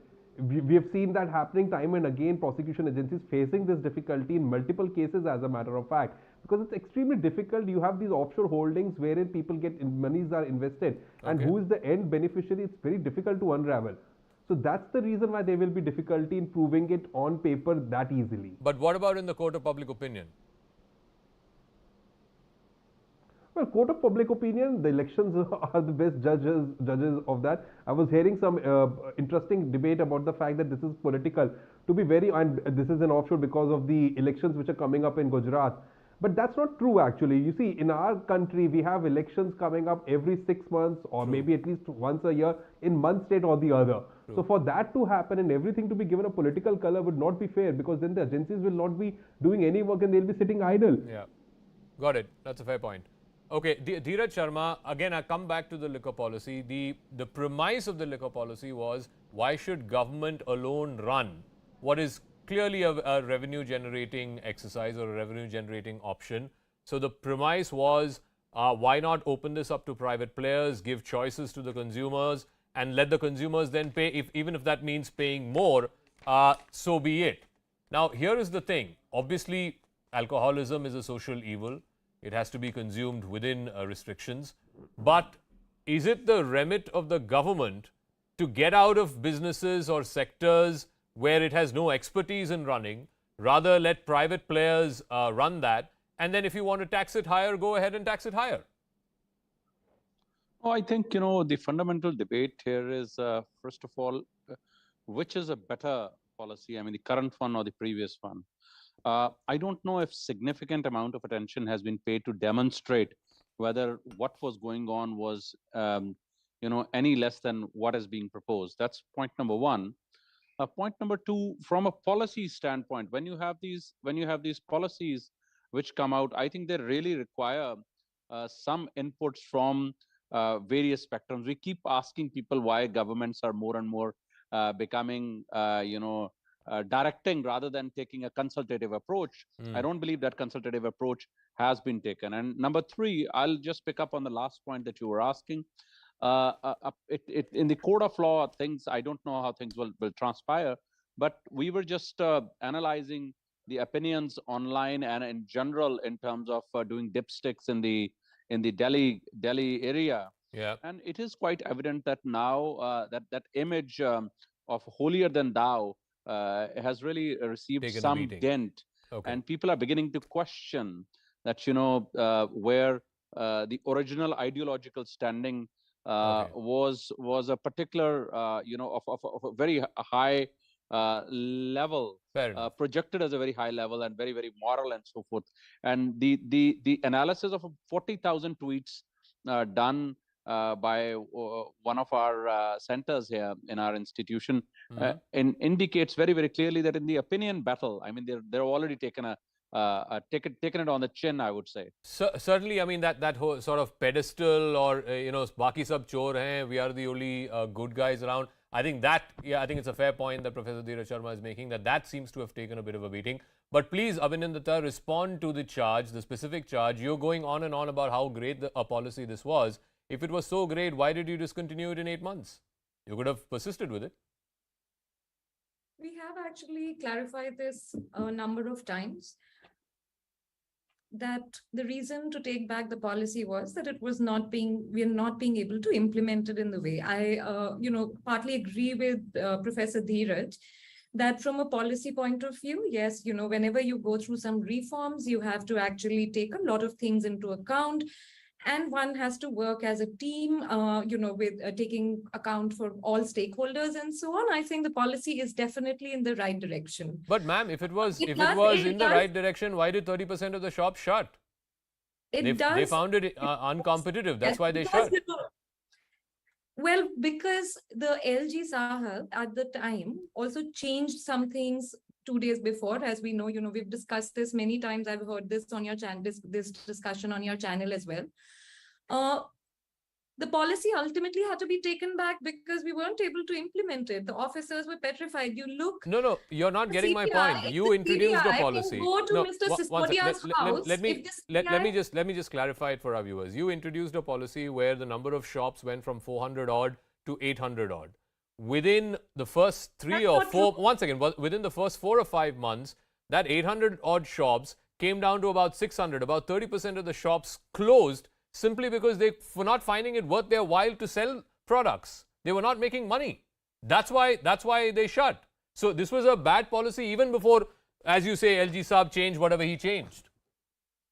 Look, I think that, I take your feedback. However, I must say that I don't think that the policy was even properly implemented yet, for us to critique it in this way. Okay. I'm repeating this, and as a policy, person, and from policy point of view, I must say that, every policy takes good intent and good implementation and good accountability. I think we're trying to speak. Let me finish, please. Zaka, just a minute, let me finish. Called upon me and the time on the show is limited. One second, Abhinandan, please yield. I've asked Shehzad to respond. The problem is not just Zaka, it's my time, and this is not one pay one free.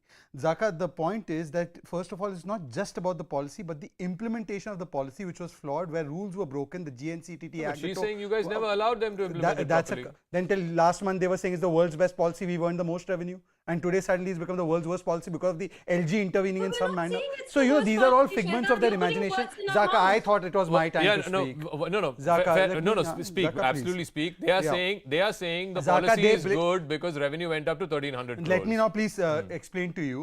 First of all, that's a lie. The sale of liquor, whiskey and wine went up by 60, 70, 80%, even though they claim the shops shut down and they couldn't manage this policy.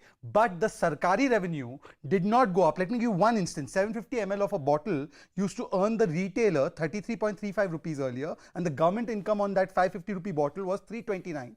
That government income fell to 8 rupees per bottle, and the retailer income, the Theka's income, went to 363 rupees. It was a windfall for the certain Thekas, which were not given, by the way, by lottery. Secondly, the report of the committee of Ravi Dhawan said wholesale should at no level be given to private players. It should be kept with the government because there could be monopolization. They went ahead and gave wholesale to private players. Who would ask them to do that? Nowhere did it say increase the commission from 2.5% to 12%. It said do a lottery policy. They did not follow that. It also spoke about how there should be no blacklisted and manufacturing companies to come in. A blacklisted company comes in, a show cause is issued. What action did they take? This is not policy, this is implementation. So Abhinandita, very quickly, how are you then saying that your revenues went up to 1,300 crores from 800 or 900, whatever the previous policy's figure was, when, as Shehzad says, the amount of revenues that per bottle you were getting had been slashed down by some over 100%? 4,000%. Yeah.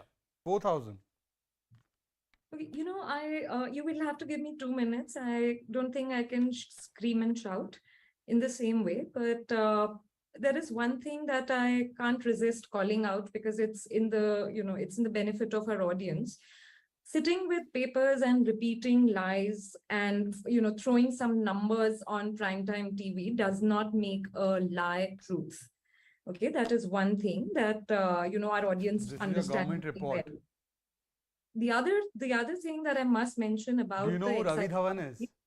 Do you know who Ravi Dhawan is? Do you know the Ravi Dhawan committee report?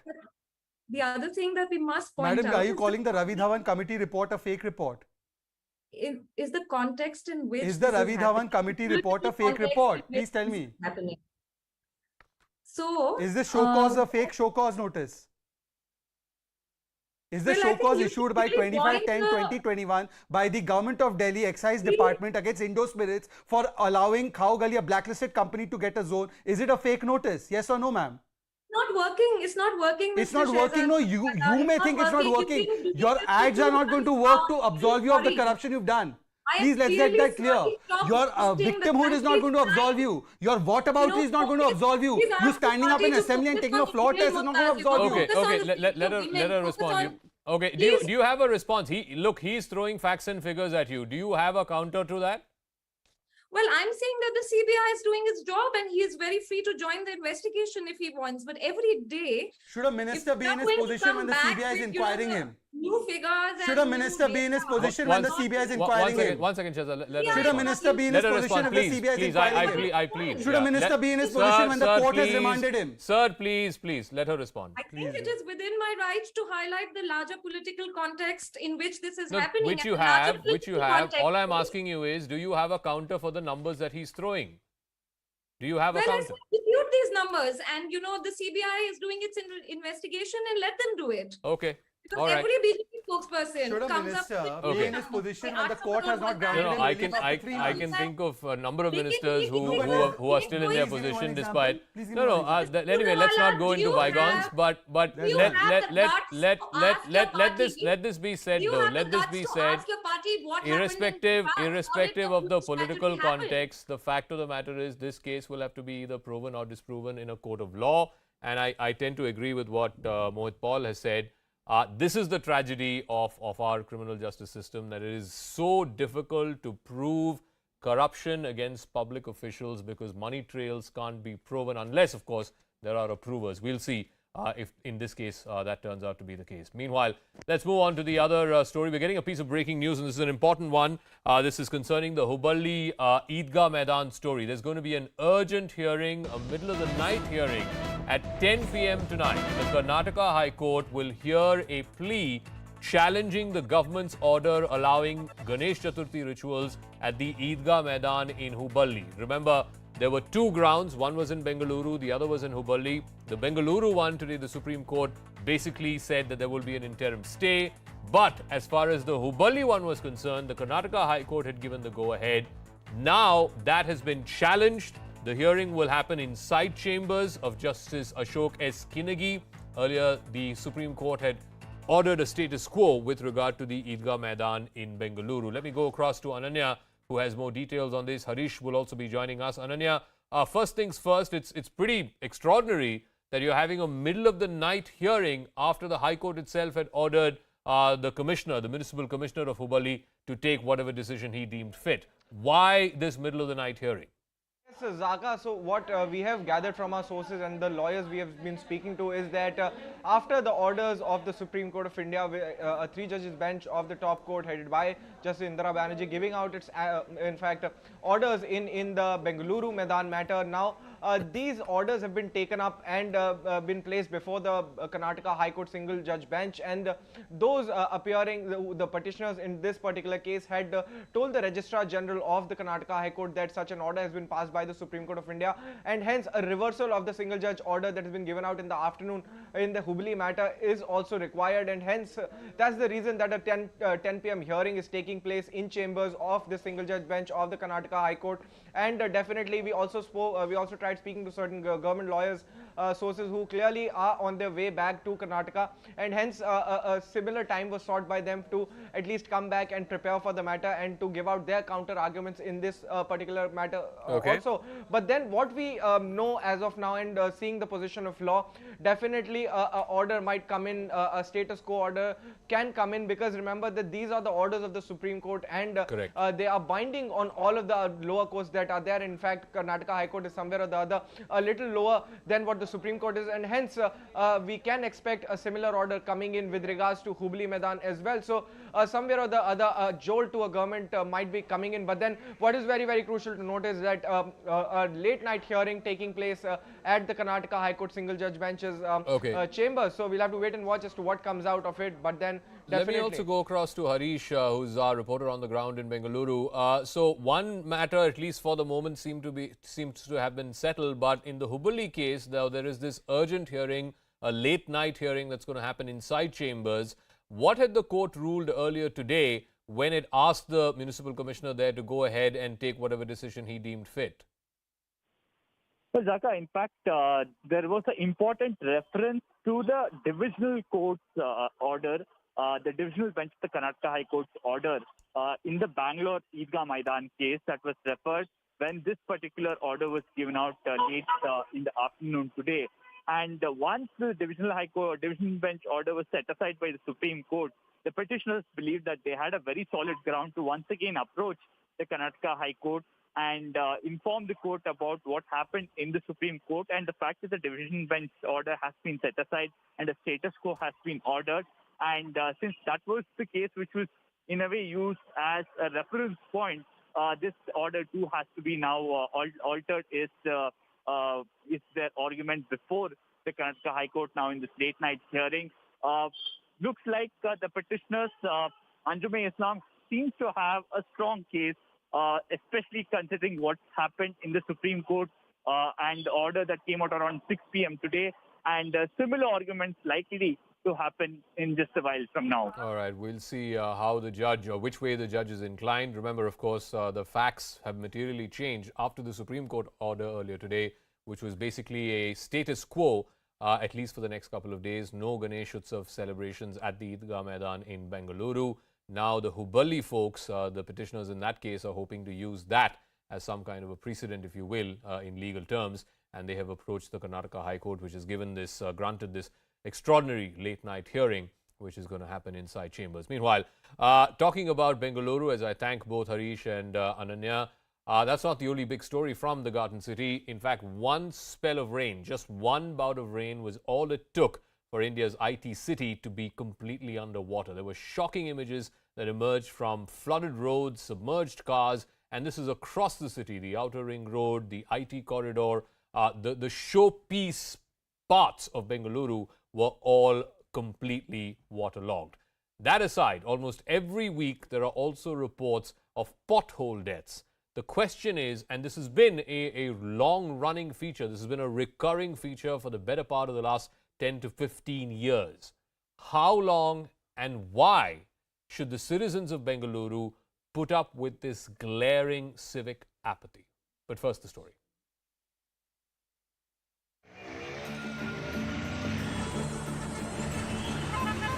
This is the IT city of India. Roads have turned into rivers, cars are submerged, and people have no choice but to wade through knee-deep water. One spell of rain has left Bengaluru underwater. Take any part of the city and you'll get the same picture. One of complete apathy. Whether it's Bengaluru or road connecting Bengaluru city to Electronic City, both of them were inundated. Office goers had a tough time navigating these roads. At the same time, the big-ticket Bengaluru-Mysuru highway expansion project once again got exposed.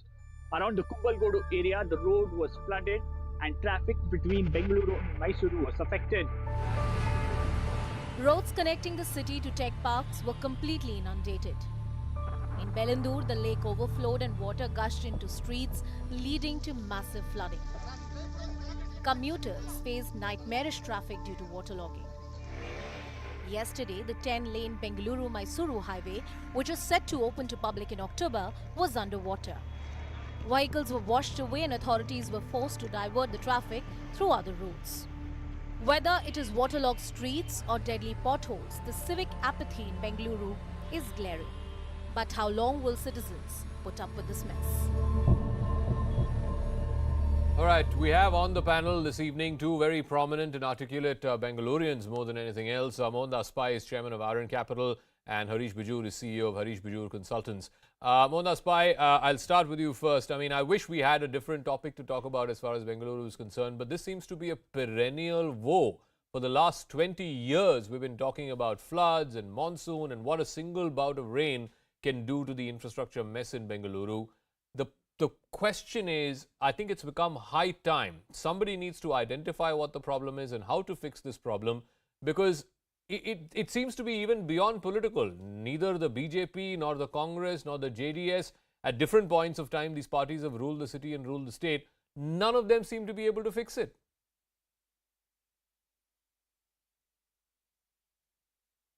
Zaka, it is a lack of governance in Bangalore. We have a corporation called BBMP, which is broken. They do not have permanent employees. It's a very corrupt institution which has not paid contractors for the last 2 years. They have a habit of creating works on paper, not doing it. It's been captured by MLAs and the corporators who are no more today. And there's a distinct lack of governance. And the city has become very big. We have one commissioner for 1.2 crore people. 800 square kilometers and odd, a city with a GDP of close to $140 billion, more than many states. Yeah. A broken down administration with no governance, no expertise, everybody busy making money and deep corruption. So every time something has happened, the chief minister allocate money, they will draw projects, they will show the spending on the ground, then nothing will happen, and again it starts all over again. The BBMP has not got his accounts audited for many years. No, Harish Bijur, the thing that is absolutely shocking about today's rains is that the parts of the city that got completely flooded out, Outer Ring Road, the IT corridor, Bengaluru, these are all showpiece parts of the city. These are not parts of the city that have been standing for the last 100 years. These are parts of the city that have come up in the last 10, 15, maybe max 20 years. These showpiece parts of the city, the IT corridor, which is supposed to be the pride of Bengaluru, if it's getting flooded out after one bout of rain, then surely Bangaloreans are well within their right to ask, why is it that a first world city has third world infrastructure? Well, the key thought is that we're a world-class city. We're very good with our software, but we are very terrible with our hardware. Every bridge, every underpass, every road, every piece of infrastructure, physical, is what we're not good at. And I think it shows a lack of, attention, a lack of attitude to build world-class stuff for the city. We seem to want to put band-aids on problems rather than create real solutions for problems. No, so Mona Spy, the political parties don't want to take responsibility because they are just using Bengaluru as a milch cow. It gets more than 50% of the taxes in the state come from the city of Bengaluru. They are happy to make money out of that. The BBMP is as good as dysfunctional. As you've been saying, there are hardly any mayors. The mayors are not accountable. The bureaucrats couldn't care less. Clearly, the commissioners can't seem to be able to do their job. What I want to know is, there are municipal corporations in other cities also. And you can say that they're not doing a world-class job, but certainly they're doing a better job than what the Bangalore Corporation seems to be doing. It can only be fixed by a strong chief minister and a strong party. But sadly for Bangalore, many of the legislators of Bangalore don't want a strong corporation, because in their constituency, I'm told they take away the orders, they give the orders, they take a cut and do many things. Many of them are extorting money from real estate developers in a particular area. Everybody's got a hand in the till and there's no punishment. See, Zaka, the basic thing is we got a broken down justice system. If somebody is corrupt, the person must be caught and prosecuted within 3 years. You'll be very surprised. For the last many years, we don't have a waste contractor at all. I'm told the matter has gone to court. There's a stay order and nothing has happened in the lower court. And some 10 families have captured the entire business. So money is being paid to them. The city is dirty. Contracts are done by some people who capture the entire system, and it goes on. I met 5 chief ministers over the last 20 years. Most of them are pleaded helplessness. They said we'll do it. They're not able to do it because the MLAs control everybody. Okay. Harish, one of the things, at least this time around, one of the contributing factors for the mess that we saw seems to be the fact that, you look at the city, every part of the city is dug up for something or the other. In some parts, it's metro work. In some parts, it's flyover work. In some other areas, it is drainage work. In a third area, it is white topping. I mean, how can you have a city that is so dug up and all this construction material and the construction debris, all of this lying around in monsoon season? Shouldn't this have been fixed? I mean, the metro, the Bengaluru metro. I mean, I've lived in Delhi for the last 20 years. The Delhi metro has come up in 2, 3, I think max 5 years. The Bangalore metro has been under construction for the better part of the last decade. And frankly, none of us know when it's even going to come up. Harish. Zaka, is a lack of management. Look at the metro. Metro is 3 to 4 years behind schedule. We don't have a firm date when they're going to come. Metro is run by IAS officer. I don't know whether they have the competence. We are now told they don't have a project management system to manage projects. It's come in the media. They're spending 35,000 crores. They don't have a project management system. Look at what happened in Delhi, what Sridharan did in Delhi. And wherever the metro work is going, beneath the metro work on the road, you can't travel. The whole road is gone. There are debris and everywhere. Where they finish the work, they don't clean up the damn place. There is no inspection by, the senior officers. There is no inspection by the minister. Everybody is happy doing what they're doing and pontificating and giving us lectures. Look at the quality of life. I've not seen an improvement in the quality of life for the last 15 years, irrespective of government. All right, Harish, I'll give you the final word. I mean, has this also contributed to the mess that we are seeing in Bengaluru? In the summers, it's all dug up. In the winters, in the monsoon, it's all washed out. Zaka, this is a point of angst as far as I'm concerned. The city has been a work in progress city, not for 1 year, not for 2, but for 4 long years. Now, does it take 4 long years to put something right? We have a stretch out here called the Indira Nagar 100 feet road. That road has been like a war zone for the last 2 years. So if you really look at it, I think, it's this business of saying, why open up wounds all over our city when we can't patch the wounds which we have already opened up? So I think, this is a lack of planning. This is a lack of attention. This is a lack of thinking for the good of the people by and large. And every political party does this, as you rightly put it. It's not about one political party. It's status quo and tech. Okay, we'll leave it at that. The next time I have both of you on the show, I really, really wish we could talk about something positive, not about yet another instance of Bangalore being either rained out because of the monsoons or, struggling because of pathetic infrastructure. But we'll leave it at that. We'll take a quick break here on the program. When we come back, there were dramatic scenes unfolding at a railway crossing in Uttar Pradesh, as well as more stories right on the other side when Brass Tax returns. We're back in 2.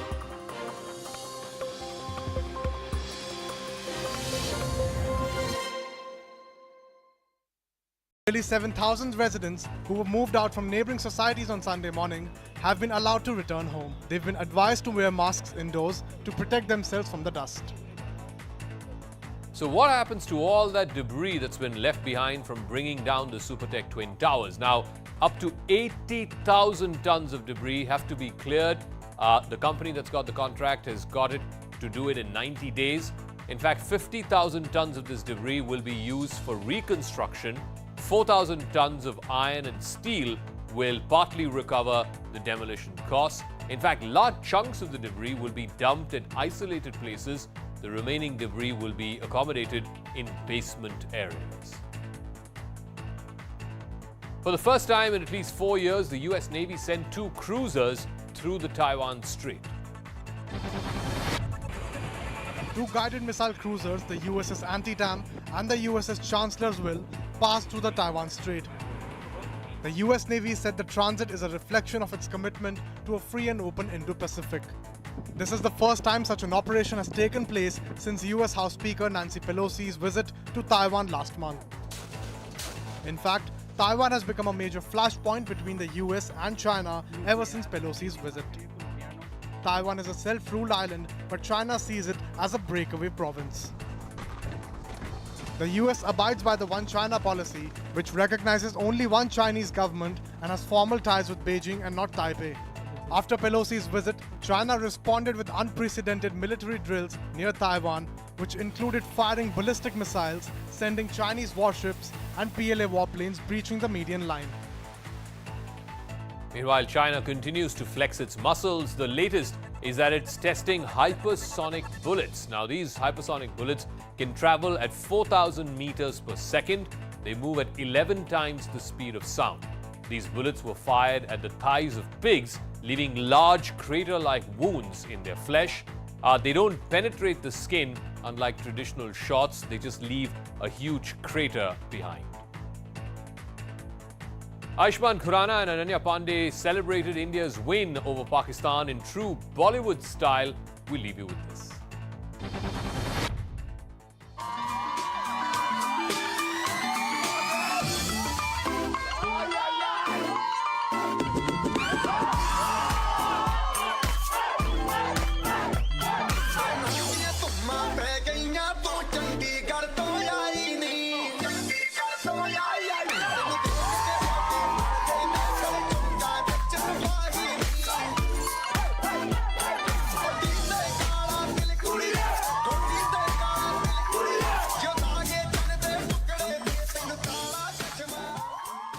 Heavy rains in Karnataka have led to widespread destruction, even shutting down large sections of the Bangalore-Mysore highway.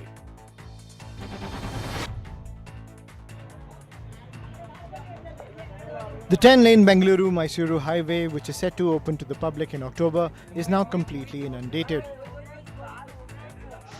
A private bus moving from Bengaluru to Kollegala got stuck on the highway. Nearly 50 passengers were rescued by locals who used tractors to pull the bus out of the water. From water tankers to cars, vehicles were either washed away or completely submerged in the flood waters. The large-scale flooding is a result of incessant rains in the Ramanagara district in the last 24 hours. But many activists claim the flooding of the highway is because the road has been constructed across many lakes. So when the lakes become full, the excess water can't drain and hence spills on the highway. Well, deadly lands.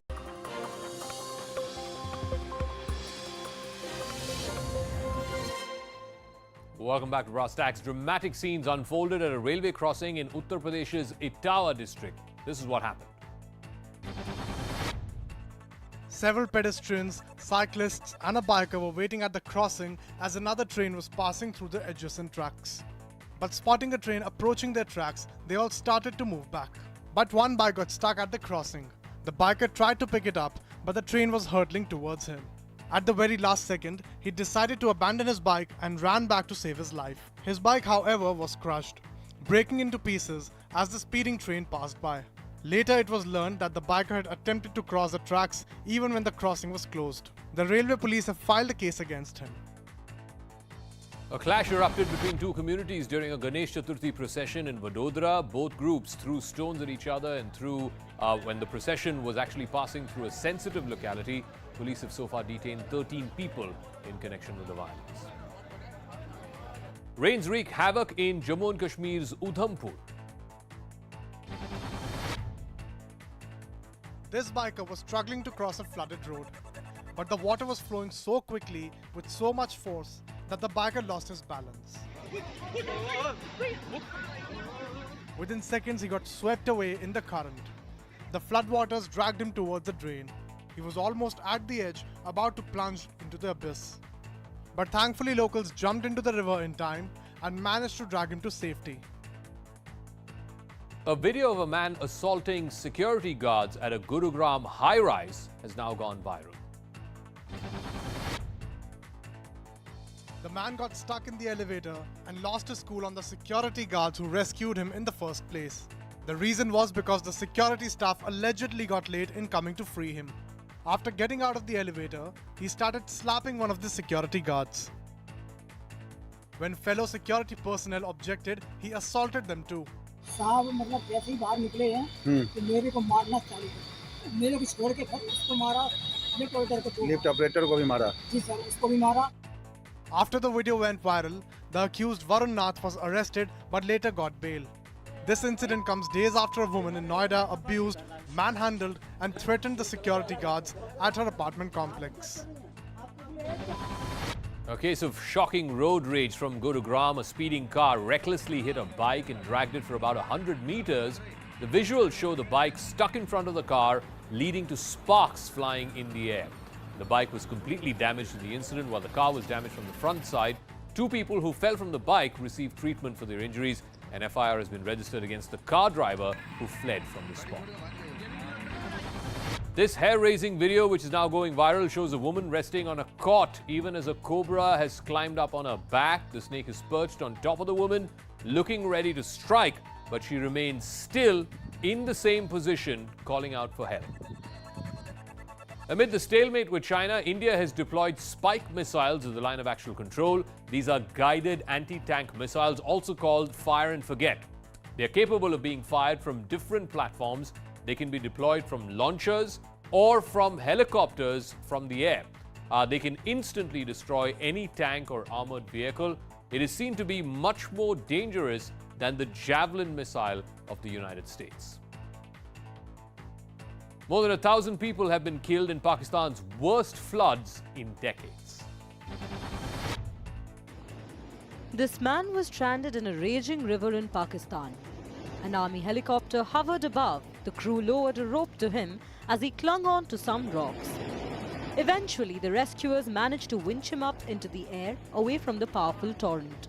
This is just one picture of the devastating floods. More than 1,000 people have been killed in floods in Pakistan from the highest rainfall in more than 3 decades. It's a sea of water everywhere. Helicopters can't find dry spots to land on and give people aid. Pakistan's climate minister is calling the current situation a climate catastrophe. The cycle is never, number one, without respite, nor is it in this volume and scale of water that comes down, neither is it so prolonged. More than 30 million people have been affected by the floods, with little to no access to food, clean drinking water and shelter. Ganesh Chaturthi celebrations at Bengaluru's Eidgah Maidan will not be held. The Supreme Court ordered a status quo on a petition by the Karnataka Wakf Board. The High Court had earlier ruled that the government could give permission, but the Wakf Board went to the Supreme Court arguing that no religious festivals had been held there for over 200 years. The Jharkhand High Court has taken cognizance of the murder of a Class 12 student in Dumka. The High Court has summoned the Director General of Police and the Home Secretary over this case. Meanwhile, the local SDPO has been removed from supervising the case after there was a discrepancy in the age of the minor that was listed in the FIR. Staying with Jharkhand, the ruling JMM Congress coalition has moved nearly 40 of its MLAs to Raipur in neighbouring Chhattisgarh. Jharkhand is going through a massive political crisis, with the BJP seeking Chief Minister Hemant Soren's disqualification from the assembly in an Office of Profit case. The statements of the 2 minor girls who have accused Lingayat Seer Shivamurthy Muruga Sharanaru of rape have been recorded today. The seer, who is the chief pontiff of the very powerful Muruga Mutt, has been booked under POCSO, but he's not been arrested, even though it's been 4 days since the 2 victims came forth. 20 seers from the Mutt today held a press conference where they called the rape allegations a conspiracy. The Goa police has intensified its probe into Sonali Phogat's murder. Action is likely to be taken against the notorious Curly's Bar and Shack at the Anjuna beach. This is where Sonali Phogat was finally seen alive in a completely drugged out state. According to sources, the bar management knowingly permitted the use of narcotics in its premises. Behind me, these are the officials who have managed to reach over here. These are officials of Goa Tourism along with the Goa police who have come here at the Curly's Bar. Now remember, this is the same bar where on 24th of August where Sonali Phogat was overdosed by MDMA drug. This was the shack in which Sonali Phogat was partying at that night of 24th August, and this has now been seized. Ahead of the presidential polls of the Congress party, senior Congress leader Shashi Tharoor has tossed his hat into the ring. According to sources, Tharoor is exploring the possibility of running for the post of Congress president, although he himself has declined to comment on whether he would actually throw his hat in the ring. The speculations arose after Tharoor wrote an article for the Malayalam daily Madhubhumi calling for a free and fair election. Taiwan's President Tsai Ing-wen visited troops at the front line to boost their morale in this ongoing standoff with China.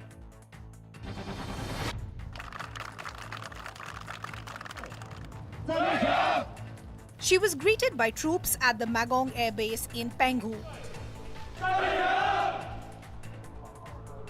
She inspected a radar squadron, an air defense company, and a navy fleet.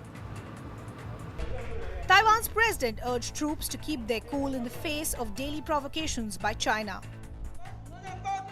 She said Taiwan will not allow Beijing to provoke a conflict. China has been keeping up the military pressure on Taiwan ever since US House Speaker Nancy Pelosi visited the island last month. China held unprecedented military drills near Taiwan, which included firing ballistic missiles, sending Chinese warships, and PLA warplanes breaching the median line. China has accused the United States and Taiwan of creating instability by rejecting Beijing's claim to sovereignty over the island. Amid growing tensions between China and Taiwan, the United States is daring Beijing again. Biden has planned a $1.1 billion arms sale to Taiwan. In fact, the United States plans to send as many as 60 anti-ship missiles to Taiwan. The US is also set to supply 100 air-to-air missiles. Joe Biden is set to seek the US Congress's approval for this arms sale. This is with a clear focus on sustaining Taiwan's military systems in the event of a clash with China.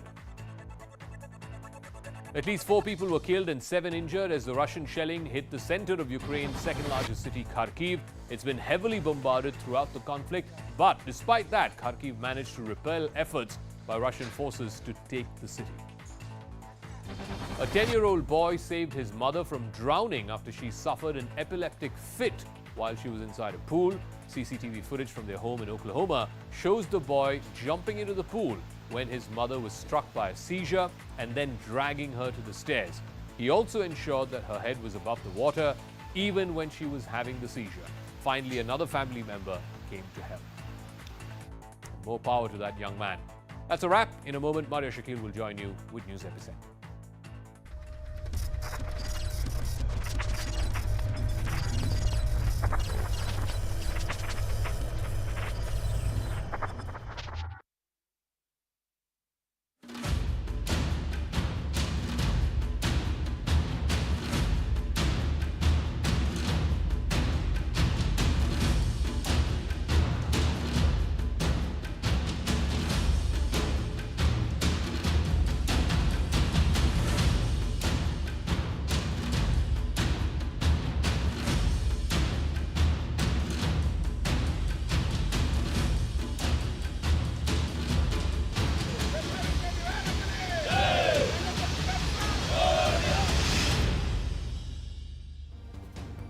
Everyone, you're watching News Epicenter with me, Maria Shakil. The Supreme Court ordered the status quo to be maintained in the Bengaluru Eidgah Maidan case and ruled that Ganesh Chaturthi celebrations will not be held at the ground. The top court pronounced the order while hearing a plea against the Karnataka High Court order in the matter. Wakf counsel and senior advocate Kapil Sibal said that unnecessary tensions will be created if Ganesh Chaturthi celebrations are allowed, as the land has been in use by Muslims for over decades. Mr. Sibal in fact said that a status quo of 200 years is being attempted to be altered. Appearing for the Karnataka government, senior advocate Mukul Rohatgi said that since neither the Bengaluru civic body nor the Wakf board can prove ownership, the land belongs to the state. The main point of contention remains the ownership of the land. The Supreme Court has put that issue in suspended animation, but the legal fight continues in the Hubli matter. A fresh plea has now come up before the Karnataka High Court against the Hubli administration's order allowing Ganesh Chaturthi celebrations at the Eidgah grounds. But one cannot ignore that this is coming right ahead of the state elections, where the BJP government has been on a blitz, pushing its Hindutva credentials. The most recent one being its tussle with the Congress over Veer Savarkar. This legal face-off also comes as the state has seen multiple communal flashpoints in the last few months. From the hijab controversy, where a government college barred female students from wearing the religious attire, to the tussle over azan in mosques, where the state government issued fresh guidelines to regulate the use of loudspeakers. A political clash also erupted over a call from right-wing groups to impose a meat ban in the state, which prompted the bosses of the corporate sector to raise concerns over the spirit of inclusivity in Karnataka.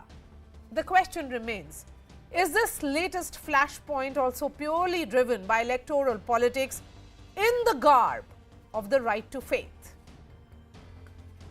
After the Supreme Court's status quo order in the Bengaluru Eidgah Maidan case, a fresh plea is now before the Karnataka High Court opposing the Hubli administration's order allowing Ganesh Chaturthi celebrations tomorrow. The case is going to be taken up. In fact, it is already being heard even as we speak. Joining me now is Ananya Bhatnagar. He tracks the Supreme Court for us. We also have Harish joining me from Hubli. Ananya, I'm going to come to you. Such a late hearing. Will the Supreme Court order that status quo shall be maintained have any implications on the Karnataka High Court hearing? Definitely, Maria. The hearing is actually taking place, and as a lawyer sources have also told us, that after the Supreme Court at around 5 p.m. passed these orders today, maintaining a status quo in the Bengaluru matter, they mentioned the matter before the Karnataka High Court Registrar General, who requested the Chief Justice to place the matter before a bench. And now a single judge bench of the Karnataka High Court at 10 p.m. is going to hear this matter, particularly with regards to the latest development that have happened. And now the Supreme Court order would be placed before the Karnataka High Court single bench, asking for a similar status quo being ordered into this particular case. Though we cannot comment on the finality of this case, but then definitely, because it's an order of a 3-judge bench of the Supreme Court, it's not even a 2-judges bench of the Supreme Court, but a 3-judges bench comprising of Justice Indira Banerjee, Justice A.S. Oka and Justice M.M. Sundaresh, which had clearly ordered that a status quo shall be maintained until and unless the High Court decides the finality of all of these issues. This particular status quo shall be maintained from both the ends, and this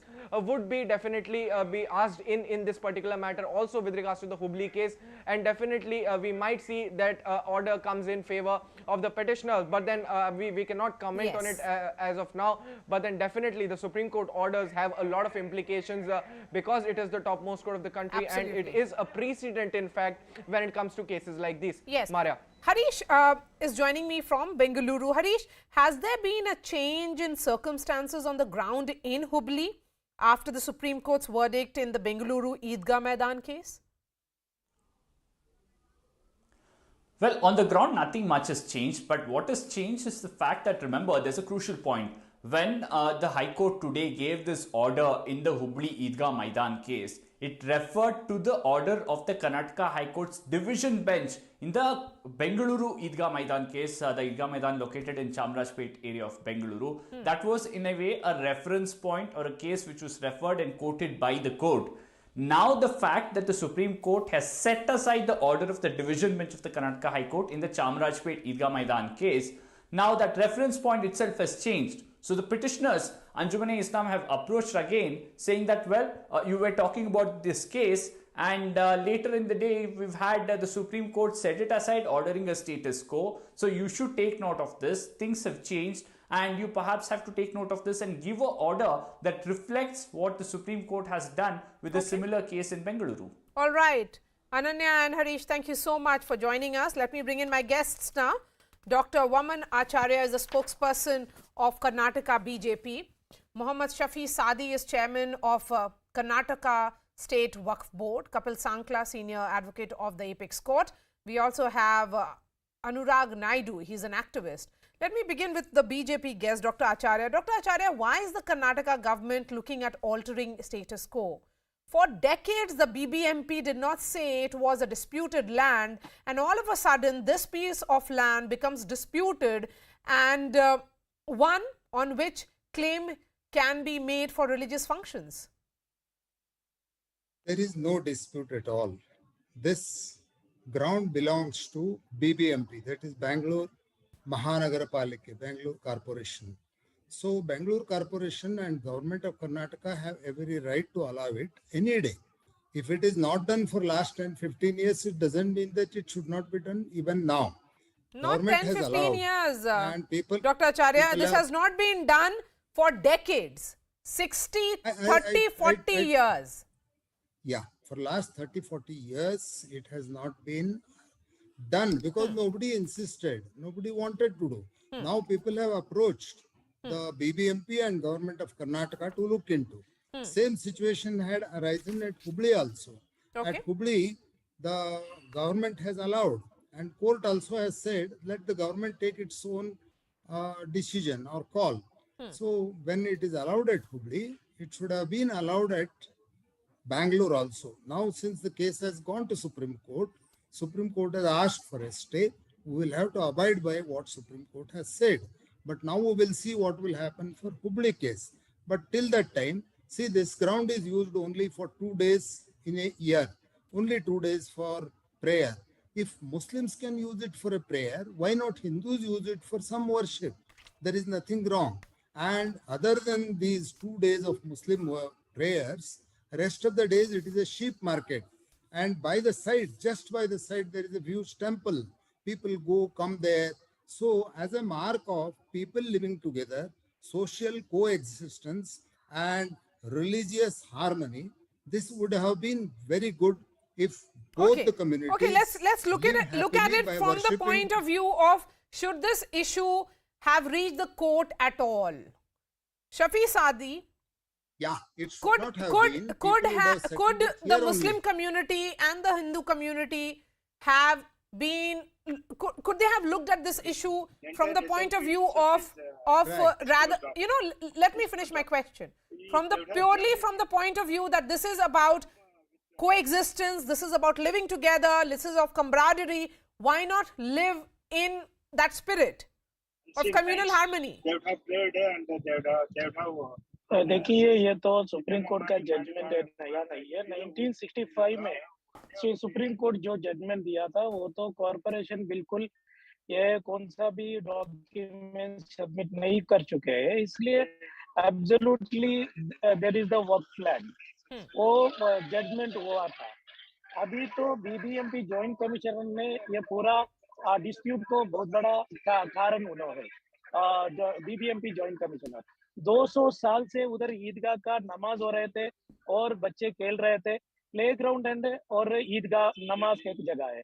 second one, उधर हजारों मुसलमानों का दफन कर चुके हैं, उधर मट्टी कर चुके हैं। एक मुसलमानों का एक स्मशान, एक कब्रिस्तान है, उसमें कैसा एक गणेश को ये बैठा सकते हैं? उधर हिंदू भाइयों ने पूछ रहे थे, वो चामराजपेटे का हिंदू मुसलमानों का भाईचारा का क्या भी प्रॉब्लम नहीं था, ये प्रॉब्लम कुछ लोगों का था और जॉइंट कमिश्नर का ये एक बहुत बड़ा एक गलती एक स्टेटमेंट था, उतना ही था, उससे अलावा जो भी नहीं है। 200 साल से वो ईदगाह मैदान है और नमाज हो रहे थे और शफी सादी साहब भी कर रहे थे। सवाल ये है कि अगर आप नमाज 2 साल में 2 बार पढ़ते हैं, ईद में बकरीद में, अगर ये मैदान 2.5 एकर्स ऑफ लैंड जो साउथ बेंगलुरु में है, अगर वो दूसरी कम्युनिटी के लोग यूज करना चाहते हैं, तो इतना क्या इश्यू हो गया कि आप लोग एपेक्स कोर्ट चले गए? वो नहीं है, वो तो क्या है, गणेश उत्सव को कोई भी मुसलमान उसका खिलाफ नहीं जाएंगे। हमें हिंदू मुसलमानों का भाईचारा चाहते हैं। कर्नाटका मुसलमान आपको मालूम है, बसवन्ना और कुवेंपु का कर्नाटक, उसमें हमेशा हिंदू मुसलमानों का बीच एक अमन और भाईचारा थे। लेकिन अगर आप अमन भाईचारे की बात करें, बहुत अच्छी बात है, ऐसे ही होना चाहिए, लेकिन वो अमन भाईचारा दिख क्यों नहीं रहा है? ये जो अगर कोई भी इशू कोर्ट जाता है तो उसमें कोई जीतता है और कोई हारता है। अगर यही बात अगर आप लोग टेबल पे आमने सामने बैठ करके इशू सॉल्व कर सकते थे, तो इतना क्यों बड़ा कर दिया गया इसको? देखिए मैडम, ये तो नमाज का एक जगह है, एक कब्रिस्तान है। ओके, मुसलमानों वर्शिप एक्ट क्या बोलते हैं 1991 का, कोई भी देवल में जाके ये मुसलमानों का ये ईद मिलाद मनाना, ये मनाना बोल सकते हैं क्या? वैसा ये ईद का वो वक्फ बोर्ड लैंड है, वो वक्फ बोर्ड का लैंड है, वो नमाज का एक जगह है। वो तो कुछ लोग है, ये पूरे कर्नाटक का हिंदू और मुसलमानों यही चाह रहे थे, सुप्रीम कोर्ट का जो जजमेंट आ जाए वो तो वही चाह रहे थे। ये कुछ लोगों का गड़बड़ थे और BBMP. Who are these people, Dr. Acharya? Who are these people who want to create disturbances and disrupt peace? See, people are there from both the communities who are emotional. I do agree that there are people who want to do Ganesha festival, and at the same time there are people who want to oppose it, which, as you rightly said, was not necessary. It was not even necessary to go to Supreme Court, because so far it is not done. Now people want to do, let them do. It's a part of coexistence in India, and this ground is centrally placed in central of Bangalore. It's a very huge ground. People use it for all other purposes throughout the year. Why not for Ganesha festival? The Muslims should show broad approach towards coexistence and co-living. This is what yes, Dr. Acharya, another viewpoint can be that for years Ganesh Chaturthi has been celebrated and has been celebrated in other grounds as well. If the Muslims who say that they have the ownership of this ground, if they have objection to it, then why should, for the first time, municipal corporation challenge the title? In the sense that it has become a title dispute when it was just a case of land which belonged to the Muslims as they have been claiming. Kapil Sankla, come in on this. I've heard from, what played out in the apex court from Dushyant Dave to Kapil Sibal and Mukul Rohatgi, all of them making the arguments that if the matter was not urgently taken up, a 200-year-old status quo of the Eidgah Maidan would be disturbed. BBMP, however, says that it is a disputed land. Do you think what was so far in the domain of disagreement purely, and it has taken this form of religious disagreement now, and now it has become a title suit? Who tends to lose here? I think people tend to lose. At the end of the day, this matter is before the Honorable Supreme Court. A special bench had to be constituted, which could otherwise be very peacefully, as you rightly said, the parties could have sat down together and probably resolved it. Around 15, 17 years back, this was already done. An informal meeting took place where both sides decided that the park or this ground can be used for other religious purposes as well. And this was also argued in the Honorable Supreme Court. It was an understanding between the parties concerned, and I think the understanding could have been respected and honored. That's one part. The second part is what Mr. Rohatgi argued on the legal matrix, that the entire park or the entire ground is not the graveyard, and therefore it cannot be constituted that the entire place is the cemetery and has to be protected. And the second part of his argument was that a graveyard cannot be taken to be a religious establishment, and not one party can claim absolute right over it, so therefore there is no ownership over it. That's the second part of it.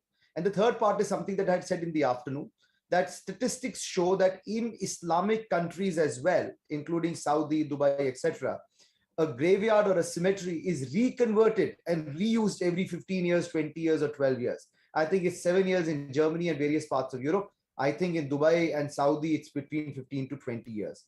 And so as far as exclusivity is concerned, that is not there. And lastly, a very important point. There is admittedly no one party who has exclusive possession and utilization of the place. It is being used by general public as a Maidan, as a place to play, frolic, etc. What is being argued is that we have the ownership. Yes. As the state has stated that this property belongs to us, as it's been excheated, as there is no owner. That is one. The BMC has stated, or the corporation has stated, that the property vests with us. It is under the revenue laws. And therefore, under the circumstances where ownership is in doubt and under dispute, possession admittedly does not belong to any one party. Utilization only takes place twice in a year. I think you're absolutely right. The parties should have sat down together instead of wasting the precious time of the Honorable Court. More than that, Kapil Sankla, I'm looking at the entire timeline here. The ownership of property number 147, measuring 2.5 acres, which is Eidgah Maidan, was challenged by Abdul Wajid in 1955. There was an injunction against the corporation to enter the land by the Munsif Court. The municipality then filed appeals at the Supreme Court and the High Court, but the Wakf Board got the ruling in its favor. So it cannot be said that it is a disputed land. Well, the short answer to that is that there are cases, and there were cases pending in Delhi High Court as well, challenging the very right of Wakf Board. You see, the Wakf Board has special powers. If there is a property that Wakf Board claims possession of and is not challenged, in 6 months, an adverse possession is de facto granted to the Wakf Board. The same for any other citizen of India is 12 years. If it comes to government properties, it is at least 20 years. So there have been certain special powers or rights granted to Wakf Board which are already under challenge.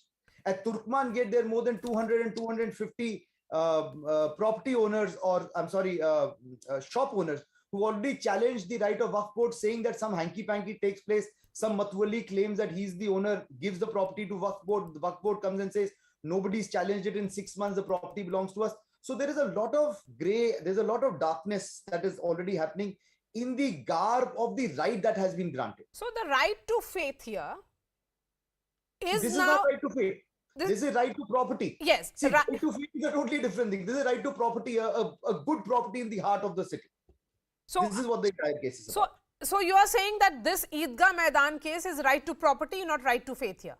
Absolutely. If you're using a property twice in a year, what right are you claiming out of it? And if the general public is already using it and you're not taking care of it, then in any eventuality, you are not you do not have any exclusive possessive right to enjoy the property any which ways. That's settled law.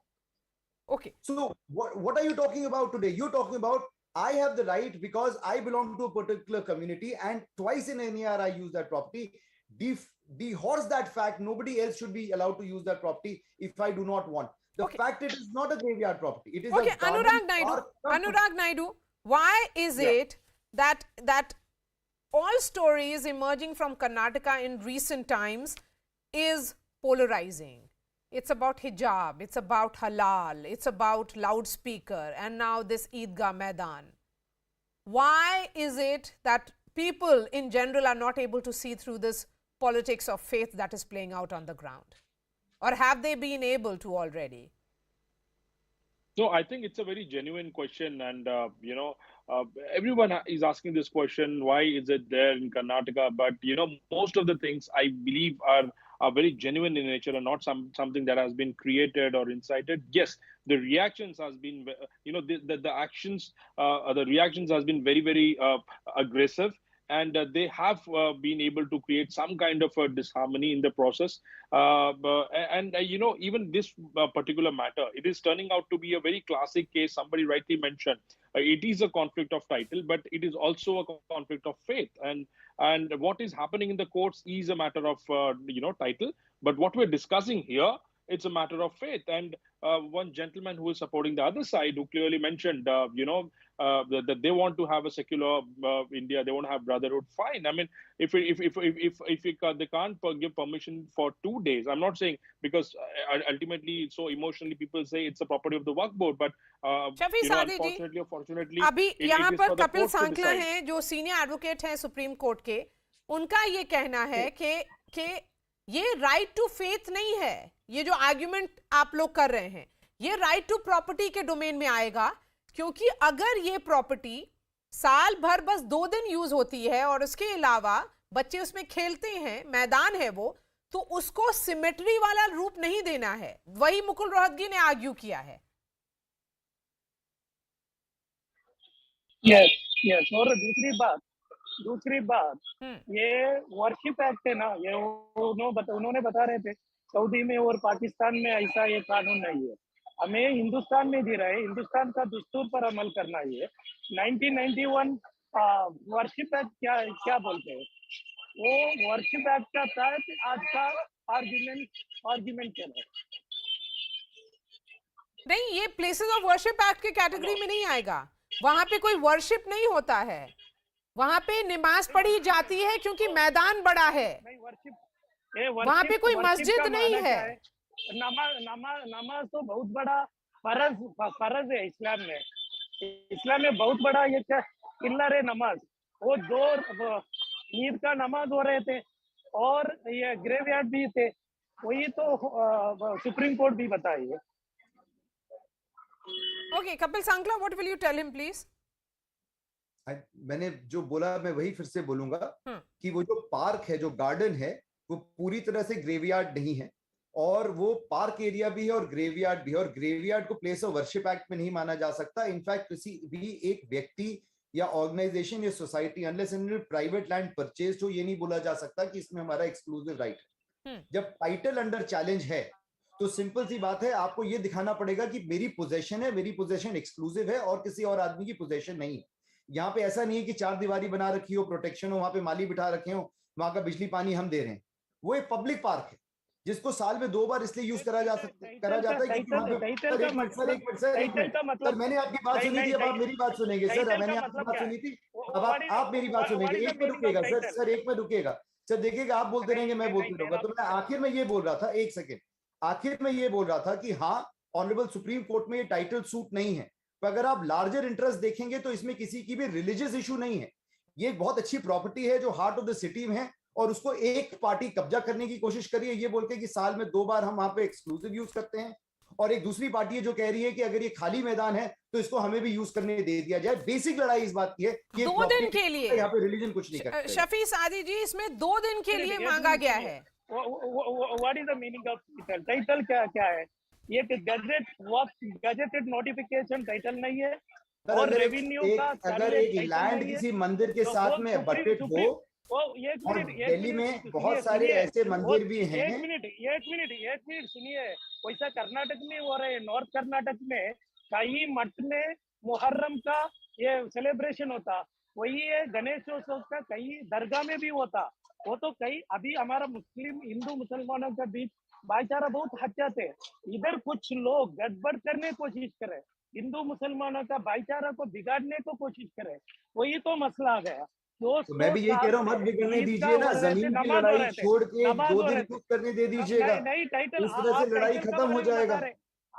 आप title का बारे में बता रहे हैं, supreme court का judgement क्या मैं है? आपको मैं बोल रहा हूँ टाइटल की लड़ाई नहीं है, पर ये प्रॉपर्टी की ओनरशिप की लड़ाई लग रही है कि कौन कब्जा करके बैठेगा इस वो तो कानून का दायरा में इंशाल्लाह फाइट करेंगे। वो तो हाई कोर्ट का सिंगल बेंच भी वो करे, और जजमेंट भी है सुप्रीम कोर्ट का 1965 का जजमेंट बहुत अच्छी तरह से बता रहे हैं। साहब इशू ये नहीं है, इशू सिर्फ ये है कि क्या ऐसा किया जा सकता है कि भाईचारा और अमन बनाने के लिए भाईचारा चाह रहे हैं कम्युनिटी को जगह को यूज करने देगी। आप भी अगर ये चीज कह रहे हैं तो इसमें कोई खराब बात नहीं है कि आप बोलें कि ठीक है कोई लोग अमन खराब कर रहे हैं, हम हाई रोड लेके आप यूज कर लीजिएगा। ऐसा तो है नहीं कि गणेश चतुर्थी में कोई ऐसी चीज खाई जाएगी, ऐसी चीज पी जाएगी जिससे आपको या किसी और आदमी को बिल्कुल भी तकलीफ होगी। मेरे ख्याल से ये तो बहुत अच्छा एक तरीका होगा कि अमन भाईचारे को बढ़ाया जा सके। तकलीफ का बात नहीं है।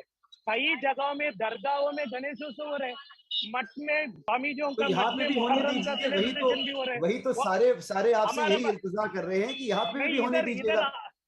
नहीं, इधर आप बता रहे टाइटल के बारे में, वक्फ का प्रॉपर्टी टाइटल के बारे में नहीं बोल रहा हूँ, आप बात को बदलिए मत। मैं आपसे सिर्फ ये कह रहा हूँ कि अगर जैसे कि आप कह रहे हैं कई जगहों में बाकी रिलीजन को भी पूजा पाठ करने दे दिया जाता है, सेलिब्रेशन के लिए दिया जाता है, तो यहाँ पे भी दे दीजिएगा।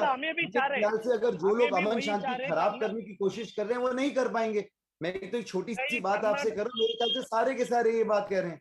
मैंने टाइटल सूट के बारे में बिल्कुल नहीं कहा था, मैंने कहा था कि यहाँ पे किसी की रिलीजियस फीलिंग्स हर्ट नहीं हो रही हैं, जिस तरह से गलत बोला जा रहा है। All right, Kapil Sangla, thank you so much for joining us, Mohammad Shafi Sadi and Dr. Acharya, as well as Anurag Naidu. Shifting focus to our second topic today, and this is a clash between the BJP and the Aam Aadmi Party in the liquor gate case. There is a new entry that has happened today. This is of Anna Hazare, the former mentor of Arvind Kejriwal, anti-corruption crusader Anna Hazare, the man who led the India Against Corruption movement, which gave birth to the Aam Aadmi Party, wrote a scathing letter to his one student. In a 2-page letter in Hindi, Anna Hazare alleged that Arvind Kejriwal had forgotten all that he preached, and the Delhi government has now formulated a liquor policy by which the sale of alcohol and drinking can be encouraged. The social activist said, and I quote him, "It seems just like liquor intoxicates, so does power. It looks like you too have become drunk on power." Anna Hazare also said that it seems Kejriwal has forgotten that forming a political party was not the aim of the movement, adding that he had high hopes from him during the fight against corruption. But after going into politics and becoming chief minister and forming the government, Mr. Kejriwal has forgotten the ideal ideology. This blow from the father of the anti-corruption movement comes as the Delhi government is fighting a multi-front war with the centre. Today, a team of CBI officials reached the Punjab National Bank branch in Ghaziabad to search Deputy Chief Minister Manish Sisodia's locker. Hitting back at the centre, in the Delhi Assembly, Manish Sisodia also accused the Prime Minister of corruption, accusing him of raising GST on food items while giving tax breaks to his rich friends. Meanwhile, the Lieutenant Governor of Delhi has sought an explanation within 15 days from the Vice Chancellor of the Delhi Pharmaceutical Sciences and Research University for delaying the CAG audit for 5 years. This comes just a day after Arvind Kejriwal's government accused the LG of a 1,400 crore scam, alleging that Saxena pressurized his employees to exchange demonetized notes when he was KVIC chairman. So, amidst the clash of charges that is plaguing the Delhi government, what does this thumbs down from Anna Hazare mean for the party that says it is champion of anti-corruption? Before I get the guests, here's what happened today.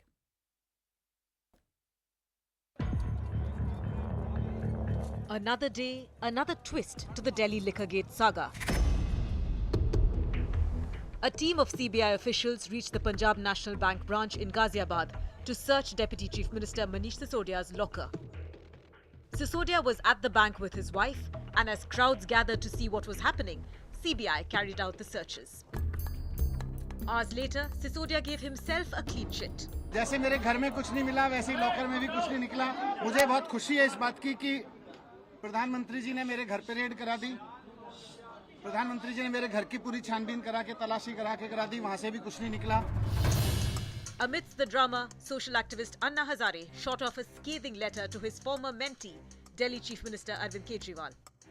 Criticizing the now scrapped excise policy, which is at the heart of the Delhi Liquorgate saga, he wrote, and I quote, "This does not befit a political party born out of a big movement. You too, like other parties, seem to be caught in the vicious circle of power through money. You brought the new liquor policy, which will increase the consumption of liquor and vends opening in every lane. This is not in the interest of the public and would lead to corruption. The way liquor intoxicates someone, there is intoxication of power too. You seem to be drowned in the latter." Unquote. जिसमें महलों का तकलीफ होगा मुझे महसूस हो रहा है और उस टाइम ये अरविंद क्या क्या बोल रहा और आज सत्ता के पैसे के नशे चली गई. Kejriwal was silent on Anna Hazare's criticism, but put his weight behind his deputy. आज लॉकर चेक किया लॉकर में भी कुछ नहीं निकला तो एक तरह से इनफॉर्मली तो एक तरह से सीबीआई की क्लीन चिट मिल गई है बाकी सीबीआई के ऊपर प्रेशर है पॉलिटिकल रीजंस की वजह से. The opposition meanwhile kept up the pressure. BJP held massive protests outside the Chief Minister's house, carrying flags and raising slogans against Kejriwal and Sisodia. एक साल इनको काम करने दिया गया था और इन्होंने दबा के भ्रष्टाचार किया. देखो अन्ना जी के कंधे को यूज करके यहाँ पर आया था ये. It's not just the excise policy. An alleged school scam is also haunting the Aam Aadmi Party in Delhi. So has Kejriwal forgotten the anti-corruption stance that he started out with over a decade ago? Harish Khurana, Delhi BJP spokesperson, Reena Gupta, Aam Aadmi Party spokesperson, Dr. Anika Malhotra, spokesperson of the Congress. Reena Gupta, if the mentor or the guru says that Shishya is on a wrong path, then will it lead to course correction by the Aam Aadmi Party? Maria, we've seen in the last few days that Bharatiya Janata Party has tried everything in the book to make the liquor, policy scam stick. But it's been clear that none of their allegations are sticking. They started with saying 10,000 crore worth scam, then they came down to 400 crores and 144 crores.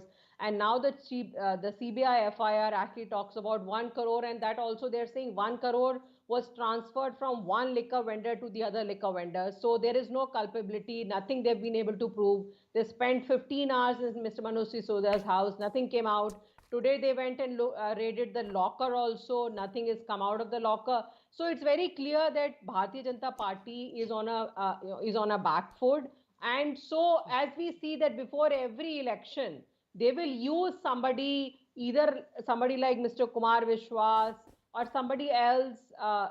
Today they've tried to use Mr. Anna Hazare to say that, this liquor policy is going to increase the alcohol consumption in Delhi and there are going to be liquor vents in every nook and corner. But, Maria, the fact of the matter is that even if this policy would have been implemented, Delhi would have had one vent on 23,000 population. You have made a rather, spirited defense, but this is not coming from, Kumar Vishwas or those who were just part of the group.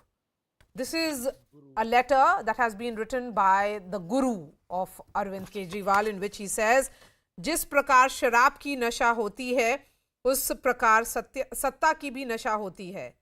आप भी ऐसी सत्ता की नशा में डूबे गए हैं, ऐसा लग रहा है. Maria, he is obviously being misused by Bharatiya Janata Party. Otherwise, okay, Harish Khurana. Why is the BJP now misusing Anna Hazare? That is what the Aam Aadmi Party is saying. When Aam Aadmi Party says that Anna Hazare is a BJP man or BJP is using Anna Hazare, it's a shame. It's a shame for the party which was being on when they say ki Anna Hazare is my guru. It's a total shame. Now Irina ji are saying we have got the clean sheet. Who has given you the clean sheet? Nobody. The same clean sheet was given at the time of Swatantra Jain. Since last 4 months, he's in jail.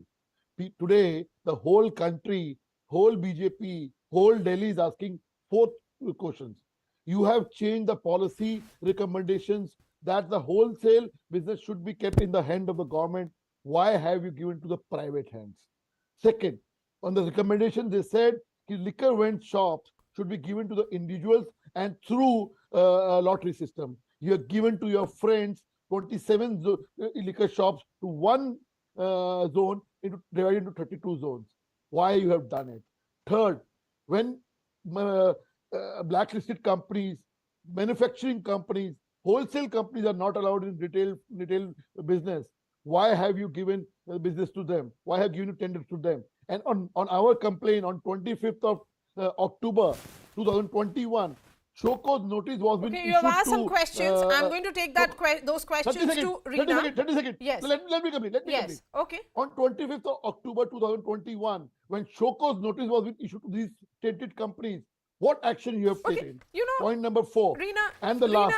Yes. Why have you given commission of from 2% Okay, to 12%? Reena, Straight away answers. while, No answer has been given by while any a of number the of these questions are being raised by the BJP, it has been raised by the Liquor Association also. I've had a number of them on my shows and your other political opponents as well, Reena. But can we look at the letter of Anna Hazare a little differently? Can it be seen as what you said, that he is being used or misused by your political opponents? Because he is someone who has almost waged a war against alcohol, and he says that you promised something and you have not kept your promise. So, Maria, if he was not being misused by BJP, then why would he not write on the Gujarat hooch tragedy? When, Gujarat is a Nashabandi state and alcohol is freely being allowed to be sold in Gujarat, why would he not write on that? 26,000 crores worth of drugs have been found in Gujarat. Okay, Anika wants to come in. Anika, come in. Why would he not write on that? Ma'am, it's so tragic. misused. Today let's talk about Anna Hazare ji at least.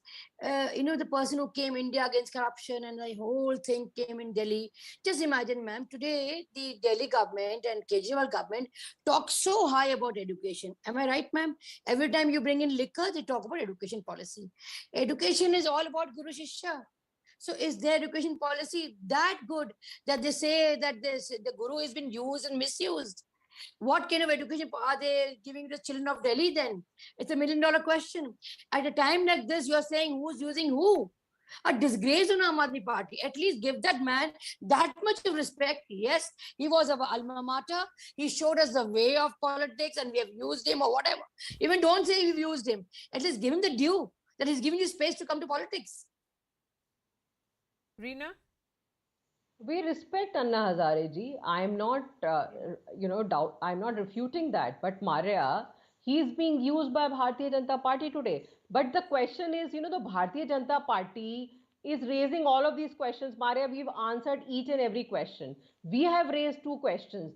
The Lieutenant Governor of Delhi was involved in a scam of 1,400 crores during demonetization. Why did Prime Minister Modi make him the Lieutenant Governor of Delhi? Did he not find anybody else? My second question is, from where is Bharatiya Janata Party finding all this money for conducting Operation Lotus? They were trying to buy our MLAs. They bought 275 MLAs. Where is that money coming from? Is that money coming from my all friend from the Aam Aadmi illegal Party is sale of saying, alcohol in Gujarat? Can I Is come that in? where the Operation Lotus money is coming Can I from? come in? Yes, yes. Go ahead. It's Why are every you not time. the Can I illegal reply? Can I rebut? My name is Harish Khurana Rinaji. It's not yours. Let me answer your questions. Huh? Every time when we ask a question of physics, they come into history. When we ask a question of history, they go back to Hindi or English. Point is not this. She said we are given all the answers. Bhai, hame nahi malum. Please give the answers now. What 4 questions have you what I have asked on the channel? Please reply it. They are saying why none you are of the giving to above. manufacturing companies. I mean, why manufacturing companies were blacklisted? Reena is also smiling, so that's a good, they are saying none of the above, that the questions that you're asking cannot be answered, none of the above. They have their own set of questions. Then why she's saying we have given answer to all the questions? So this is diversified tactics, that's it. One day she talks about New York Times, second day about the Jati of Manish Sisodia, third day 5 crore, fourth day 20 crore, next day poaching of MLAs, 7-day confidence motion, everything has been flopped. This script has been flopped. A new script has been come here. No script has been come up. Achha, now she's saying what is the latest figure? What is the latest figure of the scam? Because it went from 10,000 crores to 500 Maria, can I reply in one Hindi reply? पहली बार एक चोर कह रहा है कि मैंने चोरी करी है, लेकिन विपक्ष बताए कि कितना पैसा खाया. Look at them what they're saying. We have taken the money. Please tell the opposition how much money we have taken. What a shame. पुराना $1 trillion में कितने जीरो होते हैं? आप लोग रोज चेंज आप खाते हो ना पैसे, हमें नहीं मालूम. मैं बहुत गरीब आदमी हूँ मैडम, मैं बहुत गरीब आदमी हूँ. मैं $1 trillion नहीं होते, मेरे पास $1 trillion नहीं होते. I don't have $1 trillion. Arvind Kejriwal भी might be having. मैं बहुत गरीब आदमी हूँ. I am very poor. I don't have $1 trillion money. Then 100 crores. And now the CBI lawyer talks about 1 crore. Frustration. Reena, tell me that why is it that you're not even getting support from other parties in opposition, including the Congress? Why is Onika also raising similar questions as Harish Khurana is? And Onika, I can see she's raising her hand. Please go ahead, Onika. Maria ji, all I want to tell you, it's really, really sad and disgraceful. A time like this, when we are reeling under unemployment, poverty, look at the inflation, so much to do. Look at the way the bickering is going on. Is this the level of politics? Come on, rise above that. Stop it. Are you going to drag us to the level of no return?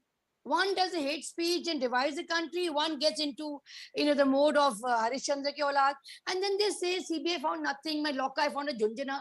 Yes, obviously a Junjana will be there, because that's exactly what they are doing with the people of Delhi. They're giving the Junjana and lollipops or whatever you call them. I'm sorry, I don't want to use those words, but this is the sad state of affairs. It's unfortunate to see a party which has actually got so much of majority in Delhi. We were actually ousted from Delhi. I mean, despite 15 years of good work, they have taken over Delhi completely, ma'am, with 62 MLAs. And BJP, beautifully, 7 MPs, 8 MLAs sitting in the Vidhan Sabha, mum about the Aabkari Niti. Why didn't they raise a question then, where they are party to it? That's a question, ma'am. I'll give the final words to Reena. But before that, Harish, quickly, 30 seconds to you, and then Reena gets the final words. I understand the problem, Onika ji. They're into dilemma. No problem. If they support the... We are worried about the country. Let me. Okay. If they support the ED Act, CBI raids, then the question will arise: why are you opposing Rahul Gandhi? So they are into dilemma whether to support or whether to against. I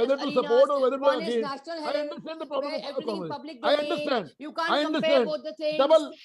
It's on double side. Conviction rates are zero. If the CBI is poor, question will be Rahul Gandhi. You can't pick and choose. You can't have Onika.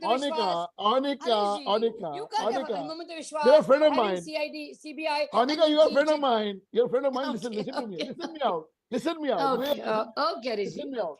The point is this: today the Aam Aadmi Party is into twin towers of corruption. On one hand, education, and on the other hand, this liquor. So twin tower of corruption has to come down. Yeah. Okay, Reena gets the final words. Reena, I'm referring to this letter again. You joined us because of the Lokpal movement, but since then, you and Manish Sisodia have visited Raliganj Siddhi village several times. You have seen the work done by the villagers. Liquor, bidi and cigarettes are not for the sale in the village for the last 35 years. You were inspired to see this. You praised this too. These are words of Anna Hazare. Maria, it's very clear that the Bharatiya Janata Party has basically been trying to break the Delhi government. They've been trying to buy our MLAs. And, you know, as part of this whole conspiracy, they're going to file more and more cases against our leaders, our ministers, our MLAs. You will see more raids happening. You will see Mr. Manish Sisodia going to jail. But I can assure you on your TV program that nobody can break Aam Aadmi Party. None of us are corrupt. So none of these charges are going to stick. And all of us are going to come out scot-free and stronger on the other side. They know it We will beforehand. continue 6 to months work ahead, for they the know people of that Delhi. CBI will We come, will to they'll take you continue to jail. take the They know so well. Their lockers will be open. They'll invite the CBI. Oh my God, stop it. Stop that gimmick. Stop that eyewash. You will see the Delhi model. It's written on your face, out, Maria, left, right, and center. You remember What 3-4 crooks you months people back? are.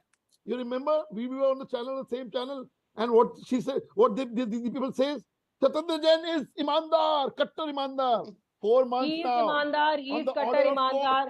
The ED, the ED actually scolded you. They're in ED jail, said you not to fraudulent ECB, charge. not to ED. The Mind ED, it, it's did on I the complete? order of, on the Harish order Khurana, of keep court. quiet. They're Let me in jail. complete. It was my turn to speak. Stop interrupting me, Harish Khurana. The ED Maria in the ED court actually scolded and said that you've not even filed the charge sheet properly. Photocopy leke aa gaye aap, That's charge the sheet reason. All right, thank you they're so not much giving for the joining bail. us, Harish Khurana, Reena Gupta, Dr. Anika Mehrotra. It's almost like a press conference a day from both the sides, Aam Aadmi Party and the BJP, levelling charges and counter charges against each other. We're slipping into a short break. After that, we'll be travelling to Jharkhand. There is a twist in that entire investigation. She was a minor, but in the FIR, the police said that she was a 19-year-old. Why did they do this? Was this to really, avoid and escape the stringent POCSO? We'll try and raise those questions after a very short break. Stay with us.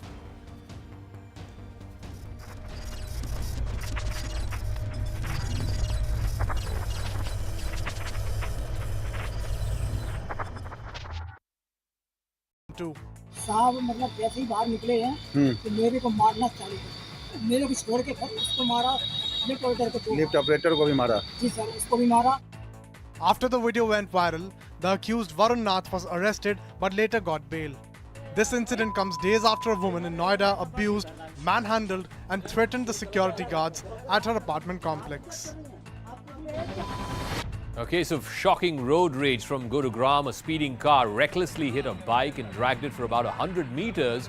The visuals show the bike stuck in front of the car, leading to sparks flying in the air. The bike was completely damaged in the incident, while the car was damaged from the front side. 2 people who fell from the bike received treatment for their injuries. An FIR has been registered against the car driver who fled from the spot.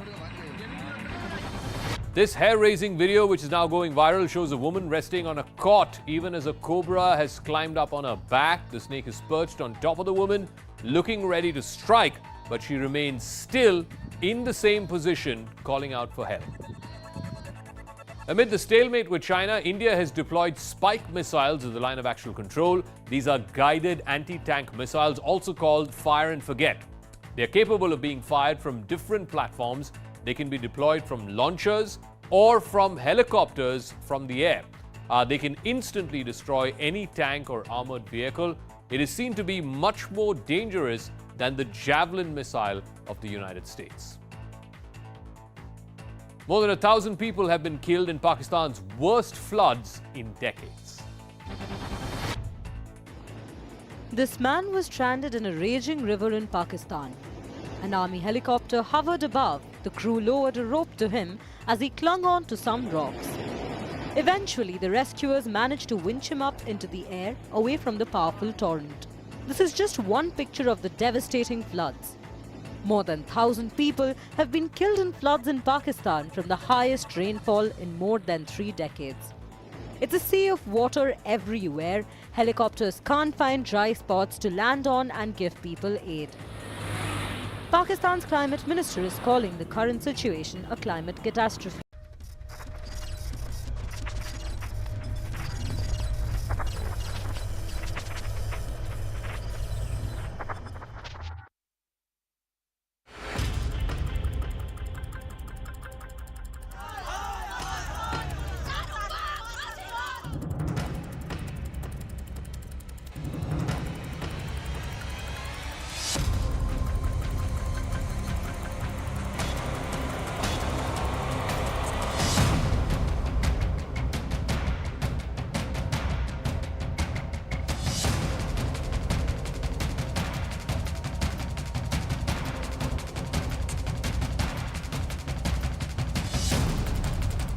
घटना घटी है वहाँ पर police प्रशासन की भूमिका संदेहास्पद है। जो डीएसपी नूर मुस्तफ़ा है उसने एफआईआर में उस बच्ची के उम्र को छुपाने का काम किया।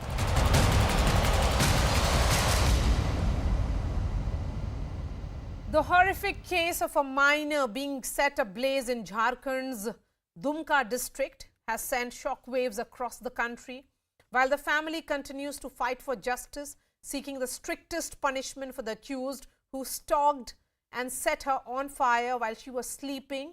A glaring lapse from the police has come to light. Remember, she was sleeping at home. She was in the comforts of her home and she was set on fire, she was set ablaze while she was sleeping. The SDPO in this case, a man named Noor Mustafa, has been removed from supervising the case after discrepancy emerged in the age of the minor that was listed in the FIR. The FIR earlier mentioned that the victim was 19 years old, but now it has come to light that she was actually 17. This has given more ammunition to the BJP, which claims that there was a deliberate attempt to shield the accused. The police has also been accused of putting the family of the young girl in harm's way by revealing her identity. So far, the officer has been removed from supervising the case, but no action has been taken against him, putting a serious mark on the promise of justice. When will heads roll for such a reckless breach of protocol? Joining me on the show is Saryu Roy, is independent MLA from Jamshedpur, Jharkhand. Lakshman Singh is former IPS officer. Lakshman Singh ji, मैं सबसे पहले आपके पास आऊंगी। एक minor है इस case में और उनको मेजर कह करके एफआईआर में लिख दिया जाता है। ये डेलिबरेट केस है क्योंकि एक्शन हुआ है उनके अगेंस्ट में, उनको बस बोला गया है, जो ऑफिसर हैं उनको बोला गया है कि आप सुपरवाइज अब नहीं करेंगे। ये आप इसको बस लैप्स बोलेंगे या इंटेंशनल मूव है ये? Hello ji, Hello. Okay, take that question, Saryu Roy. Hello. A minor has been made a major in the FIR. Why did the cops do this?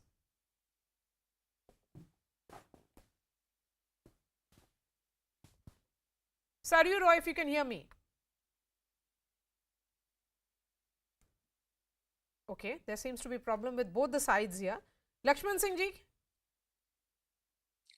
हम बोल रहे हैं जी, मेरा आपसे सवाल है कि आप ये पुलिस इन्वेस्टिगेशन को कैसे देख रहे हैं दुमका में जो हो रहा है? ये पुलिस इन्वेस्टिगेशन मीडिया से मुझे पता चल रहा है, वो अनुसंधान शुरू में सही ढंग से नहीं हो रहा था। एक माइनर एज की लड़की 17 साल की, उसको 19 बताया गया, बहुत बड़ा जुर्म है। उसको माइनर को मेजर दिखाना अपराध है, ऐसा नहीं करना चाहिए था। और यदि किया है तो इससे अफसर पर सख्त कार्रवाई होनी चाहिए, क्योंकि लड़की यदि एडल्ट हो जाती है, 18 से ज्यादा हो जाती है, तो उसको राइट है कुछ बोलने का, करने का। लेकिन जो माइनर है 17 साल है, वो अपने मन से कुछ नहीं कर सकता। उसका जो भी स्टेटमेंट होगा वो सही नहीं माना जाएगा। पुलिस जानबूझ करके उसको एडल्ट करने की कोशिश किया, जो कि सरासर गलत बात है। नहीं, और उसके अलावा इनकी आइडेंटिटी रिवील हो गई, पूरे परिवार को आपने उनकी सिक्योरिटी को हैम्पर किया है। हाँ, सिक्योरिटी तो सरकार को देना कर्तव्य है, उसको देना ही है सिक्योरिटी, ताकि उसके फर्दर कुछ नहीं करें। लेकिन जो उसके साथ घटना घटी अंकिता के साथ, ये बहुत ही दुर्भाग्यपूर्ण है। आज पूरा देश माहौल गर्म हो चुका है। झारखंड का दुमका ही नहीं, पूरे देश के आदमी काफी इसे लेकर के बुखलाए हुए हैं और न्याय की आशा कर रहे हैं। Saryu Roy, the question here is that action has been taken against the SDPO, but does it stop at that? Because there is criminal breach here of a protocol. How can a minor who's a victim here and she has died after being stalked and then, you know, she has been set on fire, her identity is compromised. Right. Yes, the stalker has to be charged under POCSO. Who was trying to protect Shahrukh? Yes, she's a minor. Yes. And from very beginning, the government attitude is to protect the people. And this also indicates that the government is hell-bent to prove that the girl is not a minor. She is a minor. She is a student of class 12. Add 5 and she will be hardly she will be 17. So she's a minor girl, and the government or any officer should not play with the sentiments of the people in Jharkhand.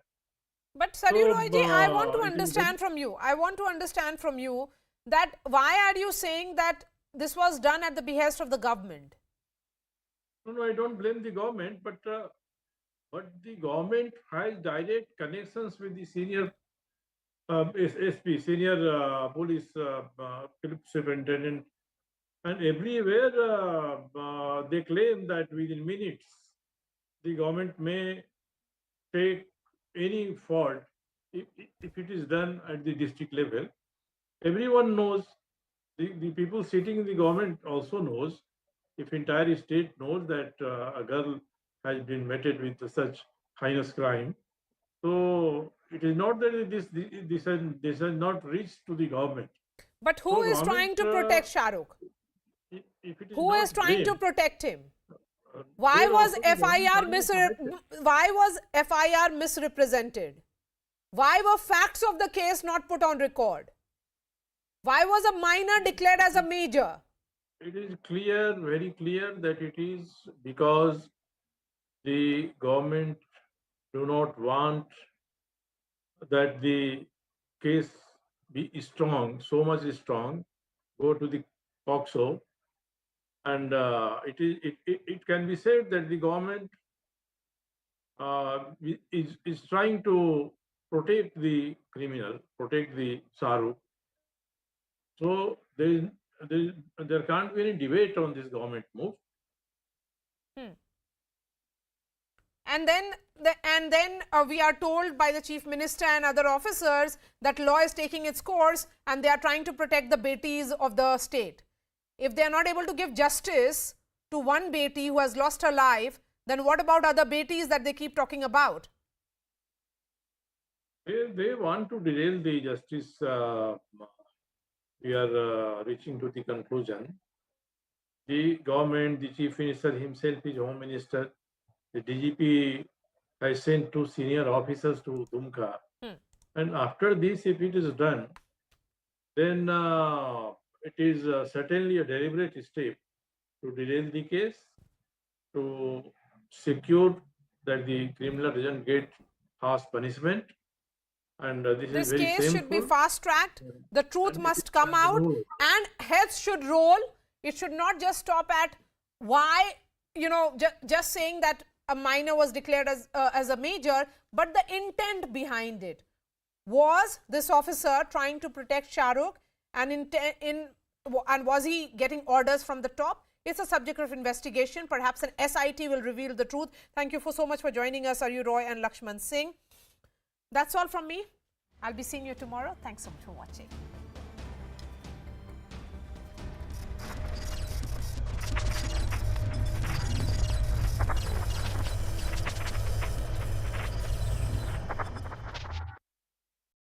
Eventually, the rescuers managed to winch him up into the air, away from the powerful torrent. This is just one picture of the devastating floods. More than 1,000 people have been killed in floods in Pakistan from the highest rainfall in more than 3 decades. It's a sea of water everywhere. Helicopters can't find dry spots to land on and give people aid. Pakistan's climate minister is calling the current situation a climate catastrophe. The cycle is never, number one, without respite, nor is it in this volume and scale of water that comes down, neither is it so prolonged. More than 30 million people have been affected by the floods, with little to no access to food, clean drinking water and shelter. Ganesh Chaturthi celebrations at Bengaluru's Eidgah Maidan will not be held. The Supreme Court ordered a status quo on a petition by the Karnataka Wakf Board. The High Court had earlier ruled that the government could give permission, but the Wakf Board went to the Supreme Court arguing that no religious festivals had been held there for over 200 years. The Jharkhand High Court has taken cognizance of the murder of a Class 12 student in Dumka. The High Court has summoned the Director General of Police and the Home Secretary over this case. Meanwhile, the local SDPO has been removed from supervising the case after there was a discrepancy in the age of the minor that was listed in the FIR. Staying with Jharkhand, the ruling JMM Congress coalition has moved nearly 40 of its MLAs to Raipur in neighbouring Chhattisgarh. Jharkhand is going through a massive political crisis with the BJP seeking Chief Minister Hemant Soren's disqualification from the assembly in an Office of Profit case. The statements of the two minor girls who have accused Lingayat Seer Shivamurthy Muruga Sharanaru of rape have been recorded today. The seer, who is the chief pontiff of the very powerful Muruga Mutt, has been booked under POCSO, but he's not been arrested even though it's been 4 days since the two victims came forth. 20 seers from the Mutt today held a press conference where they called the rape allegations a conspiracy. The Goa police has intensified its probe into Sonali Phogat's murder. Action is likely to be taken against the notorious Curly's Bar and Shack at the Anjuna beach. This is where Sonali Phogat was finally seen alive in a completely drugged out state. According to sources, the bar management knowingly permitted the use of narcotics in its premises. Behind me, these are the officials who have managed to reach over here. These are officials of Goa Tourism along with the Goa police who have come here at the Curly's Bar. Now remember, this is the same bar where on 24th of August where Sonali Phogat was overdosed.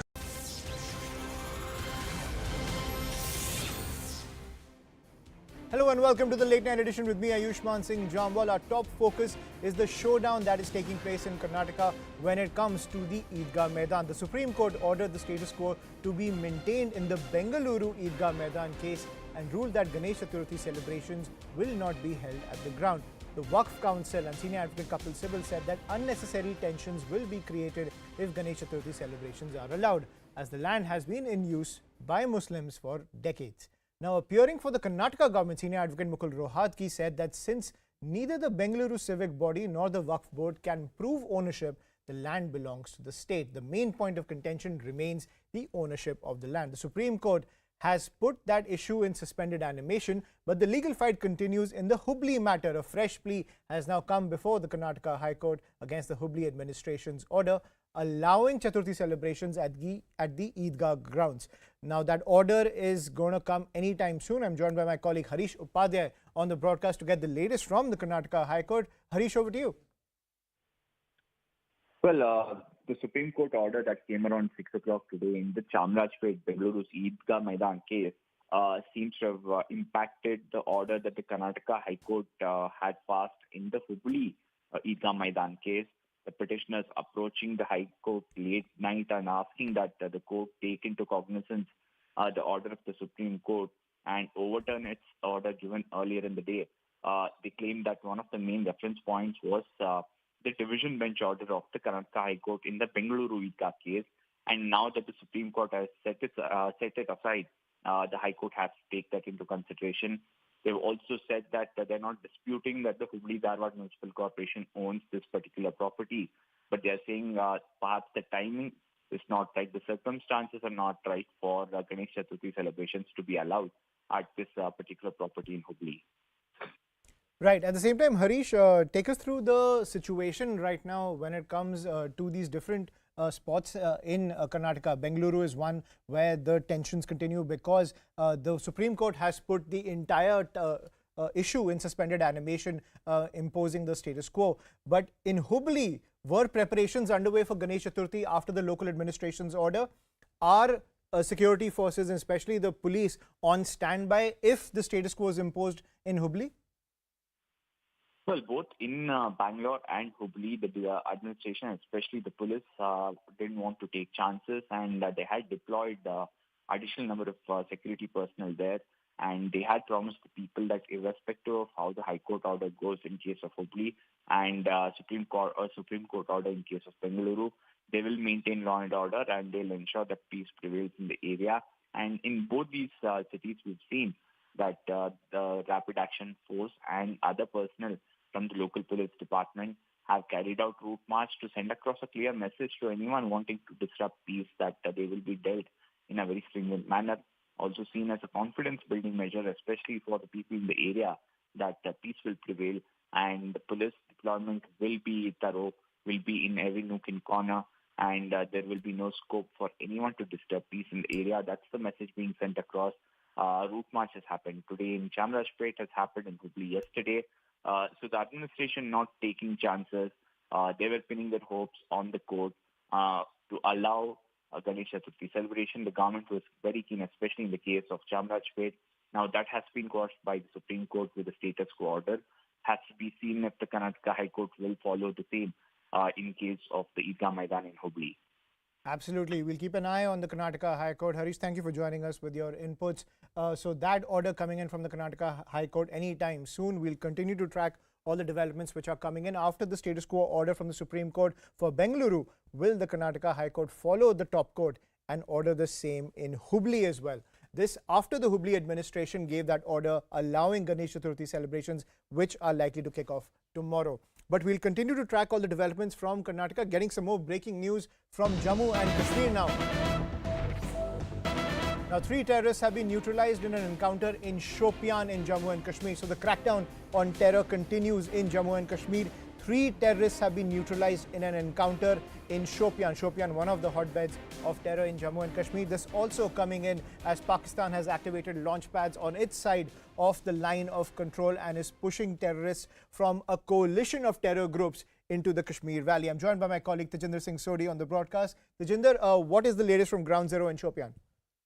Yes, Ayushman, you see this brief encounter rather started in the Hussainpura Nagbal area of Shopian this evening when the security forces got the input that 3 dreaded terrorists belonging to the Lashkar-e-Toiba terror outfit were hiding in the area. After that, a coordinated search operation was launched by the Jammu and Kashmir Police, 44 RR of the Army and 178 Battalion of the CRPF. So this was a joint operation when the security forces, they were trying to lay the siege in the area.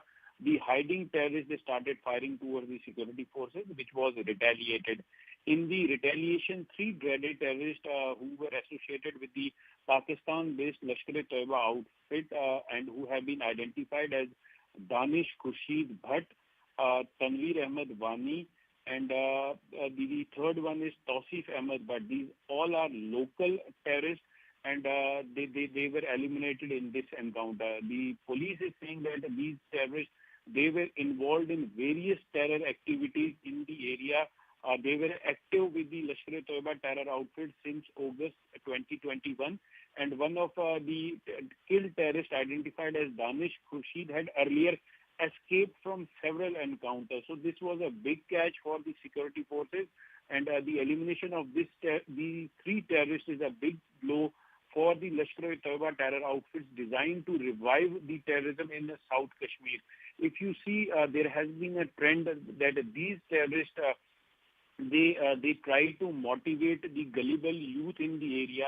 They try to radicalize them to pick up guns, or if those youth don't directly join the terror outfit, they are recruited as hybrid terrorists. So these 3 terrorists, they were involved in recruitment of the youth in the area. They were involved in carrying out terror attacks on security forces, on Jammu and Kashmir police, and also attacks on various civilians in the area. So the security forces, they were following them for quite some time, and today the security forces got the lead that these terrorists, they were hiding at a particular place. After that, the siege was laid in the area, and these terrorists, they were given ample opportunity to surrender. However, they did not pay any heed to the request that the security forces made them, that they should lay their gun and come out and surrender in front of the security forces. Instead, they started firing towards the security forces, and that fire was retaliated, and that in the retaliation, all 3 terrorists were gunned down. Large quantity of arms and ammunition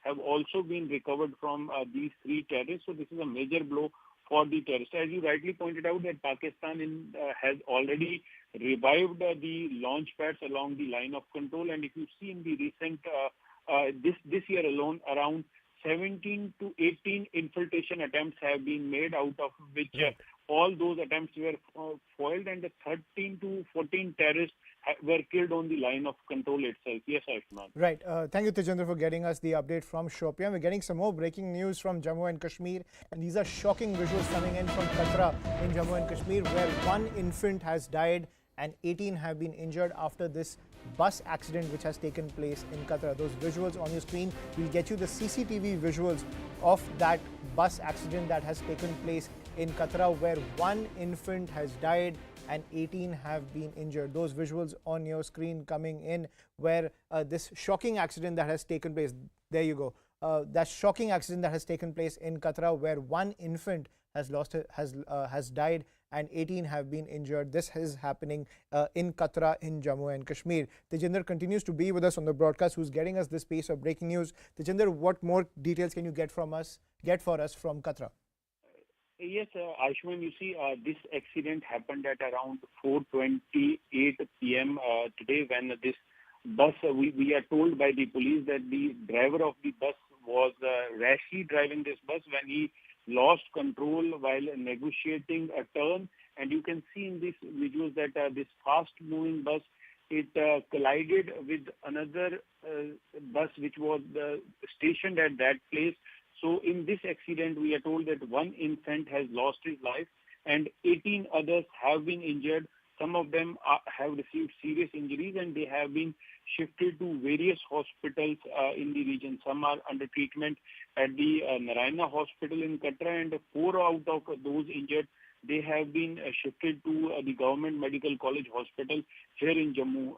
The police has already registered a case of rash driving against the driver and they have already started investigation into the entire episode. But these shocking visuals were captured in a CCTV that was installed in a shop nearby. So we could see in these visuals that it clearly seems that the driver of the bus was rashly driving this bus when he lost control and hit the another stationary bus which was parked on the roadside.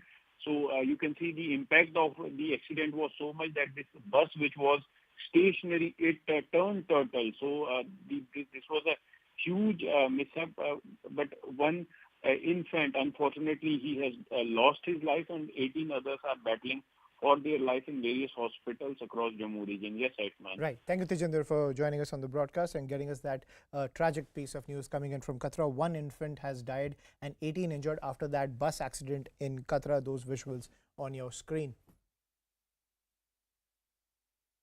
Shifting focus, heat mounts on Curly's bar and shack where Sonali Phogat and her aides allegedly did drugs right before her death. After 2 cases of the NDPS Act, the Goa police has written to the licensing department to cancel the bar's license.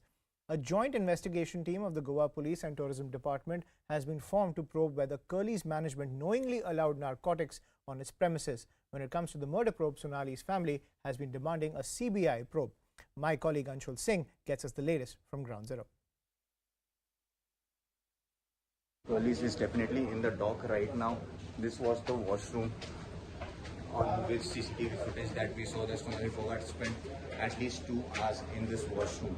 So yes, the situation is in control as of now, but yes, the Goa police is increasing its criteria of investigating this entire case. You can see in the visuals over here, these are police officials along with officials of Goa Tourism who are now making sure that they have each and every proof that is required to incriminate the owner of Curly's.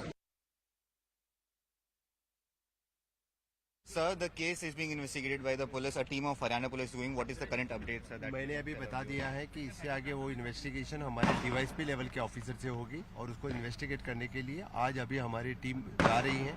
जो report भेजना था वो हमने confidential report उनके CM के लिए भेज दिया है. Sir, any action against Curly's that we can expect, sir? Because already Curly's हमने बंद कर दिया है.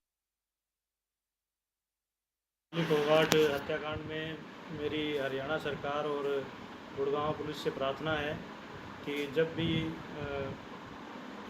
गोवा पुलिस हरियाणा में आए और गुड़गांव फ्लैट को खोला जाए तो वहां सोनाली फोगाट के परिवारजनों की मौजूदगी में ही उनको खोला जाए, क्योंकि आरोपियों के द्वारा पहले भी बहुत सबूत मिटा दिए गए हैं. मेरी हरियाणा सरकार और गुड़गांव पुलिस से प्रार्थना है कि परिवार के सदस्यों की मौजूदगी में ही यहाँ इन्वेस्टिगेशन की जाए. हमारे बार बार प्रयास करने के बावजूद गोवा पुलिस ने हमें ये अब तक इन्फॉर्म नहीं किया है कि हम कब हरियाणा में आएंगे और कब गुड़गांव फ्लैट पे जाएंगे या हिसार आएंगे. मैं बस ये कहना चाहती हूँ कि सीबीआई इन्वेस्टिगेशन हो, क्योंकि जो अभी जांच हो रही है उससे वी आर नॉट सेटिस्फाइड, क्योंकि कुछ एक्शन लिया ही नहीं जा रहा, ना ही उनसे कुछ वो बोल रहे कि हमने करा है. उन्होंने अभी तक ये नहीं बताया कि मोटिव क्या है, तो पुलिस कर क्या रही है वहाँ पे? उनका काम है उनसे उगलवाए सच। So that's why I am not satisfied. और बात मेरी मम्मा के जस्टिस की है, तो फिर हम पीछे नहीं हटेंगे। Now getting you a wrap of all the other news, latest in the horrific case of a minor girl being set ablaze in Jharkhand's Lingayat district, the local police SDPO has been removed from supervising the case after there was a discrepancy in the age of the minor that was listed in the FIR. The FIR earlier stated that the girl was 19 years old. Now it has come to light that she was actually 17. Former Chief Minister Raghubar Das claims it may have been a deliberate attempt to shield the accused. Remember, the 17-year-old was set ablaze by a stalker named Shahrukh while she was sleeping in her home. She succumbed to her injuries. Resort politics has erupted in Jharkhand amid speculation of the imminent collapse of the Hemant Soren government. Around 40 MLAs of the JMM and Congress have reached Raipur and will be camping in the Mayfair resort. The MLAs was earlier seen leaving Chief Minister Hemant Soren's residence in 2 buses with the Chief Minister himself, who saw off his MLAs at the airport. The ruling coalition of the JMM, Congress and RJD has 49 MLAs in the 81-member assembly. The Karnataka police is facing mounting criticism 72 hours after an FIR was registered against an influential Lingayat Seer and 4 others in a sexual assault case. No arrests have been made so far. Meanwhile, seers from the Muruga Mutt have called it a conspiracy. The 2 alleged victims have recorded their statements. More than 50 senior Congress leaders resigned from the party in support of Ghulam Nabi Azad. They submitted a joint resignation letter to Congress President Sonia Gandhi. Reports suggest Azad is all set to launch a national-level party from Jammu and Kashmir. In a massive drug haul, the Assam police has seized over 4,000 kilograms of drugs. The drugs were disguised as a consignment of natural rubber being hauled from a neighbouring state. Chhattisgarh's Tulsi village has transformed into a YouTubers hub. Around 40 YouTube channels have been created by the locals. Apart from YouTube, they also make educational and entertainment reels for Instagram. Both men and women have been creating content for online platforms and earning a living. Kamalar Khan has been arrested over tweets posted in 2020 on Irfan Khan and Rishi Kapoor's death. Khan was arrested upon arrival at the Mumbai airport. The complainant says Khan has been regularly spreading hatred on social media.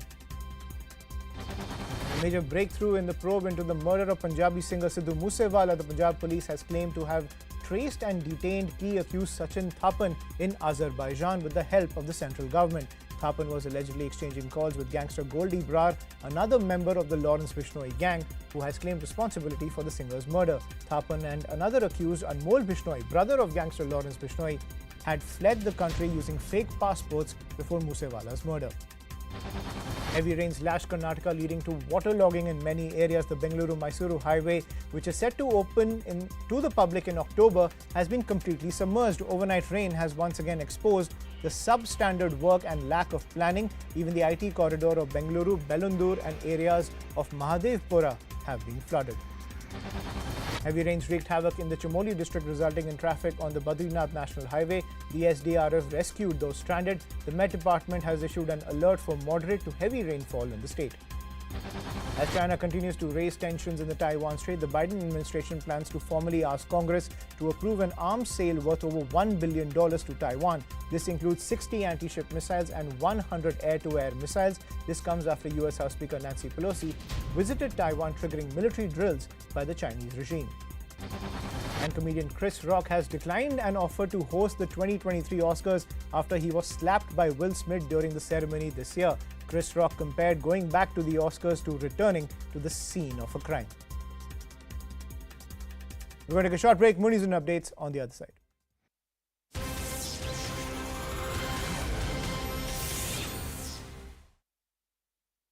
Secretary over this case.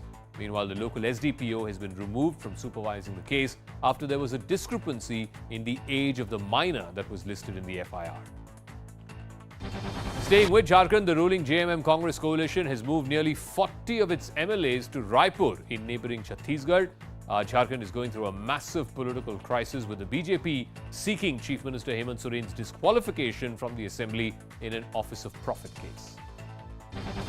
The statements of the 2 minor girls who have accused Lingayat Seer Shivamurthy Muruga Sharanaru of rape have been recorded today. The Seer, who is the chief pontiff of the very powerful Muruga Mutt, has been booked under POCSO, but he's not been arrested, even though it's been 4 days since the 2 victims came forth. Two 20 seers from the Mutt today held a press conference where they called the rape allegations a conspiracy. The Goa police has intensified its probe into Sonali Phogat's murder. Action is likely to be taken against the notorious Curly's Bar and Shack at the Anjuna beach. This is where Sonali Phogat was finally seen alive in a completely drugged out state. According to sources, the bar management knowingly permitted the use of narcotics in its premises. Behind me, these are the officials who have managed to reach over here. These are officials of Goa Tourism along with the Goa police who have come here at the Curly's Bar. Now remember, this is the same bar where on 24th of August where Sonali Phogat was overdosed by MDMA drug. This was the shack in which Sonali Phogat was partying at that night of 24th August, and this has now been seized. Ahead of the presidential polls of the Congress party, senior Congress leader Shashi Tharoor has tossed his hat into the ring. According to sources, Tharoor is exploring the possibility of running for the post of Congress president, although he himself has declined to comment on whether he would actually throw his hat in the ring. The speculations arose after Tharoor wrote an article for the Malayalam daily Madhubhumi calling for a free and fair election. Taiwan's President Tsai Ing-wen visited troops at the front line to boost their morale in this ongoing standoff with China.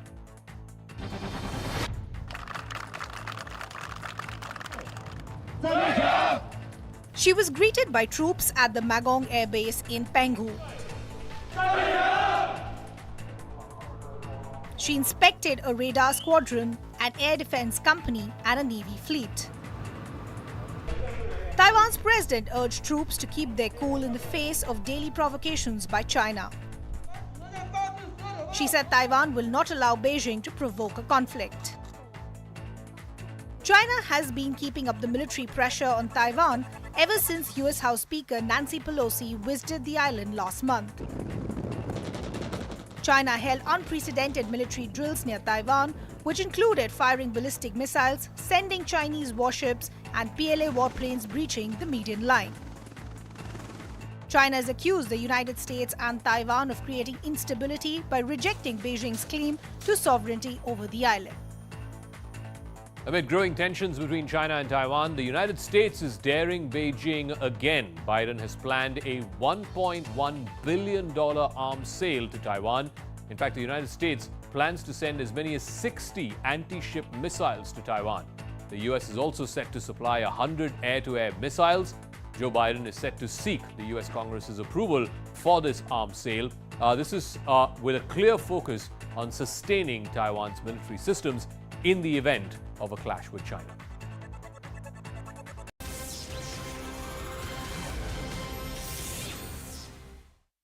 Welcome back. More breaking news coming in. Now, for the first time, the Taiwan military has fired warning shots at a Chinese drone amid tensions in the Taiwan Strait. So that escalation coming in from the Taiwanese side, which has for the first time now fired warning shots at a Chinese drone as those drills continue in the Taiwan Strait. That message coming in from Taiwan to the Chinese regime. I'm joined by my colleague Abhishek on the broadcast. Abhishek, so this just shows that Taiwan is extremely confident that it can defend the island and it will be backed by the United States. This also coming in after Biden has approached Congress seeking an arms deal with Taiwan costing over $1 billion. Of course, then it seems that even though the military drills that China has conducted in Taiwan Strait has ended officially, but the tension that has been simmering between the two nations there in that sea is still not over.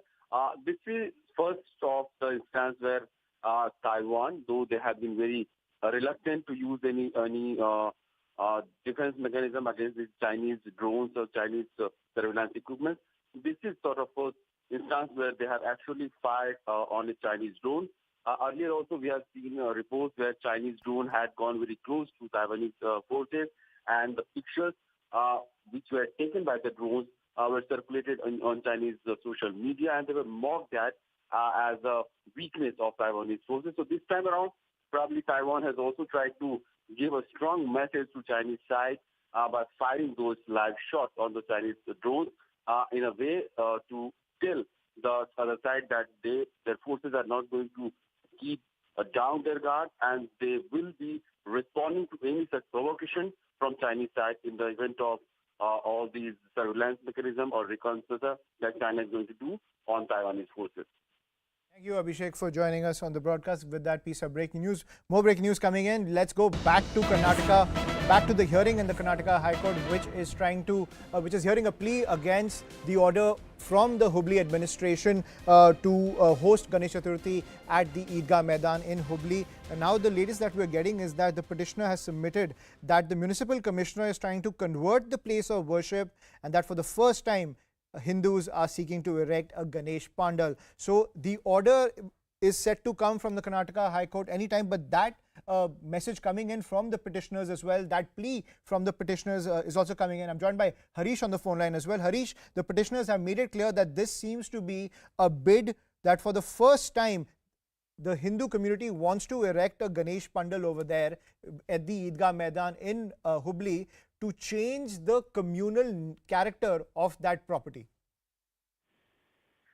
Well, the counter coming in from, in fact, the government is that, in fact, there are other activities that are already on here, whether it's certain business that's allowed to be carried out, or whether the fact that it's allowed for parking of vehicles as well. So they are saying it's not an exclusive Eidgah Maidan as such. There are other activities going on, trying to make a point that it doesn't have a religious character, exclusive religious character as such. And that's one of the reasons why it shouldn't be a problem giving permission for celebration of Ganesh Chaturthi. Right. Thank you, Harish, for getting us that update from the Karnataka High Court. We'll continue to track all the developments coming in as the legal tussle continues, and the High Court is set to pronounce its order anytime soon. For now, a quick break.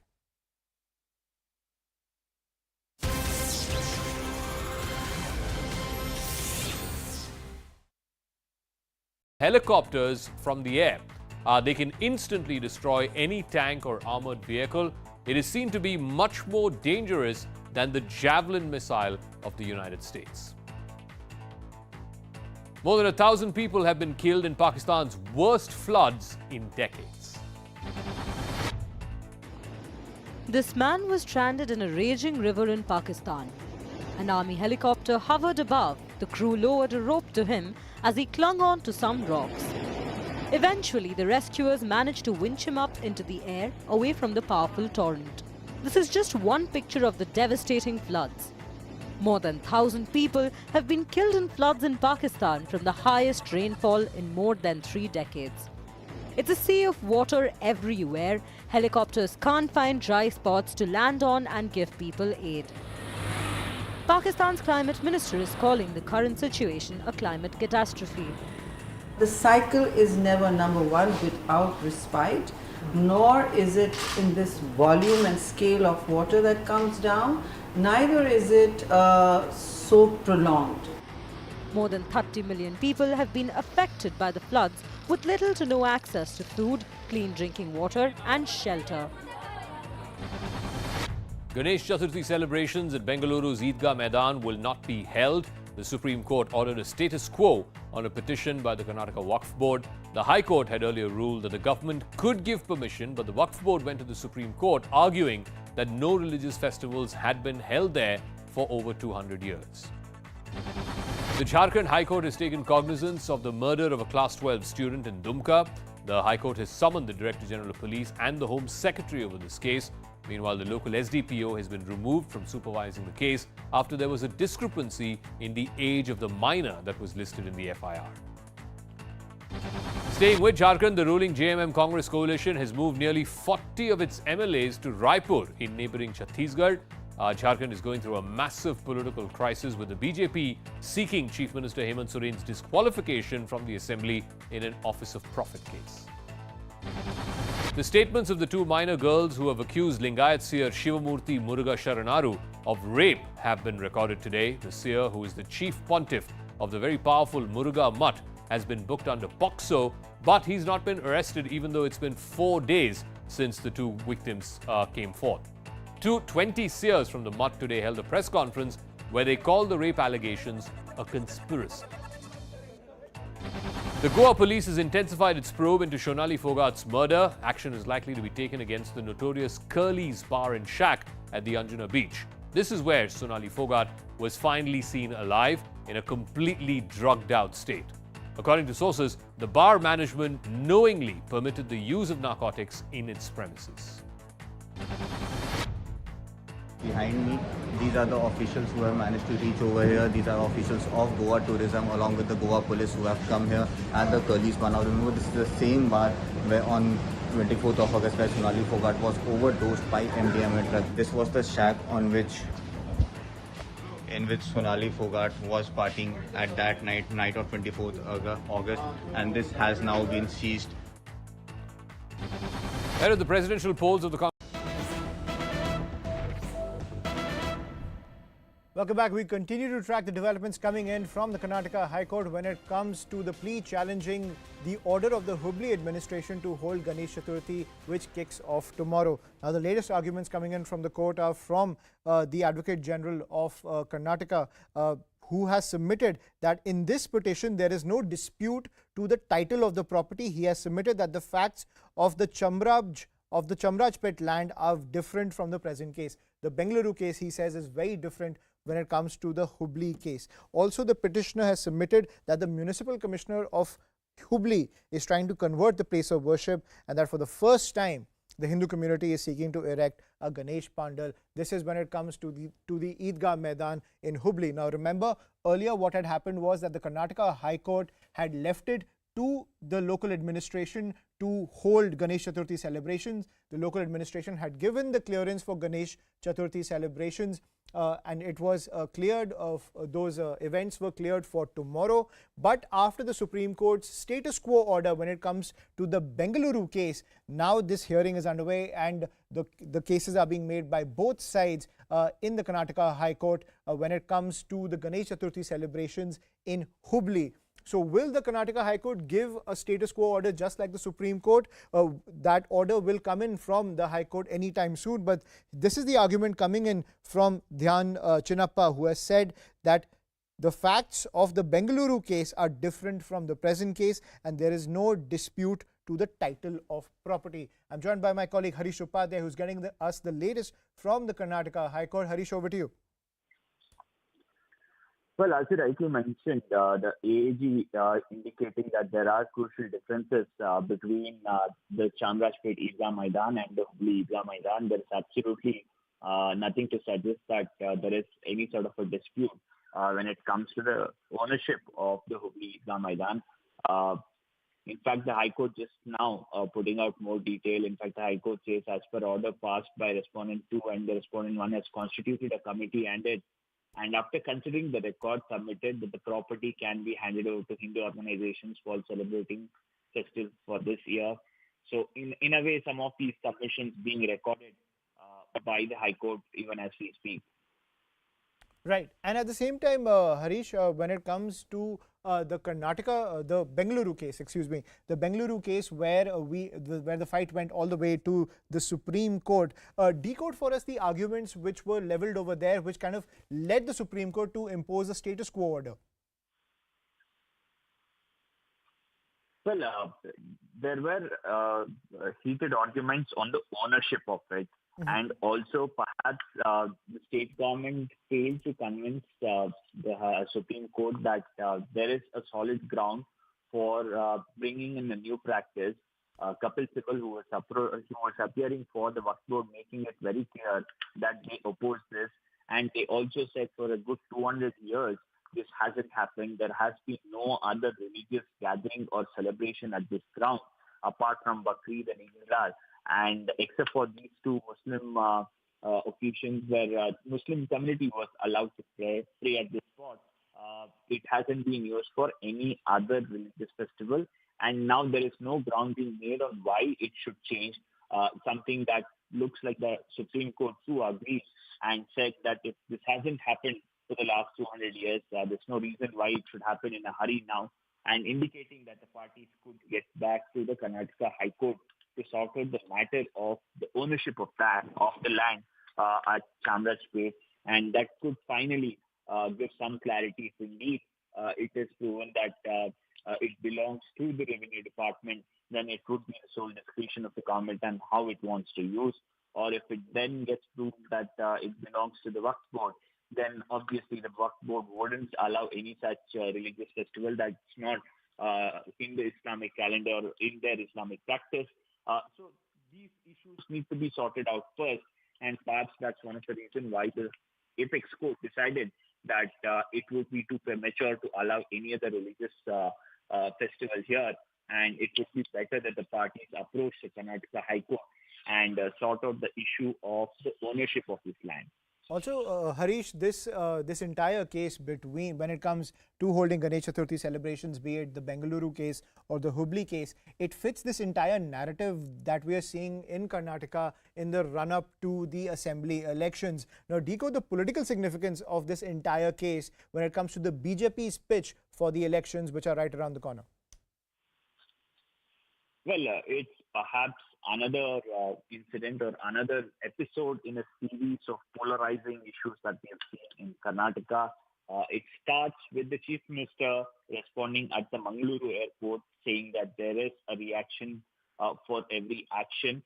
This is while responding to a minor communal incident that had happened in Bengaluru. After that, we have pretty much seen a free-for-all now. It started with the hijab issue, went on to halal, then the boycott of Muslim traders at various temple fairs. It went on to other dimensions as well. We've seen communal clashes in Shimoga, in various parts of Dakshina Kannada as well. And earlier in the month, we have seen a standoff over whether Savarkar's photos could be at Independence Day celebrations. We had a minor clash over that. In Shimoga, one person was stabbed. So it adds to that whole narrative. And that's one of the things that Kapil Sibal, appearing for the Wakf Board, also pointed out, saying that if there was no issue over ownership for a number of years, how is it that it crops up just a year before election? And when there have been petitions earlier as well requesting permission for Ganesh Chaturthi celebration, the government did not act on it. Various government agencies did not act on it. Why is it that only this year the government and various agencies of the government moved in a swift manner to first decide the ownership of this and then immediately look at these applications for Ganesh Chaturthi celebration in a favorable manner? Right. Thank you, Harish, for getting us those latest inputs from the Karnataka High Court. That order will be given by the High Court anytime soon now. Now, this comes after the Supreme Court status quo order. When it comes to the Bengaluru case, will the same be applied in Hubli? We'll continue to track all the developments which are coming in. We're going to take a short break. More news and updates on the other side.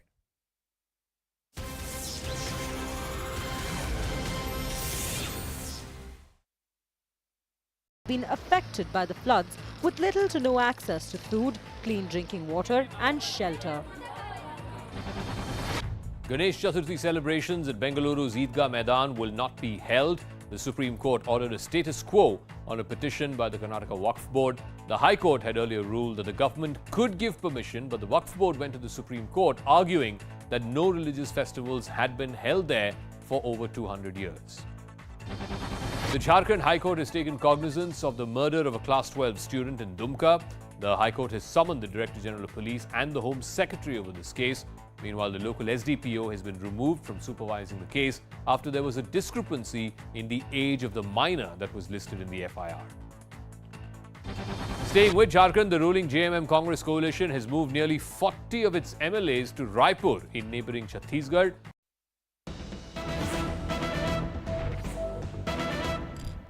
And the big breaking news coming in when it comes to the entire tussle between those who want Ganesh Chaturthi at the Eidgah Maidan in Hubli. Now the High Court has given the clearance for Ganesh Chaturthi celebrations in Hubli. That's the big piece of news coming in. Now, after the status quo order of the Supreme Court that denied Ganesh Chaturthi celebrations in Bengaluru, but in Hubli, what's happened is that the Karnataka High Court has given the go-ahead for Ganesh Chaturthi celebrations, which are set to take place tomorrow in Hubli. So Hubli gets the go-ahead for Ganesh Chaturthi celebrations. I'm joined by my colleague Ananya, who's been tracking all the developments from the Supreme Court to the High Court very closely. Ananya, over to you. Well, yes, Ayushman, as we've seen, the High Court order of clearly and out and clearly a go-ahead has been given, and the High Court has said that it can't interfere with the orders that have been passed by the Karnataka government, clearly allowing for Ganesh Chaturthi celebrations, because remember, in this case particularly,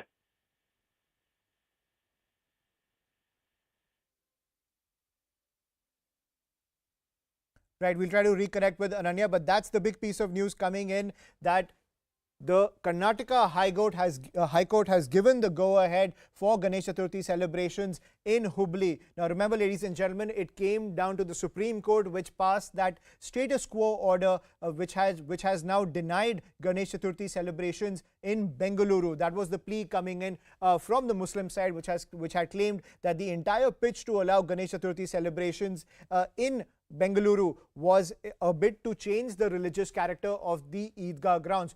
But what we are getting now from the Karnataka High Court, which had earlier given permission to the Hubli administration to decide whether Ganesh Chaturthi celebrations can be held at the Eidgah ground in Hubli, now the Karnataka High Court has stuck to its guns despite the Supreme Court status quo order. The Karnataka High Court has said that Ganesh Chaturthi celebrations can be held at the Eidgah ground in Hubli. That's the big news coming in. Remember, these Ganesh Chaturthi celebrations were set to take place tomorrow. They have been cancelled in Bengaluru because of the Supreme Court status quo order, but in Hubli they will go ahead. Ananya is back with us on the line. Ananya, please complete what you were saying. Well, yes, Ayushman, remember that this matter is a pretty different one with regards to the Bengaluru case, because remember, in Bengaluru case, there is a title dispute pending between the Wakf and the other stakeholders.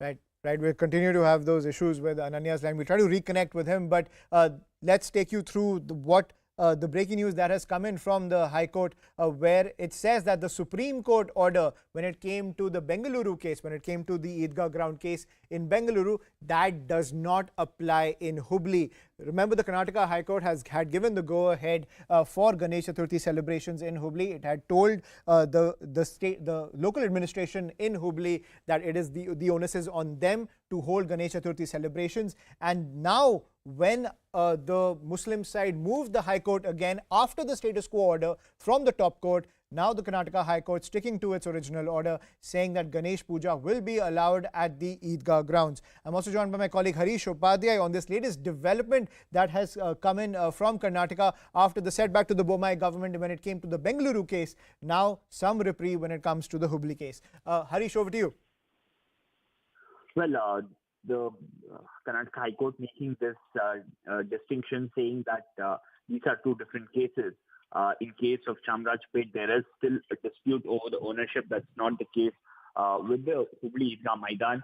So interim relief can't be sought based on the earlier the Supreme Court's order earlier in the day that was passed around 6 p.m. And that can't be the reference point, is what the High Court has clearly said now, allowing its early order to continue, which is for the municipal commissioner of the Hubli Dharwad Municipal Corporation to decide on the application seeking permission for Ganesh Chaturthi celebration. In a way, no stoppage from the High Court. It's now up to the Hubli Dharwad Municipal Corporation to decide who are these applicants who get a chance to, for the first time, have Ganesh Chaturthi celebration at the Eidgah Maidan in Hubli. Also joined by Ananya. He's back with us on the line. Ananya, take us through what the High Court has ruled and take us through the arguments that has led to this development coming in from the High Court, which has given the go-ahead for Ganesh Chaturthi celebrations at the Eidgah ground in Hubli. Well, yes, the arguments basically pertain by the AAG of the state, who basically argued that there is no title dispute lying into this particular matter. There is no there's no question of the title being with somebody else, and hence it's a government land and it's being already used for parking and other purposes. So it's completely the government's. The whole information rests with the government, and it is the precedence of the government as to whether to allow something or not into this particular case. However, the petitioner continuously tried to oppose these statements, but then the High Court has now clearly come down saying that this is not a title dispute. Here, no title dispute remains, and hence the benefit of the Supreme Court order in the Bengaluru case cannot be claimed, clearly giving out go ahead for the Ganesh Chaturthi celebrations. All of it now in the hands of the commissioner, the joint commissioner, who would be deciding as to who would be allowed to hold these Ganesh Chaturthi celebrations in the Eidgah Maidan of Hubli in Karnataka. So very, very clear order, different order coming in, though the petitioners had knocked the doors of the Karnataka High Court in a big hope that due to the SC order, and as we were discussing, Ayushman, earlier also, that we were also of a view that if a Supreme Court order is there, then there might be some kind of a order that would, but then since the fact of the matter are pretty different in nature, since there is a dispute arising into this particular case, hence the High Court is very, very clear in its observation. The benefit of the SC order cannot be obtained by these petitioners, and hence the order goes in the favor of the government. And clearly now stoppage for the government to give out its go-ahead for these Ganesh Chaturthi celebration and allow the applicants to in fact hold the celebrations there on the Eidgah Maidan in Hubli of Karnataka. Ayushman. Right. And Ananya, please take us through how this case is different from the Bengaluru case when it comes to the arguments. Well, Ayushman, in the Bengaluru case particularly, there was a title dispute, there was an injunction order that was there earlier, and that was the basis of challenge before the single judge bench of the Karnataka High Court. Then it reached the division bench, which passed a certain order, and later on, in challenging that particular order of the division bench, the petitioners had not, the Karnataka Wakf Board, in fact, the petitioners in Supreme Court had knocked the doors of the top court asking to stay this order.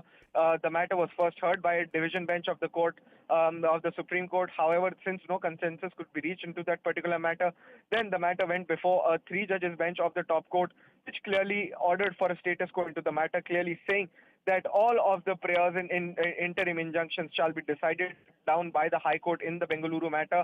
But in the Hubli matter, the case is a bit different. There is no title dispute. It is very, very clear who the land belongs to. It's the Karnataka government whose land it is, and it is already being used for various other purposes like parking vehicles and other purposes. So now, very, very clear order coming in from the single judge bench after a late night hearing. The hearing began at around 10, and the court clearly heard the matter till 10:45. So almost a 45-minute hearing took place. Both the petitioner and, in fact, the AAG of Karnataka, Mr. Chinnappa, was arguing this matter. 5 minutes after which the High Court said that it would take some time to pass orders, and finally now the orders are clearly out saying that no stoppage from Ganesh Chaturthi celebrations at the Hubli Eidgah Maidan, clearly because no title dispute remains, and hence the petitioner cannot claim in fact the interim orders that have by the Supreme Court, that cannot claim the benefit of this order, and hence the ball is in now the court of the government, and it would be deciding as to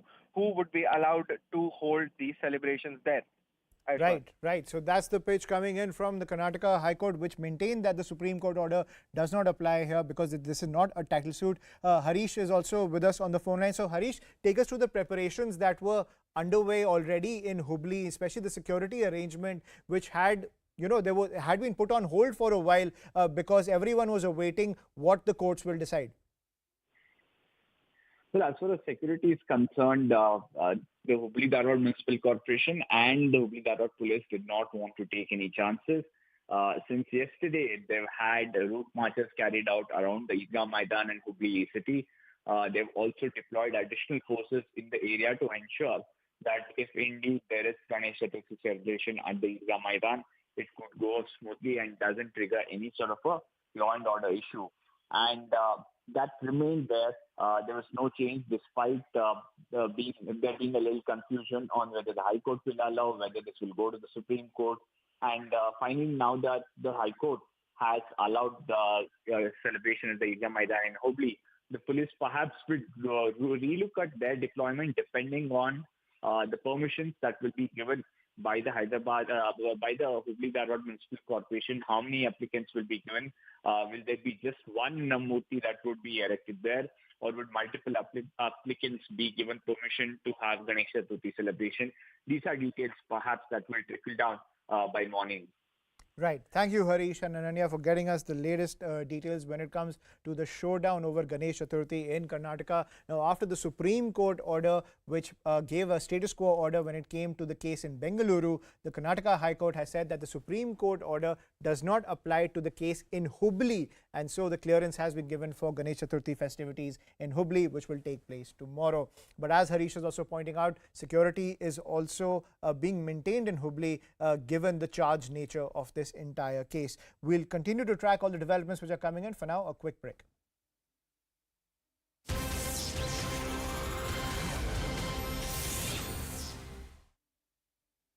Now been seized.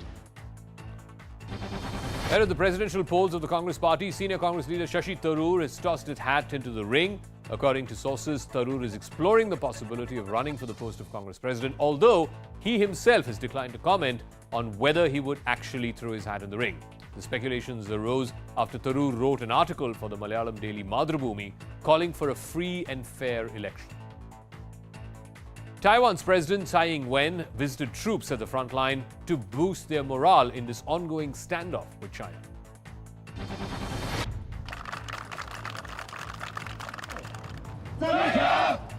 She was greeted by troops at the Magong Air Base in Penghu.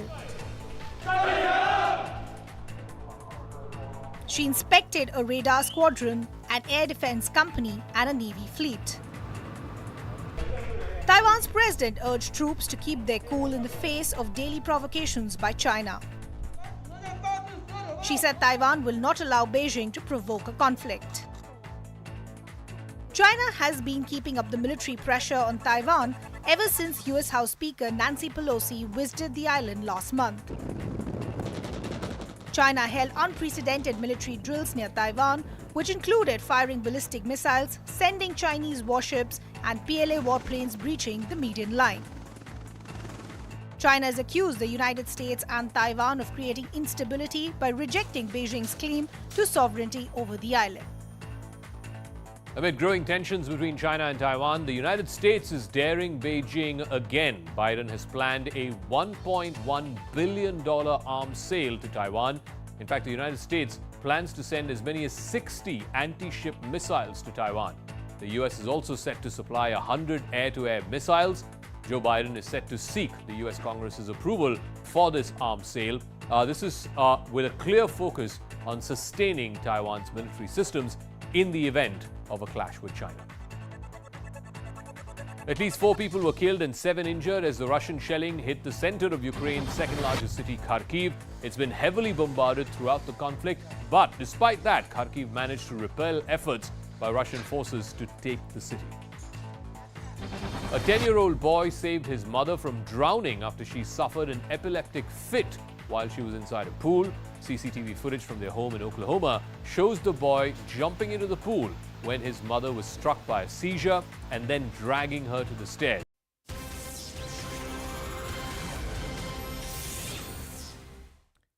And now shifting focus to the Sonali Phogat murder probe, heat mounts on Curly's bar, where Sonali Phogat and her aides allegedly did drugs right before her death. Now, after 2 cases of the NDPS Act, the Goa police has written to the licensing department to cancel the bar's license. A joint investigation team of the Goa Police and Tourism Department has been formed to probe whether Curly's management knowingly allowed narcotics on its premises. When it comes to the murder probe now, Sonali's family has been demanding a CBI probe. Now, my colleague Anshul Singh gets us the latest from Ground Zero. Police is definitely in the dock right now.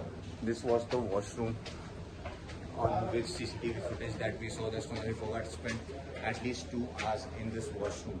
So yes, the situation is in control as of now, but yes, the Goa police is increasing its criteria of investigating this entire case. You could see in the visuals over here, these are police officials along with officials of Goa Tourism who are now making sure that they have each and every proof that is required to incriminate the owner of Curly's. Sir, the case is being investigated by the police. A team of Haryana police doing. What is the current update, sir? मैंने अभी बता दिया है कि इससे आगे वो investigation हमारे डीवाईएसपी लेवल के ऑफिसर से होगी और उसको इन्वेस्टिगेट करने के लिए आज अभी हमारी टीम जा रही है जो रिपोर्ट भेजना था वो हमने कॉन्फिडेंशियल रिपोर्ट उनके सीएम के लिए भेज दिया है. Sir, any action against Curlies that we can expect, sir? Because already Curlies हमने बंद कर दिया है. सोनाली फोगाट हत्याकांड में मेरी हरियाणा सरकार और गुड़गांव पुलिस से प्रार्थना है कि जब भी गोवा पुलिस हरियाणा में आए और गुड़गांव फ्लैट को खोला जाए तो वहाँ सोनाली फोगाट के परिवारजनों की मौजूदगी में ही उनको खोला जाए, क्योंकि आरोपियों के द्वारा पहले भी बहुत सबूत मिटा दिए गए हैं. मेरी हरियाणा सरकार और गुड़गांव पुलिस से प्रार्थना है कि परिवार के सदस्यों की मौजूदगी में ही यहाँ इन्वेस्टिगेशन की जाए. हमारे बार बार प्रयास करने के बावजूद गोवा पुलिस ने हमें ये अब तक इन्फॉर्म नहीं किया है कि हम कब हरियाणा में आएंगे और कब गुड़गांव फ्लैट पे जाएंगे या हिसार आएंगे. मैं बस ये कहना चाहती हूँ कि सीबीआई इन्वेस्टिगेशन हो, क्योंकि जो अभी जांच हो रही है उससे वी आर नॉट सेटिस्फाइड, क्योंकि कुछ एक्शन लिया ही नहीं जा रहा, ना ही उनसे कुछ वो बोल रहे कि हमने ये करा है. उन्होंने अभी तक ये नहीं बताया कि मोटिव क्या है, तो पुलिस कर क्या रही है वहाँ पे. उनका काम है उनसे उगलवाए सच. So that's why I am not satisfied. और बात मेरी मम्मा के जस्टिस की है तो फिर हम पीछे नहीं हटेंगे. So the twists and turns continue in the Sonali Phogat murder case. We'll continue to track all the developments coming in here at CNN News 18. That's all we have to pack in on the show. Good night and take care.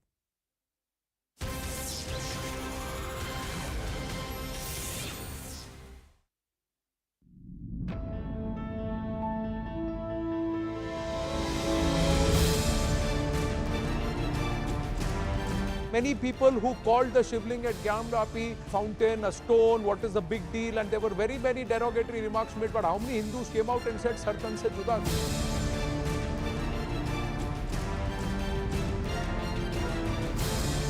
You're seriously accepting that?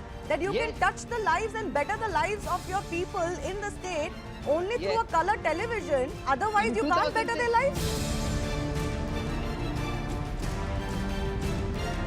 आपकी party के corporator है जफर खान जो लोगों को भड़का रहा है ऐसे नारे लगाने के लिए कि सर तन से जुदा. 24 घंटे हो गए, आपने क्या कुछ शो कॉज नोटिस भेजा उसको? आपने उसको सस्पेंड किया?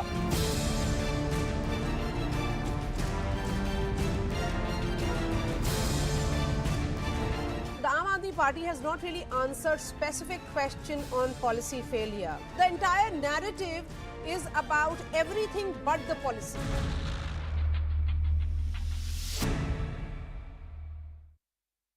Nor is it in this volume and scale of water that comes down, neither is it so prolonged.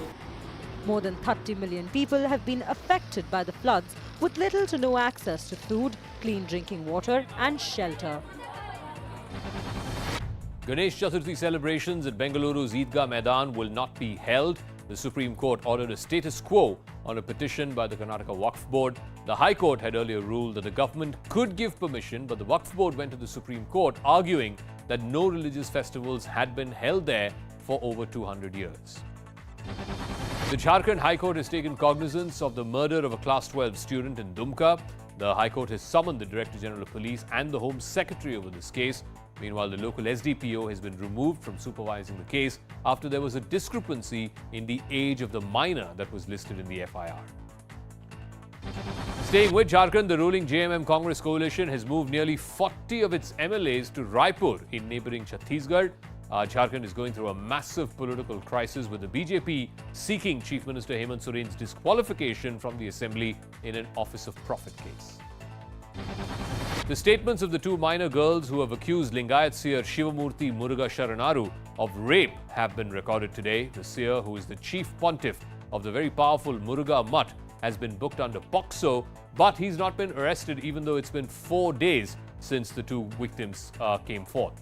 20 Seers from the Mutt today held a press conference where they called the rape allegations a conspiracy.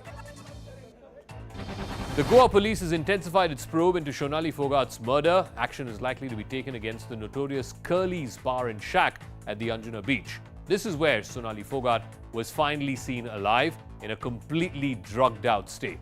According to sources, the bar management knowingly permitted the use of narcotics in its premises. Behind me, these are the officials who have managed to reach over here. These are officials of Goa Tourism along with the Goa police who have come here at the Curly's bar. Now remember, this is the same bar where on 24th of August where Sonali Phogat was overdosed by MDMA drug. This was the shack in which Sonali Phogat was partying at that night of 24th August, and this has now been seized. Ahead of the presidential polls of the Congress party, senior Congress leader Shashi Tharoor has tossed his hat into the ring. According to sources, Tharoor is exploring the possibility of running for the post of Congress president, although he himself has declined to comment on whether he would actually throw his hat in the ring. The speculations arose after Tharoor wrote an article for the Malayalam daily Madhubhumi calling for a free and fair election. Taiwan's President Tsai Ing-wen visited troops at the front line to boost their morale in this ongoing standoff with China.